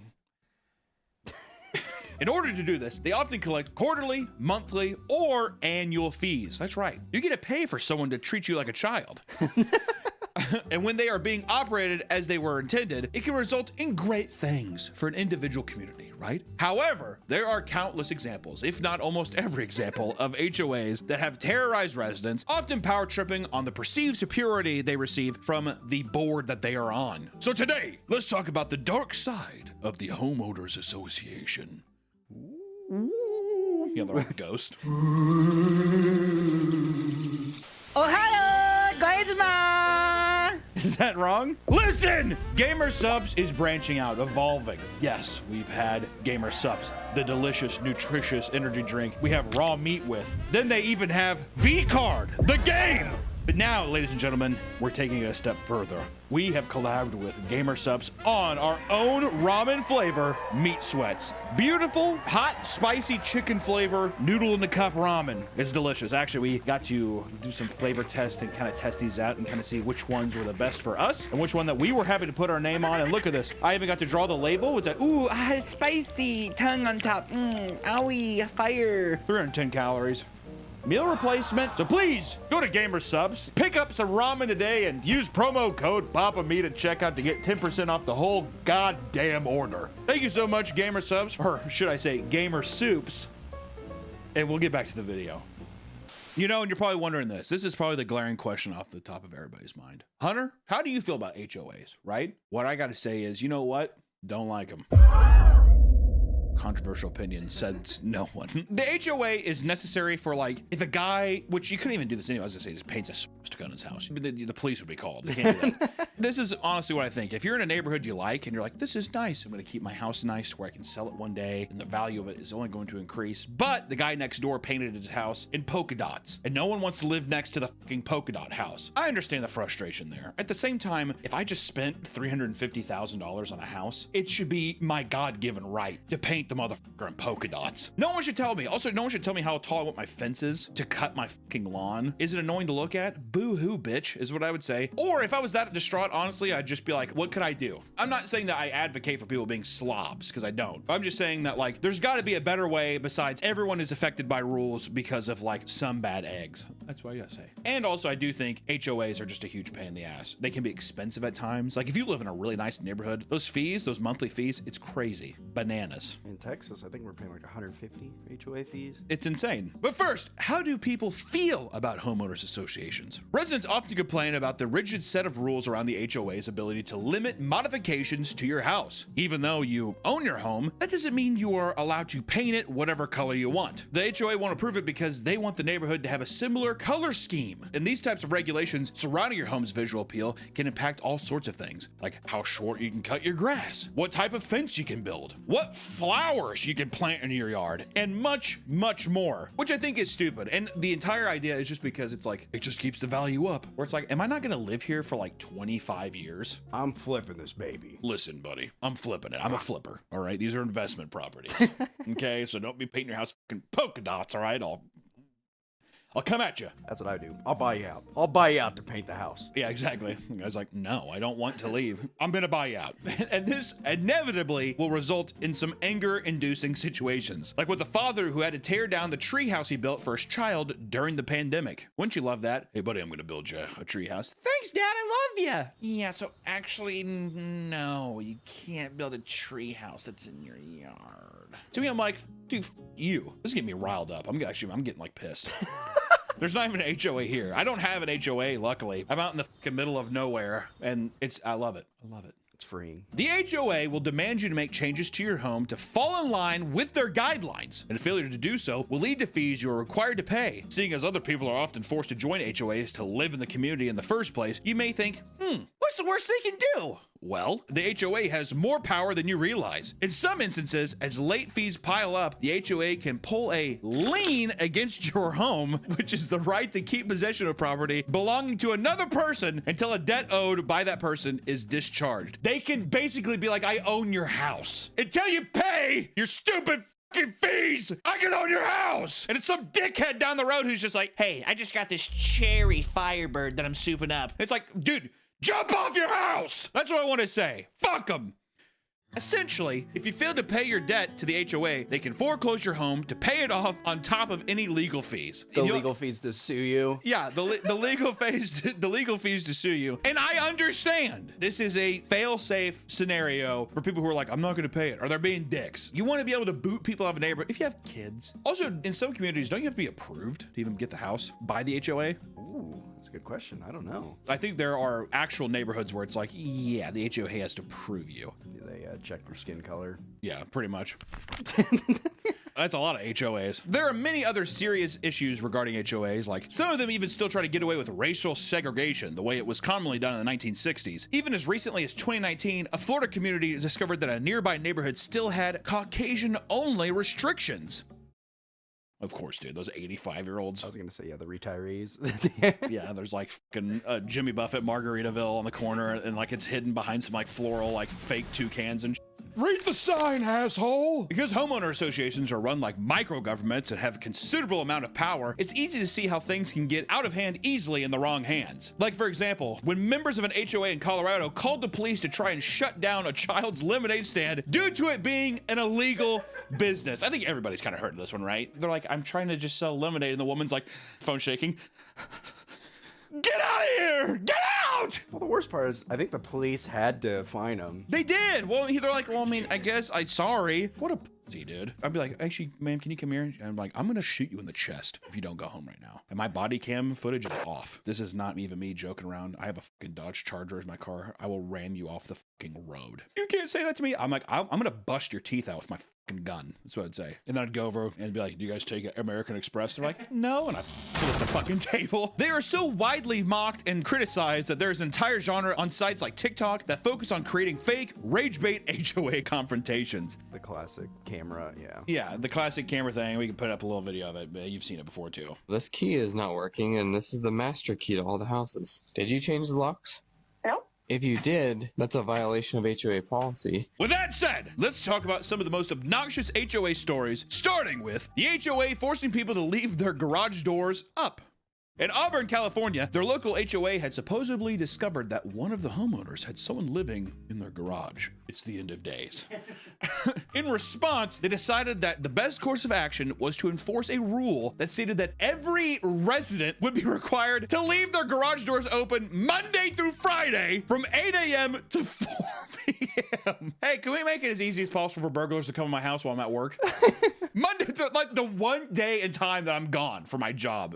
Fucking idiots. Residents were infuriated by this because it meant that they ran the risk of bikes, wheelchairs, cars, and any other loose objects in their garage being stolen. Those who refused would have to pay a $200 fine, which is probably per day. Yeah. By the way, during the next HOA meeting, the neighborhood voiced their frustrations, causing them to back down from their new rule. I would be like, you know what? If you charge me, I'm going straight up. I'm not gonna say it. Postal? No, I was gonna do more beating people in the mouth and but that's I'm too angry. Yeah. I'm heated. I'm heated because I will say, I don't know if this is a good spot to say it, but I had this one HOA one time. I was mowing my yard and the guy who was the director or whatever of the HOA lived behind me. I was mowing my yard and the guy came out and he's like, you know, you're not supposed to use gas mowers in this neighborhood, right? Oof. And I did. What? He's like, we're basically all Ryobi over here. And I was like, well, I don't have it. And he's like, okay, well, you should go get one. Annoying altercation, albeit whatever. Later on in the day, I get a fucking at my door, and then I hear off my steps, and the guy knocked on my door, left an envelope, and like ran off. And it was I'm not even joking, it was a $550 fine. What? And I was like broke at the time. Fucking broke. Where was this? This was in Kansas City. Really? Yeah. Oh. And I sat there and he lives right behind me. So I like walk around. I'm like, are you serious? He's like, buddy, honestly, I hate to do it, but it's just if you let one person do it, everybody's gonna start doing it. I'm like, it's a gas lawnmower. It's fine. I was like, also, I'm like, how can I get the fucking mower if I have to pay this? He's like, listen, like I said, I hate to do it's like, it's that kind of shit. Yeah. It would always be like weird, petty stuff like that. Anyways, I hate HOA so much. Yeah, that's horseshit. But if you thought that HOA decision was stupid, that's only the beginning. Let's talk about the $250 Gatorade bottle violation. Rachel, a mother on TikTok. Mom talk. Mom talk. Play a clip.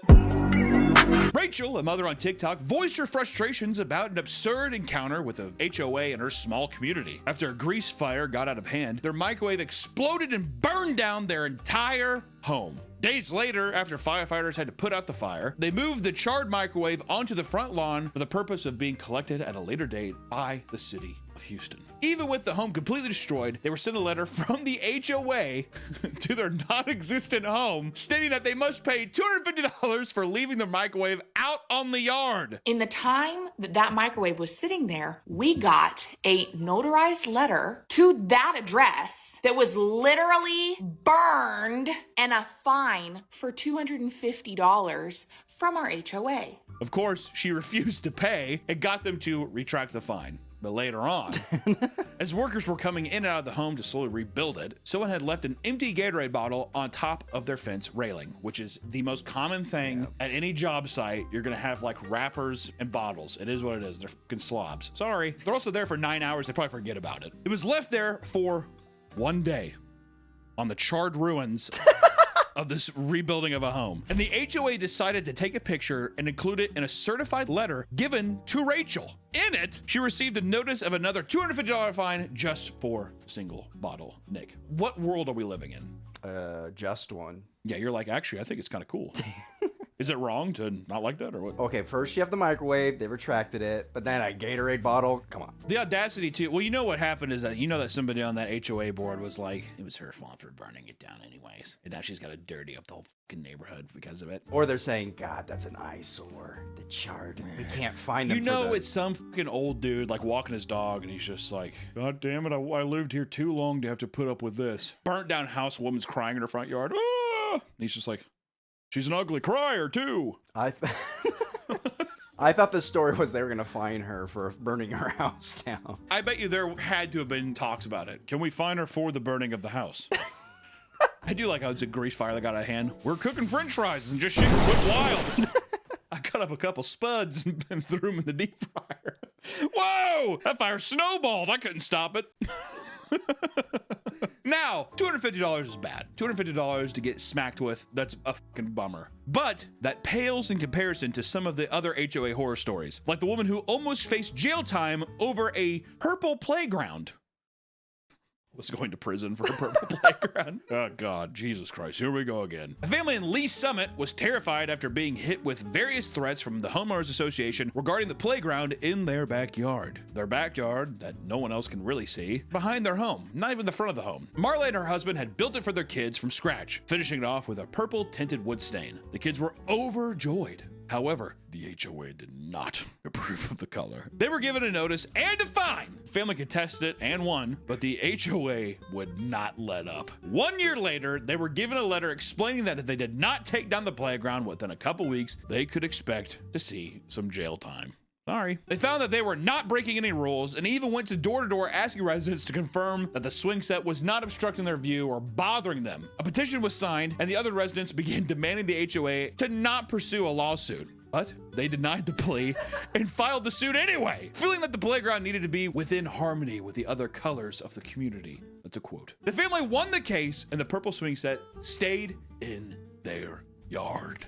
It's like not even that bad. I don't think it's that bad now. I'm looking at it now and I'm like, it's a fucking purple swing set, dude. And also kids are playing on it. They would hate our channel colors. Yeah, they're just like, I do not approve.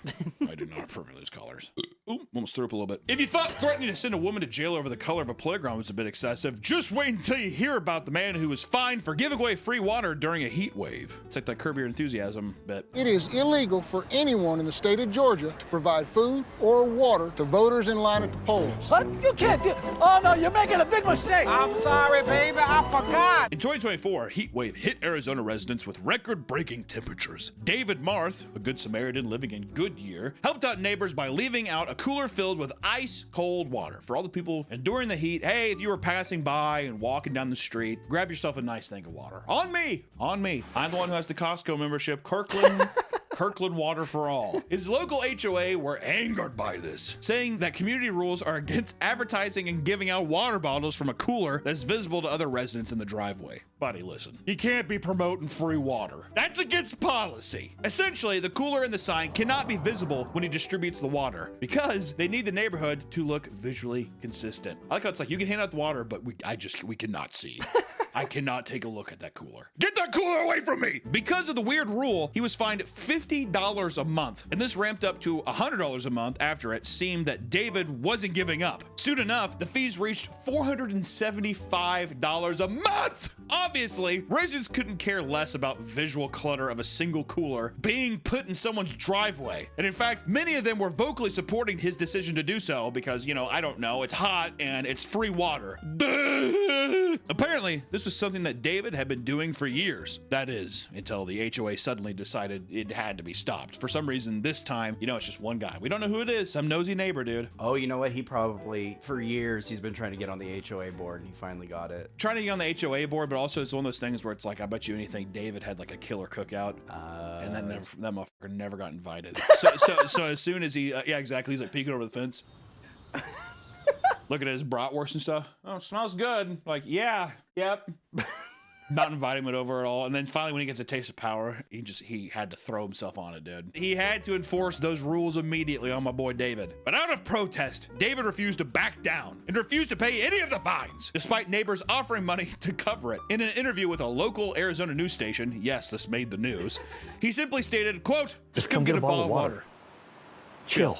How sick is that? And have a bratwurst. And have a fucking bratwurst. You know who you are. You know you're not invited. The guy's like, has like a glass of scotch in his house. He's like, David, do you need anything else, master? Sometimes HOAs can greenlight fees that are incredibly cruel, despite insane financial toll it can take on residents. Like when an HOA surprised a homeowner with a $15,000 fee. What do you think justifies that high of a fee before we... The only thing I can think that justifies a $15,000 fee is one, you like destroy someone else's property, something like that. Like if you painted a giant on your house or something weird where it's like painting your house polka dots, is it annoying? Yes, but at the same time, do I think it really devalues your home? I don't know. I really don't think it does. But that kind of stuff, I think that legitimately, like, you're just hurting everyone. Yeah. Not only is it super offensive, but like you're actually fucking with our money now too. Yeah. You know, which I don't know which one's worse.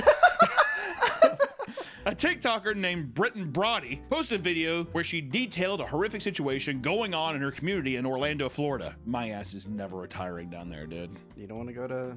No, I don't want to go to Florida. That shithole. Back in 2022, she had bought a condo at the age of 21, and part of her fees on top of her mortgage was a $315 HOA fee. That's what I'm saying. Is that fucking ridiculous? Oh, so you have to pay this, and don't forget that. It's like buying an apartment, unless you're in New York, makes no sense. Because then you have to pay building maintenance fees. Yeah. At one point, a company had approached the owners in that neighborhood about buying their homes from them to convert into apartment buildings. Soon after they reject this offer, a new board of directors came in and increased the HOA fees for every resident. I wonder if he's in on this business scheme as well. For Brittany, her fee jumped up to $414, and soon after, it raised to $651 a month. That should legitimately be illegal. That's something them trying to kick them out, right? Well, they're trying to strong arm them to be like, you're not being kicked out, we're buying your property. It's that kind of shit. Yeah.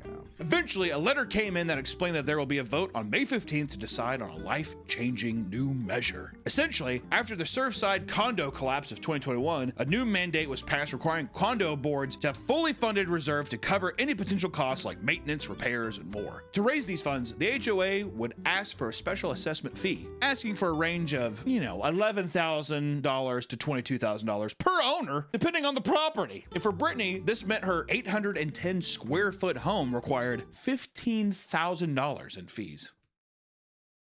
What? This is the kind of person where I'm like, if hell is real, you are going to hell. Like there's no, it's Owners were shocked, obviously, especially after finding out that half of the fee would have to be paid 2 months later. I don't know where I personally would come up with the money. Like, I have a full-time job, I work 40 hours a week, but I do not make enough money to have that much money saved up. With the other half being due 1 month after that. So basically you have 2 months to scrounge up $7,500, and then next month you gotta pay the other half. You're cool for that, right? You living in this 810 square foot duplex, you're good for that? Okay, cool, just making sure. At this point, the community came together and created a ballot with the goal of voting to recall the current board of directors to replace them with actual residents. Why that wasn't done in the first place, I will never know. They also hired an attorney to help look into the situation. The word had gotten out, with her TikTok going viral and local news stations picking up her story, and in the end, the board was fully replaced with people who had an actual interest in looking out for the residents and raising money in a way that wouldn't financially cripple everyone in the community. Happy ending. You know what's, and I'm saying this to you, I have no idea. You know for a fact too that those old board of directors, bunch of old people. Oh yeah. I don't know what the f it is with old people wanting to hoard gold before they, what are you gonna do with it? Sleep on it. You might make a little bed out of it. Might be nice. My bed's made of cash. Smother with her $100 bill pillow. I don't understand when people are like, some 76-year-old guy, I have 148 properties. Sell them. You're gonna die. You're gonna die soon. It's real soon. Generational wealth. It's probably because somebody looks at them and they're like, you're old. You're a fucking parasite. You're a leech on our family. You're a leech in our family. You're a waste of space. You smell bad. You should just die. Lay down and die. If you're old, just lay down and die. Jeez. That's me talking to those board of directors. You know what? Fuck it, all old people. Lay down and die. If we want to take a look at another woman who was hit with an exorbitant fee from an HOA, we could talk about the old woman who was forced to pay $17,000 in fines. Sorry, we just stepped it up $2,000. In 2020, an elderly woman from Georgia named Pat Kramer was in a panic after receiving absurd letters from the HOA. Just a guy down the street sending her dick pics. Oh, send more. Yeah, please send more. I horny. Goddamn, Pat. Look at you. Your lips are sitting there slobbering all over the driveway, Pat. Look at you. Sorry. That's what we call her Super Soaker Pat. Send her a Polaroid of her cock. She'll be happy for hours. Ooh. There's no way. Jesus. After living in her neighborhood for 13 years with no issues, a new management company took over and started endlessly targeting her with huge violations and fees. It was me. I was like, how old is she? All right, stack it up and get her out. It started with her trash cans being visible. That irks me the most, dude. Which is hard for her to move frequently because of her age, because she's older than Father Time itself.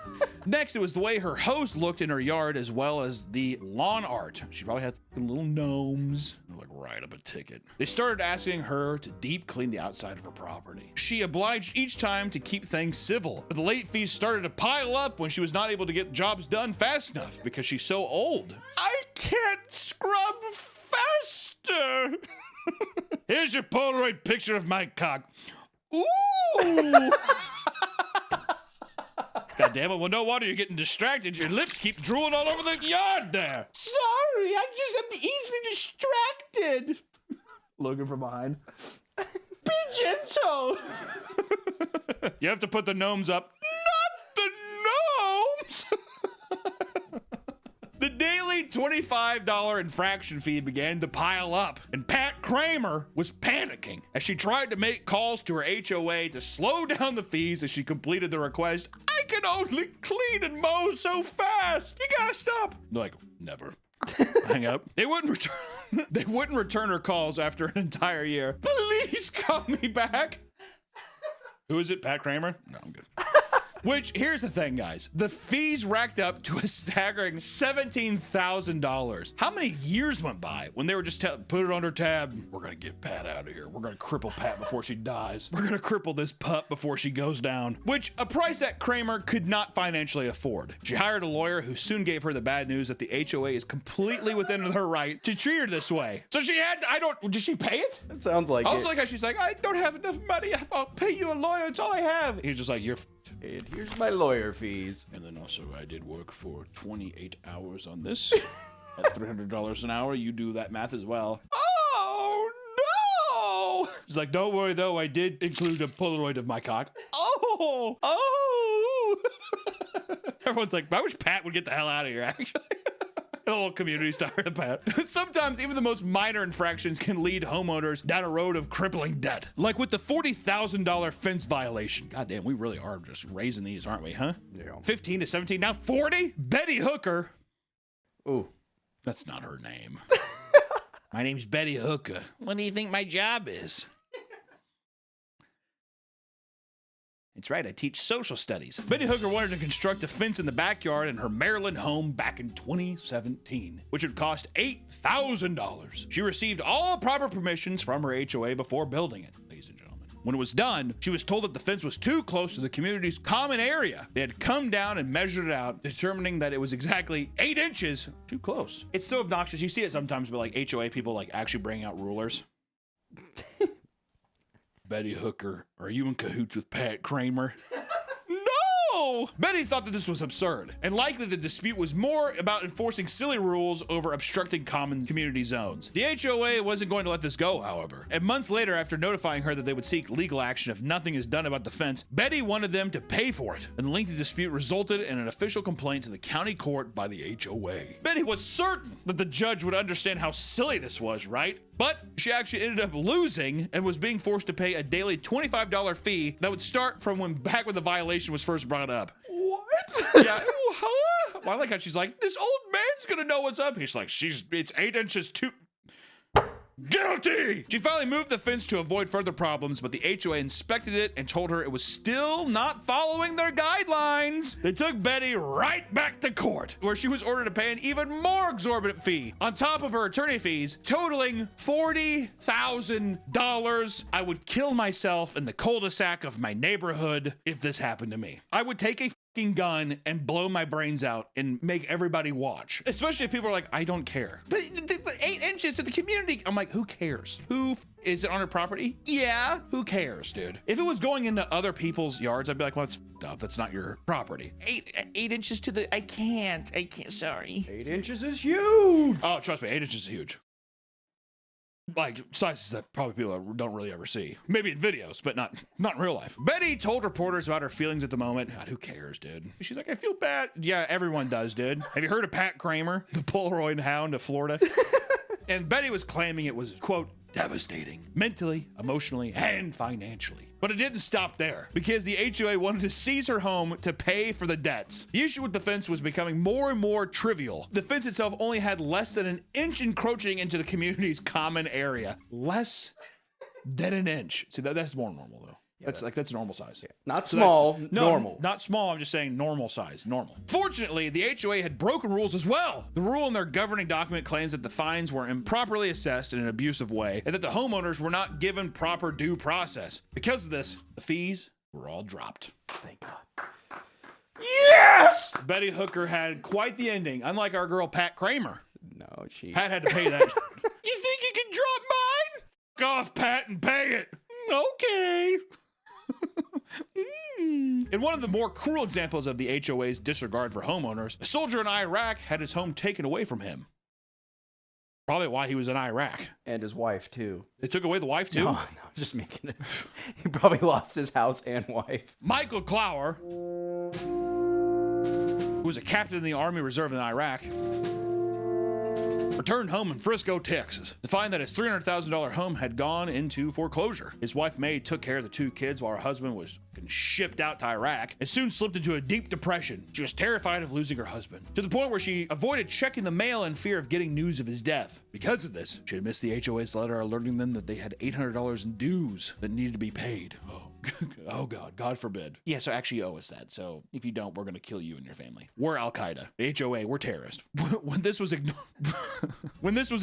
the HOA started sending letters informing that they were getting ready to foreclose on the debt by seizing and selling their home. The worst part was the home was only sold for a measly $3,500, as it was just a vehicle for them to get back the small debt that they were owed. May was shocked that the HOA never once visited the home in person to get a response from her, and that her home could just be sold without her getting not a penny from it. They worked with the lawyer to try and reverse this foreclosure based on the fact that the affidavit from the HOA's lawyer did not account for Michael's deployment. They had also set up a legal defense fund and eventually sued the association in federal court. They awarded a generous settlement and were able to finally reclaim their home.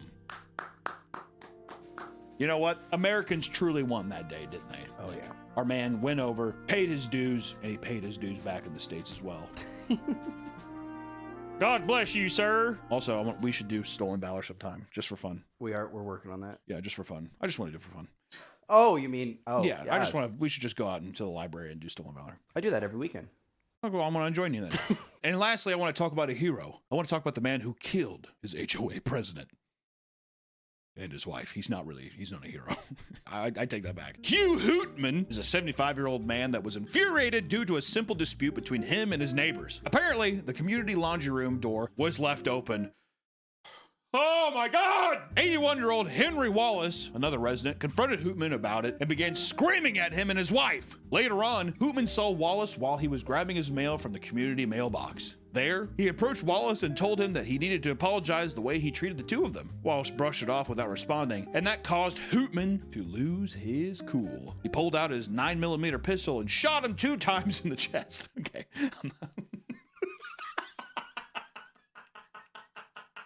I'm just gonna laugh at it, sir. It's just so stupid. You apologize to me right now. No. Right, it doesn't matter. I'm not gonna justify why I laughed. His wife, Ginger Wallace, was also the HOA president. Rushed out of the apartment screaming for help. Hootman fired 2 more shots at Ginger, killing her as well. And afterwards, he simply took a seat on the couch of his apartment and told his wife, quote, "Call the police. I just shot Henry and Ginger." He turned on King of Queens. The sheriff believed that Ginger, being the HOA president, played a role in the confrontation and only further pushed Hootman to do what he did. He felt horrible for what he had done. No, he didn't. But it was too late. He was given 2 consecutive life sentences. Listen, here's the thing, y'all. HOAs, I don't like them. Respecting your neighborhood, that's something I can get behind. A neighborhood is a great community place. Being friends with your neighbors, right? I remember when I was growing up making friends in my neighborhood, it was one of the best times of my life. And I'm glad that I got to do it. I live out in the country now, but neighborhoods are communities. You need to have respect for them. But at the same time, we need to figure out some kind of different methods besides the HOA. I don't know what it is. I'm not saying that I have the answers, but all I know is that this is fucked. This is absolutely fucked. So please, if you're on an HOA board, be kind. And also, why don't you try being fucking human, you reptilian pieces of shit? Seriously, I'm advocating this. This is not a joke, and I don't want if there's a prompt on the screen, they're fucking lying. I want you to say right now that if you know where your HOA is at, the director, the leader of the HOA in your neighborhood, eat some like rotten meat, get diarrhea, and that's what they deserve. Sorry, you signed up for the job. Oh, you came back! Thank goodness! Here, come quick. I have something to tell you. Hunter doesn't want you to know who did 9/11. Hey, wait! But I know who it is. Wait! No! Welcome back to the Papa Meat channel. How you doing? How you doing? Coming on sundown because today we're going to be talking about food delivery drivers. I did some DoorDash this weekend, Nick. That's why we're doing this. Let me tell you, the whole operation, the whole DoorDash, the whole food ordering app industry, it's got to change. It's got to change. For centuries, if you wanted to eat a meal, you either had to go out to a restaurant or cook the goddamn thing yourself. Today, however, you can place an order to a seemingly endless list of restaurants and have it at your door without lifting a finger until you have to grab the bag. While many of us indulge in this service extremely often, we never stop to think about people who have to deliver the goods, right? We never take time to think about these drivers. I don't think what I was saying. You know, also I started noticing that after a while they started taping the bags. It's because motherfuckers are probably... But that's why if you're a pro, you got your own stickers and bags to replace stuff I thought that with. you're gonna have your own utensil that you're able to squeeze in the bag and Mission Impossible the fry out of the bag or something. Being a delivery driver, whether it's on DoorDash or Instacart, is an extremely draining and depressing job. God damn. Is it? Have you done it? No, I've never done it. I wouldn't do it. Why would you do it? You don't make a lot of money, and then it's all based on tips, and then if people don't tip you, get mad, but I hate tipping culture. I just think going on a limb this early and saying it's a depressing job. I mean, granted, I'm sure it's not what people are stoked to do, but depressing? I'm not gonna put down someone for saying, oh, it's a depressing job. Feels wrong. For some, it's a depressing job. Boom. Instacart was an early pioneer in the food delivery service industry. Since its inception in 2012, both its customers and drivers have had less than ideal experiences. Recently, there has been a trend on TikTok of people saying they are now choosing to only have female Instacart drivers deliver their goods because male drivers keep messing up their orders. One woman gave her driver a super simple list asking for 1 pack of toilet paper, 1 pack of towels, and 1 pack of chicken. Despite the app stating that the man scanned a pack of chicken, what she got was 240 red Solo cups. She was refused a refund. You know what? In a situation like this, though, do you not just think that I'm doing multiple jobs at one time and I gave you the wrong bag? I think that's what it is. You know what? Sorry, dude, but I'm not a feminist, and I like men a lot. And I think, dude, if a man goofs up, you have to give him 75 chances. It's true. Women, right? 1. Women, none. You have to be perfect at all times. In another instance, a male shopper was tasked with getting a customer a tub of Neapolitan ice cream. After claiming they didn't have the brand she wanted, he sent multiple blurry pictures of what they had, only for it to be very clearly in stock. There's none. It's a fucking buffoon, man. I couldn't tell you. You have Ben & Jerry's? No, the fuck to the left. I see it in the picture, in your blurry picture. It's right to the left. So Ben & Jerry's? Why do you think that is, Nick? Why do you think men have such a hard time grasping the grocery store mechanic? Well, they're not used to it. It's a foreign concept for men, going grocery shopping. You go grocery shopping. Yeah, I get lost. While staying at an Airbnb in Miami, a group of girls ordered a long list of basic groceries and necessities for their upcoming stay. When the order was marked as delivered, they expected to find it on the porch. When they opened the door, however, they found the driver simply tossed all the groceries all over the picket fence and left. What are we not seeing, though, in this? What are we not saying? We're not having the full picture on his side. Like, I bet you think he's just like, can I chill? And they're like, no. And that's when he just like, whatever. That's really unprofessional. I think it's more so they're nagging. Other night, where are you? And he just drives by, throws out the window. There's a lot of emotionally unstable people out there in the world, isn't there, Nick? That are driving Uber and DoorDash driver, yeah, all that kind of stuff. This video is sponsored by Fume, the leaders in flavored air.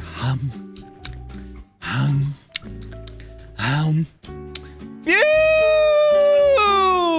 Fume is a flavored air device that's designed to help people quit vaping and smoking by breaking the hand-to-mouth pattern. Cravings can come in when you least expect them. You have to find a way to fight the urge and not to return to your old ways. You don't want to be the old you want to be the new you. Fume! Flavored air! And breaking bad habits can be hard. Oh, jeez. So don't handle it alone. Let Fume help. Fume is not a vape. Nuh-uh. It's not an e-cig. No way. It's just flavored air.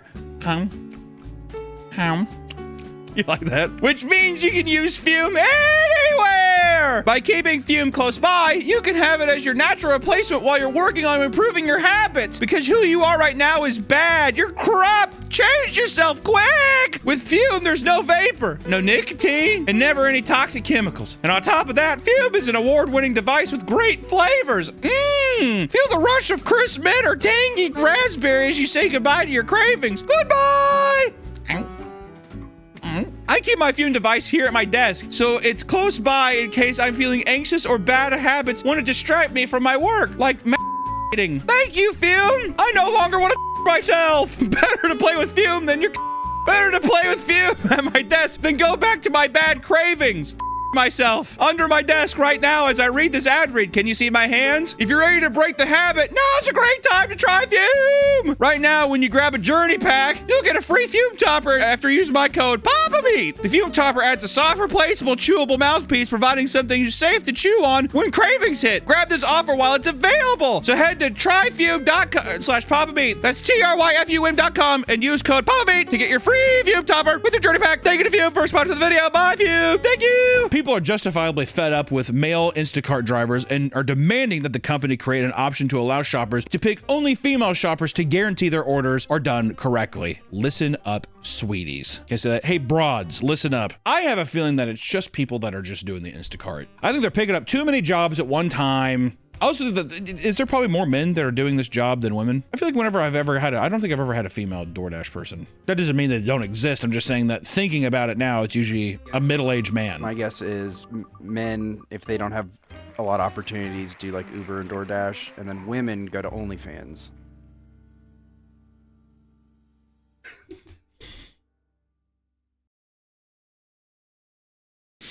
Now, for the rest of the Instacart drivers that don't have this issue, it can be extremely challenging and dangerous. After receiving a regular order of groceries, a delivery driver walked up to a home and was shot by a man that thought he was an intruder. What? Why? Why would you do that? My DoorDasher's near. Did someone say Taco Bell? Oh my God, who are you? Ah!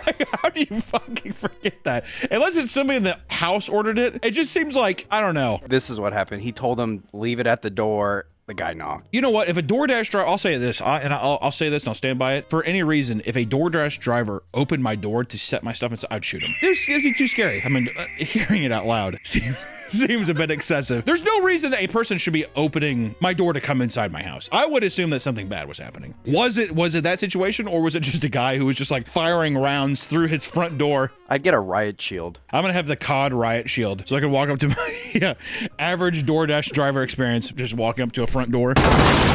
It turns out that the man's wife placed the order and didn't tell her husband. So when the motion detectors went off, the husband sprang into action and shot him with no hesitation.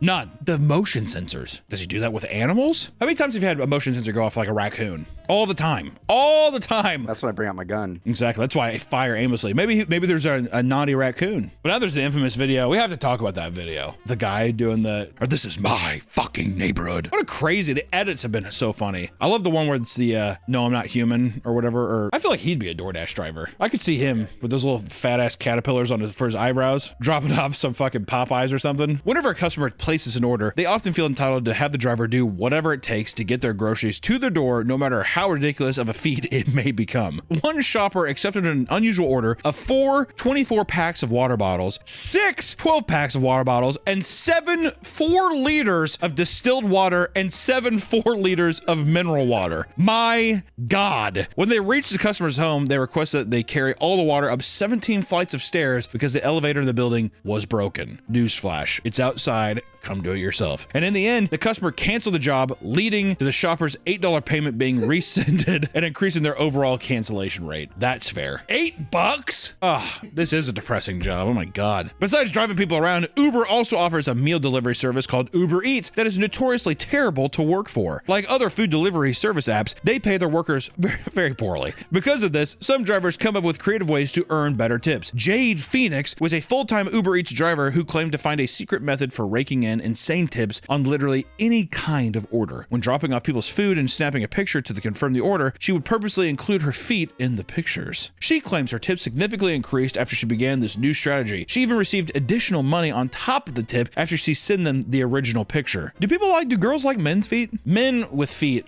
it's what psychologically, what is that? What is the feet obsession? I don't know. That's something I will never understand. Didn't we try doing a foot video and it got demonetized or something? I feel like there's some kind of conspiracy happening. You know what I mean? Even like, yeah, big YouTube, whatever. It's just like, It's not just the customers that are creepy horn dogs, but the drivers as well. After ordering food, a woman in the UK began receiving creepy messages from her delivery driver. She was being asked if she was home alone or if she was married. When the woman said she was taken, the driver began begging her to leave him so he could hook up with her.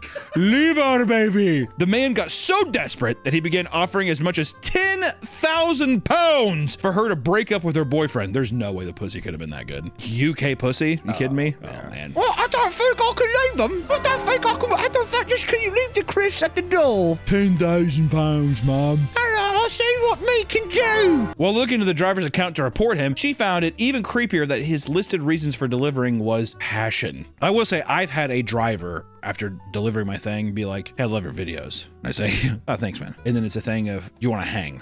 Shit like that. God, that's creepy. Exactly. Hunter's tip. Hunter's tip. Don't ever do that. Don't ever, there's no reason to contact me or anyone ever. Or like that girl. Let's just get me out of this, that girl. If it's a girl now just being like, you know how hard it is for someone just to be like, no.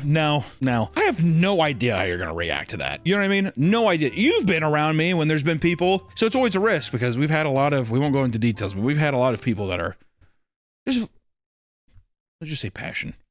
Some drivers on these delivery apps love to use them to cheat people out of free food. In 2025, one man placed an order and saw that his driver was parked just down the street. When he asked why his food hadn't been delivered, his driver said it was because his car had broken down. He then told the customer that he'd probably just refund it. Not believing a word he said, the man got on his bike, rode down the street to find he was Uber Eats driver sitting in his car, chowing down on his food. See, that's why I could never be one of these. I could never be one of these delivery drivers because I know I just see their order, I'm like, oh damn, you know, or go to some place, I'm like, what is this place? Get it? Smell good. One little bite can't hurt. The customer confronted the driver only for him to be left speechless before peeling out in a panic. That's a good way to choke though. At multiple restaurants around the world, you can find signs banning delivery drivers and from using the bathroom. This obviously upset a lot of drivers who pointed out that it's actually against the company's agreement with these restaurants as Uber requires them to give drivers access to their bathrooms, okay, assholes? And many don't care and continue to enforce the ban, meaning many drivers are forced to make frequent pit stops and even piss in bottles trucker style. I mean, come on, dude. Stop at a gas station. That's not that big of a deal, is it? It's not on my route. I'm here to pick up the food. Why can't I fucking piss in your toilet? I want to piss in your toilet. I think there was one time at Papa Murphy's I let one person use the bathroom. It was a huge mistake. Tore it up. Did they just decimate it? Yeah, you can't, man. It's like a zombie outbreak. You can't let one in, you infect the whole thing. To me, I think everybody needs one. Well, listen, there's a lot of people who shit themselves or piss themselves and it's just out of their control. I'm sick, you know, food poison. I mean, who knows what happened, right? I think these are growing moments in a man's life. I don't know about women. I don't know what it's like wearing a thong and shitting yourself. I mean, that must be a crazy feeling. Shitting yourself with a thong on, splitting that motherfucker right down the middle as it comes out. I don't know. I can't tell you. But I will say that I think you should shit yourself a couple times in your life. I think everyone needs to shit their pants at least once. In maturity, not... I would say a couple. Because the first time, you're like, what a fluke. And then the second time, it really grounds you. Hey, really, if you think that you're a big man and you shit yourself for like the second or third time, it's going to humble you real quick. That's a God-fearing man now. But what if it's the opposite, though? What if it turns you into like a, I don't give a shit now, that I'm shitting my pants? They were doomed to fail. It could have been, it was either this or heroin. ODing on hard drugs or just becoming like a diaper play guy. That's what I think. Or maybe just shits himself. I don't know. He's gonna get his ass kicked a lot. I can tell you that. There's only so much kindness that people will have until they're just like, you reek of shit. I'm gonna beat you up. Which is what will happen. They will. You up for smelling? Yeah. If a guy's sitting there and he purposely, because after a while, you're gonna think your shit doesn't stink. And vice versa. Where one, you're like, I can't even tell. But then two, you're gonna sit there and be like, oh, I've pooped myself so much, I'm unstoppable with it. What are they gonna do to me? Right? And if a guy's sitting there and he's like, did you just shit your pants? And you're like, look at me do. Yep. Someone's gonna kick your ass. I don't know why. I also feel like if you start shitting yourself, you lose all your hair. You get alopecia. You revert back to baby. Is that why Jacob lost his hair? Who knows, dude? Who fucking knows with that guy? He got struck by lightning. You know that? He got struck by lightning when he was like 19. That's when he started losing his hair. So I was associated with that. Oh my God, that's like a superhero. You usually get powers from that, but... Not him. Not him. I think he used to be, Jacob also used to be like 6 foot. Did I tell you that? Legitimately, he used to be 6 feet tall. No, I swear to God, he used to be 6 feet tall. He shrunk. I'm not even joking. He was taller than me like for the longest time. I'm not even fucking with you, I'm telling you. Because I'm like, how tall? How tall am I? Like 6'1". Legitimately, he was like a little taller than I, now he's shorter than me. You tell me. The motherfucker got struck by lightning and his whole life just took a right turn. Which, to be fair, statistically, the anomaly of that.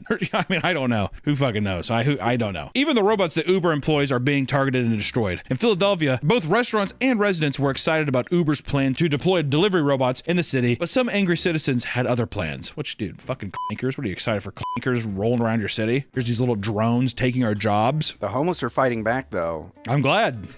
After only 1 month, multiple robots had been completely destroyed or vandalized. Many were left to decay on the streets as well. Online, multiple videos show people kicking them and sitting on them. Others purposely block and place them off their set path, causing them further delayed deliveries. This hate for delivery robots runs deep, my friends. And in fact, one man has an entire social media account dedicated to aggressively screaming and harassing any delivery robots they see in LA. Watch what you do. Don't come at me. Don't come. You're going in a fucking shade. Don't you dare come at me like that. No, excuse you. Excuse you. Are you under the Terminator 2 mentality where you're like, I'm just gonna be nice to them in case they do take over? Exactly. Just in case there's a conscious in there. Hey, buddy. Hey, delivery robot. Hope you're having a good day. You will fall. After all this, Uber still plans to keep the robots in the city, claiming they were designed to be tampered with and send alerts when they break down. There you go. They should have them explode if people mess with them. Yeah, exactly. Get out of here, clanker. 5, 4, what? 3, 2. I mean, Akira bomb.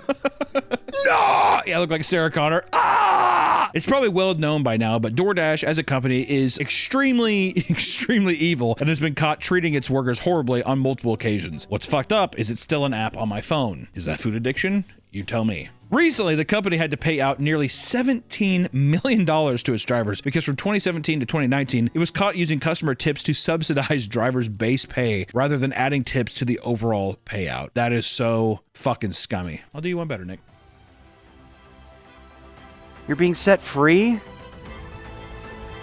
Here, order some Taco Bell? Yeah. All right, well, they got me. It's gone. Definitely not downloading it as soon as I'm done recording.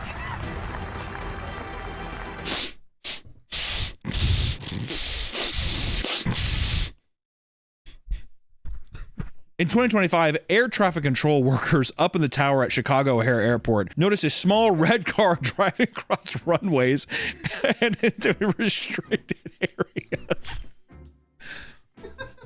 What the hell is that? Little Dr. Seuss car driving across.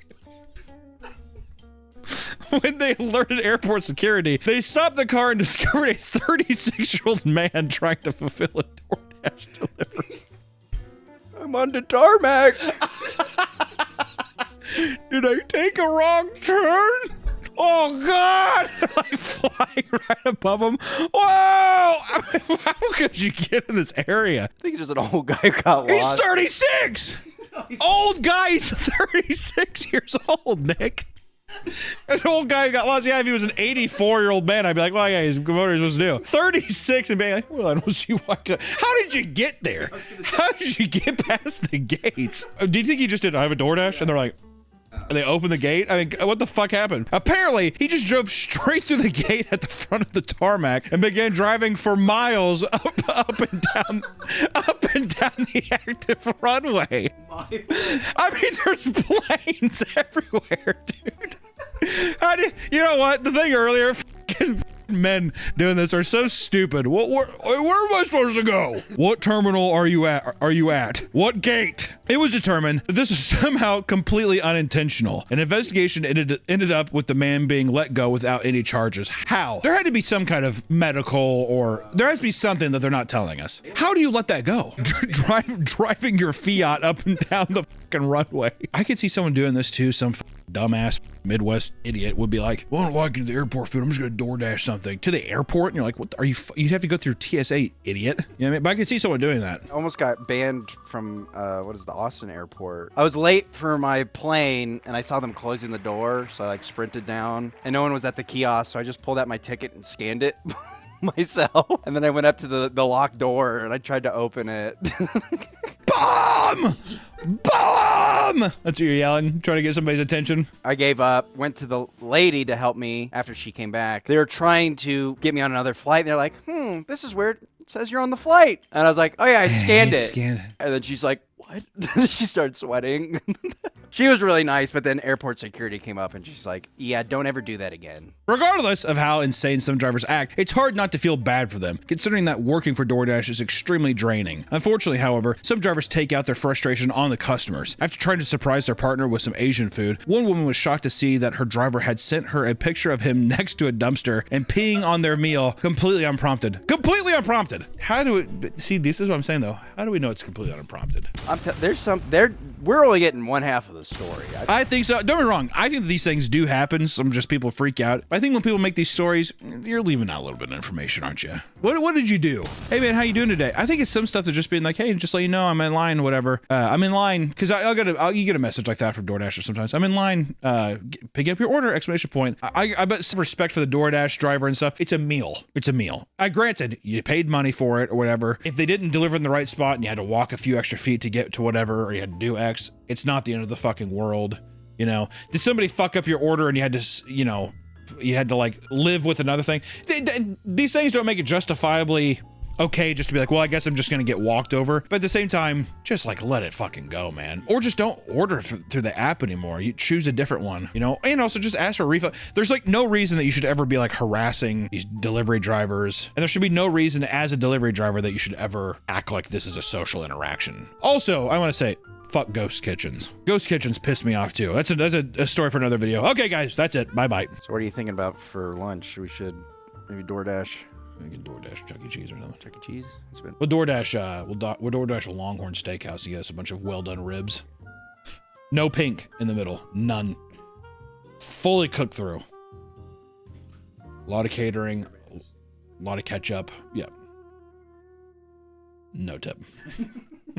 Welcome back to the Papa Meat channel. How you doing? How you doing? Come and sit on down because today we're going to be talking about water parks. Summer is finally upon us, my friends. And that means grilling, fireworks, and unfortunately the sweltering heat. I can't stand it. My fat body oozes sweat all the time. Horrible. So fat. So disgustingly fat. As a skinny man, do you like the heat?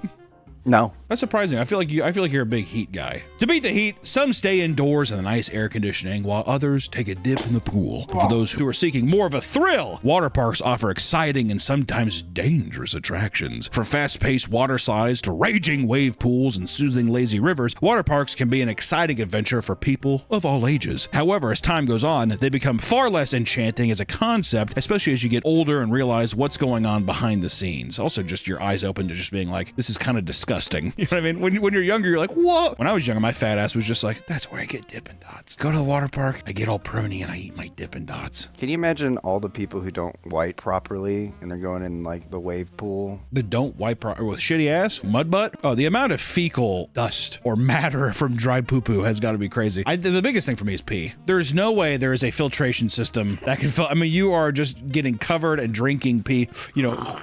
I've been in a wave pool where kids have like, oh, wow. They like put water out and do a sprout out. It's dumb, like, oh, dude. Especially when I've like been sitting there, like I said, it's like a little fat ass kid just bobbing around. Definitely just took a piss. And I see like a little girl next to me, like, and I'm just like, yeah, little girl, no. Are you the one who took a piss? Oh, yeah. I was a kid. I don't know. Yeah, listen, the older you get, the more you're like, that's disgusting. People, like, you know, they're like, yeah, it's a joke. It's fun. Until after a while, it's like it's a crime scene. It's a fucking crime scene. While they may still seem fun, water parks are some of the grossest public places you can attend. They're filled with various germs, parasites, and fecal matter. Shit, poo-poo. Parasites. I never thought about that. Yeah, little bugs swimming around, actual germs and yeah, I'm telling you, it's a nightmare. Is that how tapeworms transfer? If you had a tapeworm? You know what?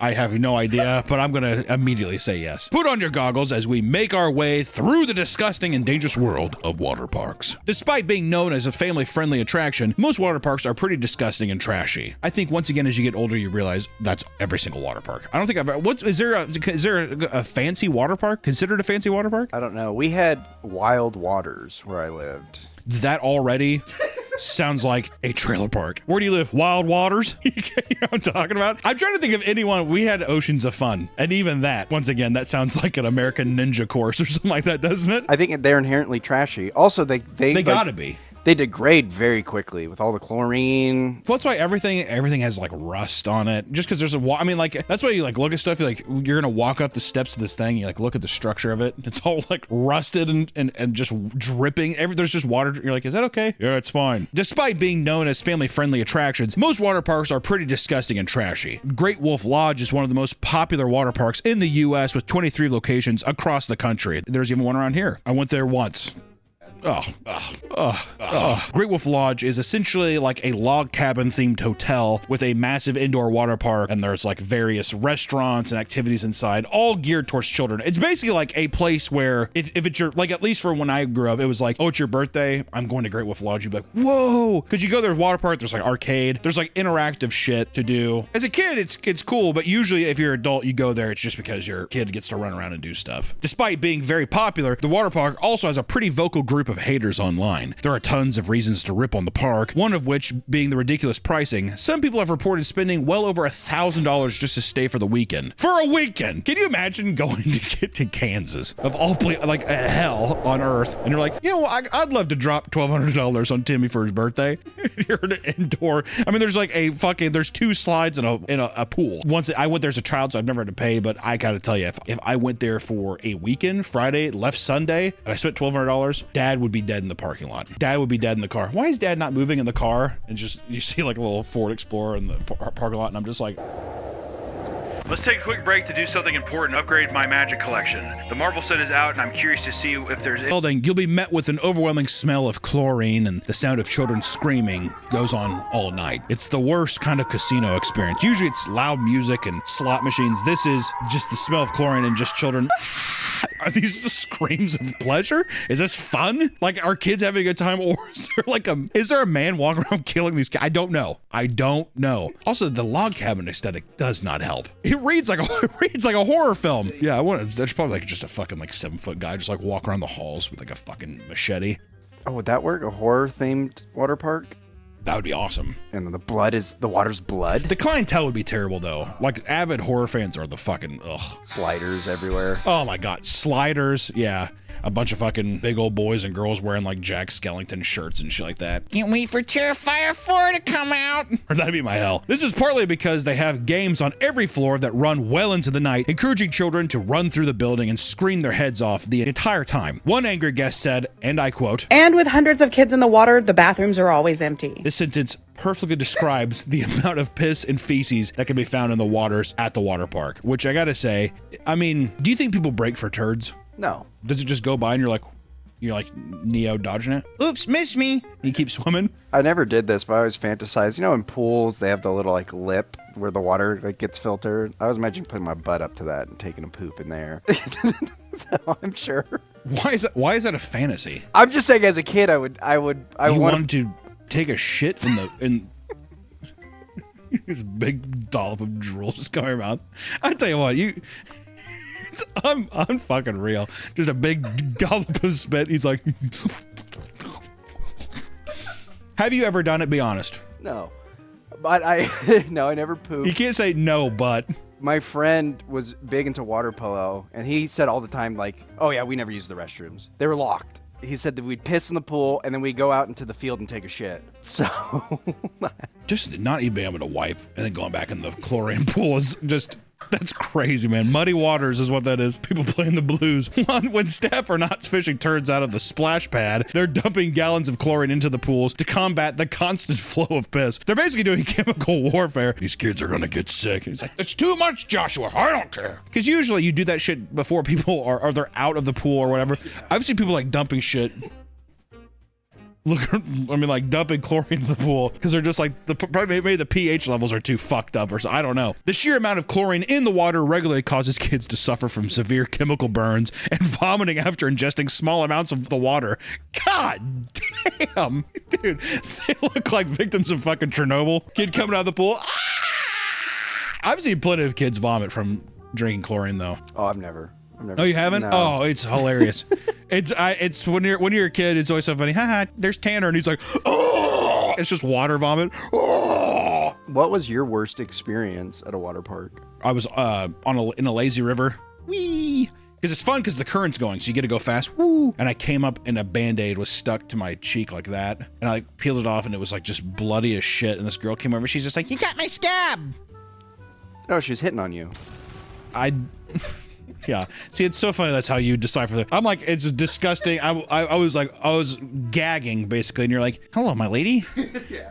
I guess the shoe fits. I can't think of any bad experience like this, but I remember I was terrified of the wave pool. Oh, I done wrong. I was a pussy about the wave pool too. There's always like one child in distress in a wave pool too. Have you ever noticed that? Every time you go to a wave pool, it's always one kid that's like way farther than they should be, and they're like this. No one cares. No one cares. The lifeguard's just looking down at him like this. Some fat kid in a Tasmanian devil shirt just like this.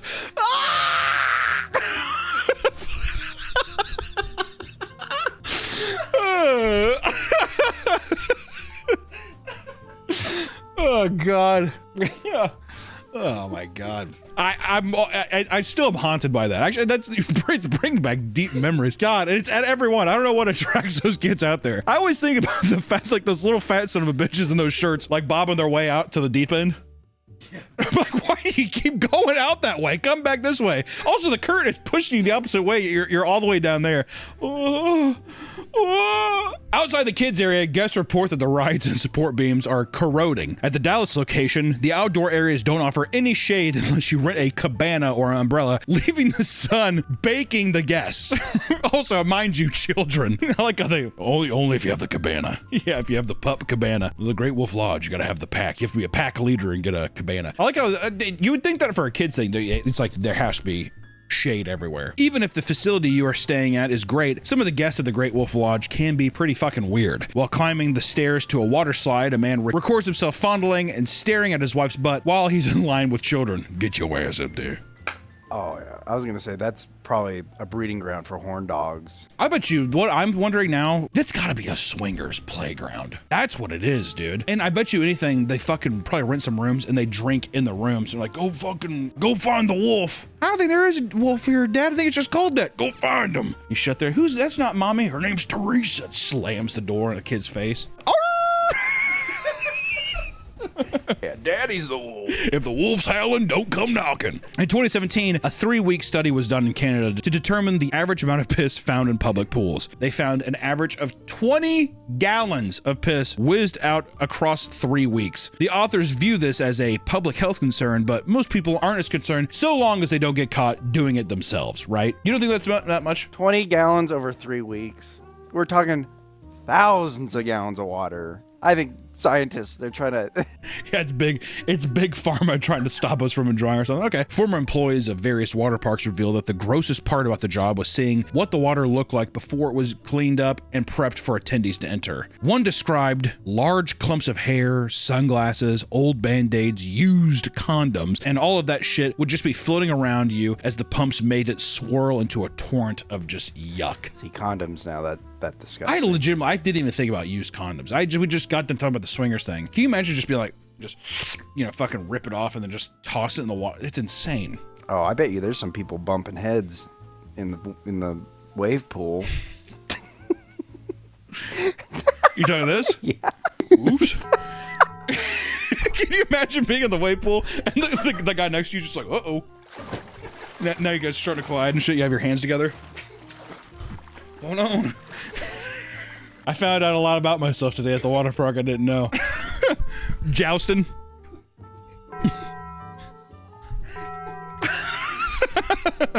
Honey, it's time to get out. Give me a minute. At a wildlife theme park in Kansas, children were playing in a splash pad where nozzles in the ground shot water up into the air. The CDC was alerted that multiple people had contracted. The CDC was alerted that multiple people had contracted an infection called shigellosis. Shigellosis? What the fuck?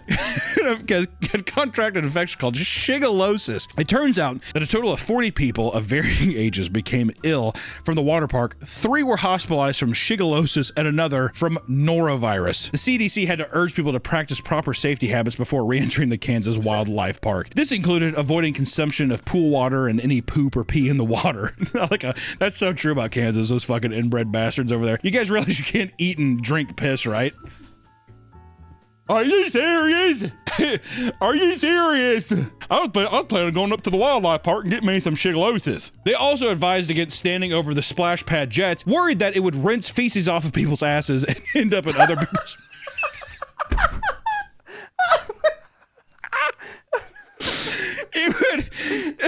worried that it would rinse feces off people's asses and end up in others' mouths. What is this hellscape? Are people just sitting there like... Just like shit water going everywhere. But I tell you, it is fun. It's fun being out here at Wildlife Park. Honestly, I'm trying to be. Let me ground myself here. Do I even wipe good enough? See, that's why I use bidets now. Because I'm telling you, there is nothing left after. I think I wipe good, but then some days I'll take my pants off. God damn! What the hell happened? You're like, when did I put a brown marker in my pants? Yeah. I wipe until I bleed. I'm like, you wipe until you bleed? No wonder you're sick all the time. Because you probably have open sores in your ass. You're getting poop into your bloodstream, dude. I mean, you can sit there and laugh like I feel like that's why you're always walking with a limp and shit. I mean, why? I thought you've had scurvy for like a couple. I think it's just because you got shit. I think you got a little shit butt. I've always wondered that. Yeah, if you have an open sore in your asshole, there's poop coming out of there. Is that? Yeah, it's easy to get infected. I don't think just because it's your asshole doesn't mean that. I think it's going in your bloodstream, buddy. Let's just what? God damn, you're getting down after a little hurt locker down there. I'm telling you, ease up on yourself. I tell you, sometimes if I don't have the bidet, it feels like it's just like a kind of like a melted Hershey Kiss is just always on the precipice of my asshole. I can never. It doesn't matter. The more I wipe, like it never goes anywhere. I even try scooping, digging anything. It doesn't get out. That of might there. be a hemorrhoid. No, it's not a hemorrhoid. I've had a hemorrhoid. I have a hemorrhoid. You don't get rid of them. That thing came out of my ass. I'm telling you, I was like wiping one time. I was like, it's all sore. I'm not even. I think I've said this before, but it was like the size and the same as hard as a green apple Jolly Rancher. It was like that. It was unfucking real. It was pulsating and shit. I could feel my heartbeat on that. I sat there and I was like, I was sitting there, I was like. This weekend, I don't know what was up, but every time I went to the bathroom, I got shit on my hand. The water park thing is becoming more and more clear now, actually. You're walking around, splash in the pool. Shit all over your hands. Within the past couple of years, over in Kentucky, a water park dealt with a chlorine-resistant parasite that had to shut down temporarily. The revolving. That's fucking scary. That's a sci-fi movie. Chemicals, they aren't killing it anymore. Motherfucker just mean mugging you from the water. I dare you to come in here with me. At Raging Water, Sacramento, a brawl involving 40 people broke out over a towel. The battle began after two drunk women got into an argument over someone's towel being stolen. And as it escalated, 35-year-old Christopher Neves tried to step in and break up the fight, but was assaulted and left unconscious without a pulse. After Christopher went down, things escalated and involved both families fighting one another in front of their kids. Eventually, police were called, and the park was shut down early while the police figured out what the fuck actually happened. And a similar situation occurred at Kalahari Resort in Ohio when someone cut in line at a surfing ride. As soon as the person cut, an argument broke out, and eventually a 10-person brawl was broken up by lifeguards. The fight would resume with 23-year-old Brittany Cabay throwing punches at nearby guests until she was picked up and body slammed into the ground. My God. She would suffer from a severe head injury that would cause her to lose consciousness. And during the chaos, her boyfriend Zachary would reportedly pick up a chair, hurl it into the crowd, then slip and knock himself unconscious, joining his girlfriend in the astral plane. Just baking in the sun. You'd think that the standard equipment for a security guard at a water park would be a radio and maybe handcuffs, yet online, security guards are posting photos of their handguns before their shifts at water parks. Okay, I don't know. Shooting rounds in the water. This has turned water park security guards into the laughing stock of the profession, with others showing off their over-the-top loadouts. In 2022, deputies were called to Hurricane Harbor Splashtown Park regarding a group of teens who refused to leave after being asked. During the arrest, a teen jumped on the deputy's back. Nearby security guards tried to step in and help, but that only drew the teen's attention to them. As the security guard began to assist, a teen girl punched them in the head while the other teens bit them on the arm. Eventually, all the teens would be arrested and charged with resisting arrest and assaulting an officer. As soon as a girl bit me right here, I fucking take her mouth, and I just like fucking Kong breaking that dinosaur's joke. I do one of those. The girl hit me. She'd be like, no. I take my baton and I do it right through her sternum. I say, just test me. Just test me. And she's probably got poop on her teeth. Everything we've heard about today about water parks, she's got probably shit teeth, like a zombie attack. I only have so much time before I turn myself. I'm gonna take as many of you down with me as I can. And then, yeah, I'd fucking rain hell on everybody. The gun comes out. I'm killing innocents at this point. Jesus, God! Also, that line, my God, I'm killing innocents. I'm killing innocents at this point. Bystanders. People just, yeah, whatever.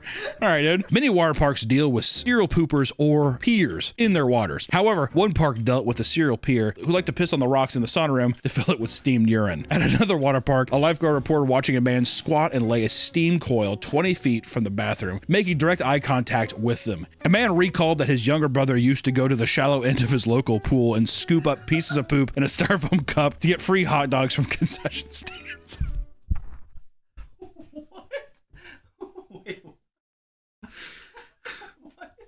What kind of deal is this? For every styrofoam cup of poop you fill, you get one free Coney dog. Like, what the fuck are you talking about, dude? I guess that, you know, that kind of rules though. Clean up the pool, get the poo-poo out, get a hot dog, get a free hot dog. But see, that causes more poop in the pool. That's the catch-22 of the whole situation. At a water park in Texas, new lifeguards were encouraged during their training to jump into the pool to pee rather than waste time finding a bathroom. I'm telling you, anybody who's like a water animal or something, What do you mean a water animal? What does that mean? You mean someone who's just like an avid swimmer or something? Like sports. Oh, you're saying because your buddies that do the pool. Yeah, I'm sure they piss in the pool. They encourage it. I just think it's disgusting. It is. I mean, you know, and when they are not fishing poop out of the water park staff are constantly catching people having sex. It's extremely common for people of all ages, including teens, to be caught in the act at a water park. It doesn't matter if it's in the lazy river or the wave pool. People will literally do it anywhere because they're fucking savages. Did you see that old video of that one woman looking at the lifeguard who was doing this, like doing the scanning, and she thought she was like some kind of robot or alien? That was like a big conspiracy, was that like aliens were at the water parks.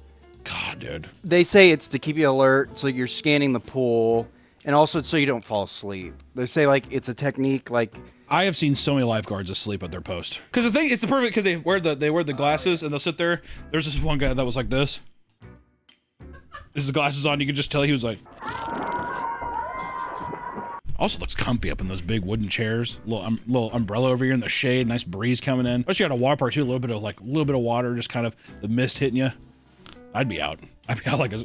Also, can you imagine me? Can you imagine me being a lifeguard? A big fat ass, I would just be like, just use my body to try to propel yourself up and I'll just float down to the bottom. If you've ever gone down a water slide, then you'll know that there are tons of signs and warnings for good reason. Looking at some of the slides found at water parks, it was a miracle that they were ever approved. Action Park is widely regarded as one of the most dangerous amusement water parks ever to open. For starters, the park featured an attraction called the Tarzan Swing, which let guests swing off a platform into a large pool. While it might sound harmless, it was anything but. On more than one occasion, guests would hold onto the rope too long and launch themselves into the pool's concrete wall. Guests also regularly dislocated their shoulders from the rope due to excessive torque during the swings, and pool itself was spring-fed, making it incredibly cold. This actually led to one person having a heart attack and dying after going to shock from hitting the water. If rope swings aren't your thing, you could go down the Cannonball Loop water slide. The slide was a 50-foot long metal tube with a fully enclosed loop at the bottom. Riders at the top would have to be hosed down, otherwise there'd be too much friction and they would get trapped at either the top or bottom of the loop in complete darkness. And most of those who rode came back out bruised and bloodied. According to a former employee, the owner, Gene Mulvihill, would pay them $100 just to test ride the slide to make sure it was safe. It's $100, kid, are you down? After it was open, it was shut down permanently due to a high number of injuries and maintenance needs. Many parents online have discussed how nerve-wracking it is to take their young child to a water park on account of how many potential injuries can occur. Some unfortunate kids have ended up seriously injured due to either recklessness or pure misfortune. One 14-year-old was left seriously injured after being sucked into a water park drain in Funtown Water Park in Crystal Beach, Texas. The teenager had been messing around with his friends, and at one point, he had randomly decided to pick up a large grate attached to the drain in one of the park pools. Why? I don't know. County sheriffs believe that he did this as some sort of dare. As soon as he lifted it up, he slipped and fell inside the suction from the drain and began holding him underwater. His friends rushed to alert staff members, who turned off the pump, hoping it would release the suction, but it continued pulling him down, and he was eventually forced out of the drain, but was hospitalized due to the internal injuries he suffered. No legal action has ever been publicized about the disaster, so who knows? Maybe they paid him out of pocket. Show the image of the crab getting sucked into the pipe. Water pressure's scary. Yeah. I think water slides are scary. I mean, like, I'm claustrophobic. I tell you, like, as a kid, I don't know how I did it. Those water slides are fucking, it's insane. I'm freaked out by water slides now. I can't do it. The more you look into water parks, the more archaic they seem. From the people, the sanitation, and the endless risk to your physical safety, it's hard to imagine not feeling at least a little nervous attending one. There's truly no telling what can happen when you enter a place like that. So, if you find yourself going to a water park for whatever reason, be prepared for the dangers that lurk above and below the water. And for the love of God, go to the doctor after. Just do a general checkup when you're done. Also, wipe your butt. Wipe your butt and go pee in a toilet. Go poop in a toilet, for the love of God. And wipe your ass. But it's so cold. Ooh, it's cold. Pee make me warm. I almost saw my friend die in a river, canal. We were at the canal. There's like 20 kids. And this guy's like the most athletic kid I know. He swam out, and then he's like, help! And I watched and did nothing. But luckily, there was a better swimmer who got him and saved him. We thought he was joking. That's a fascinating story. We'll see you in the next one, guys. Bye!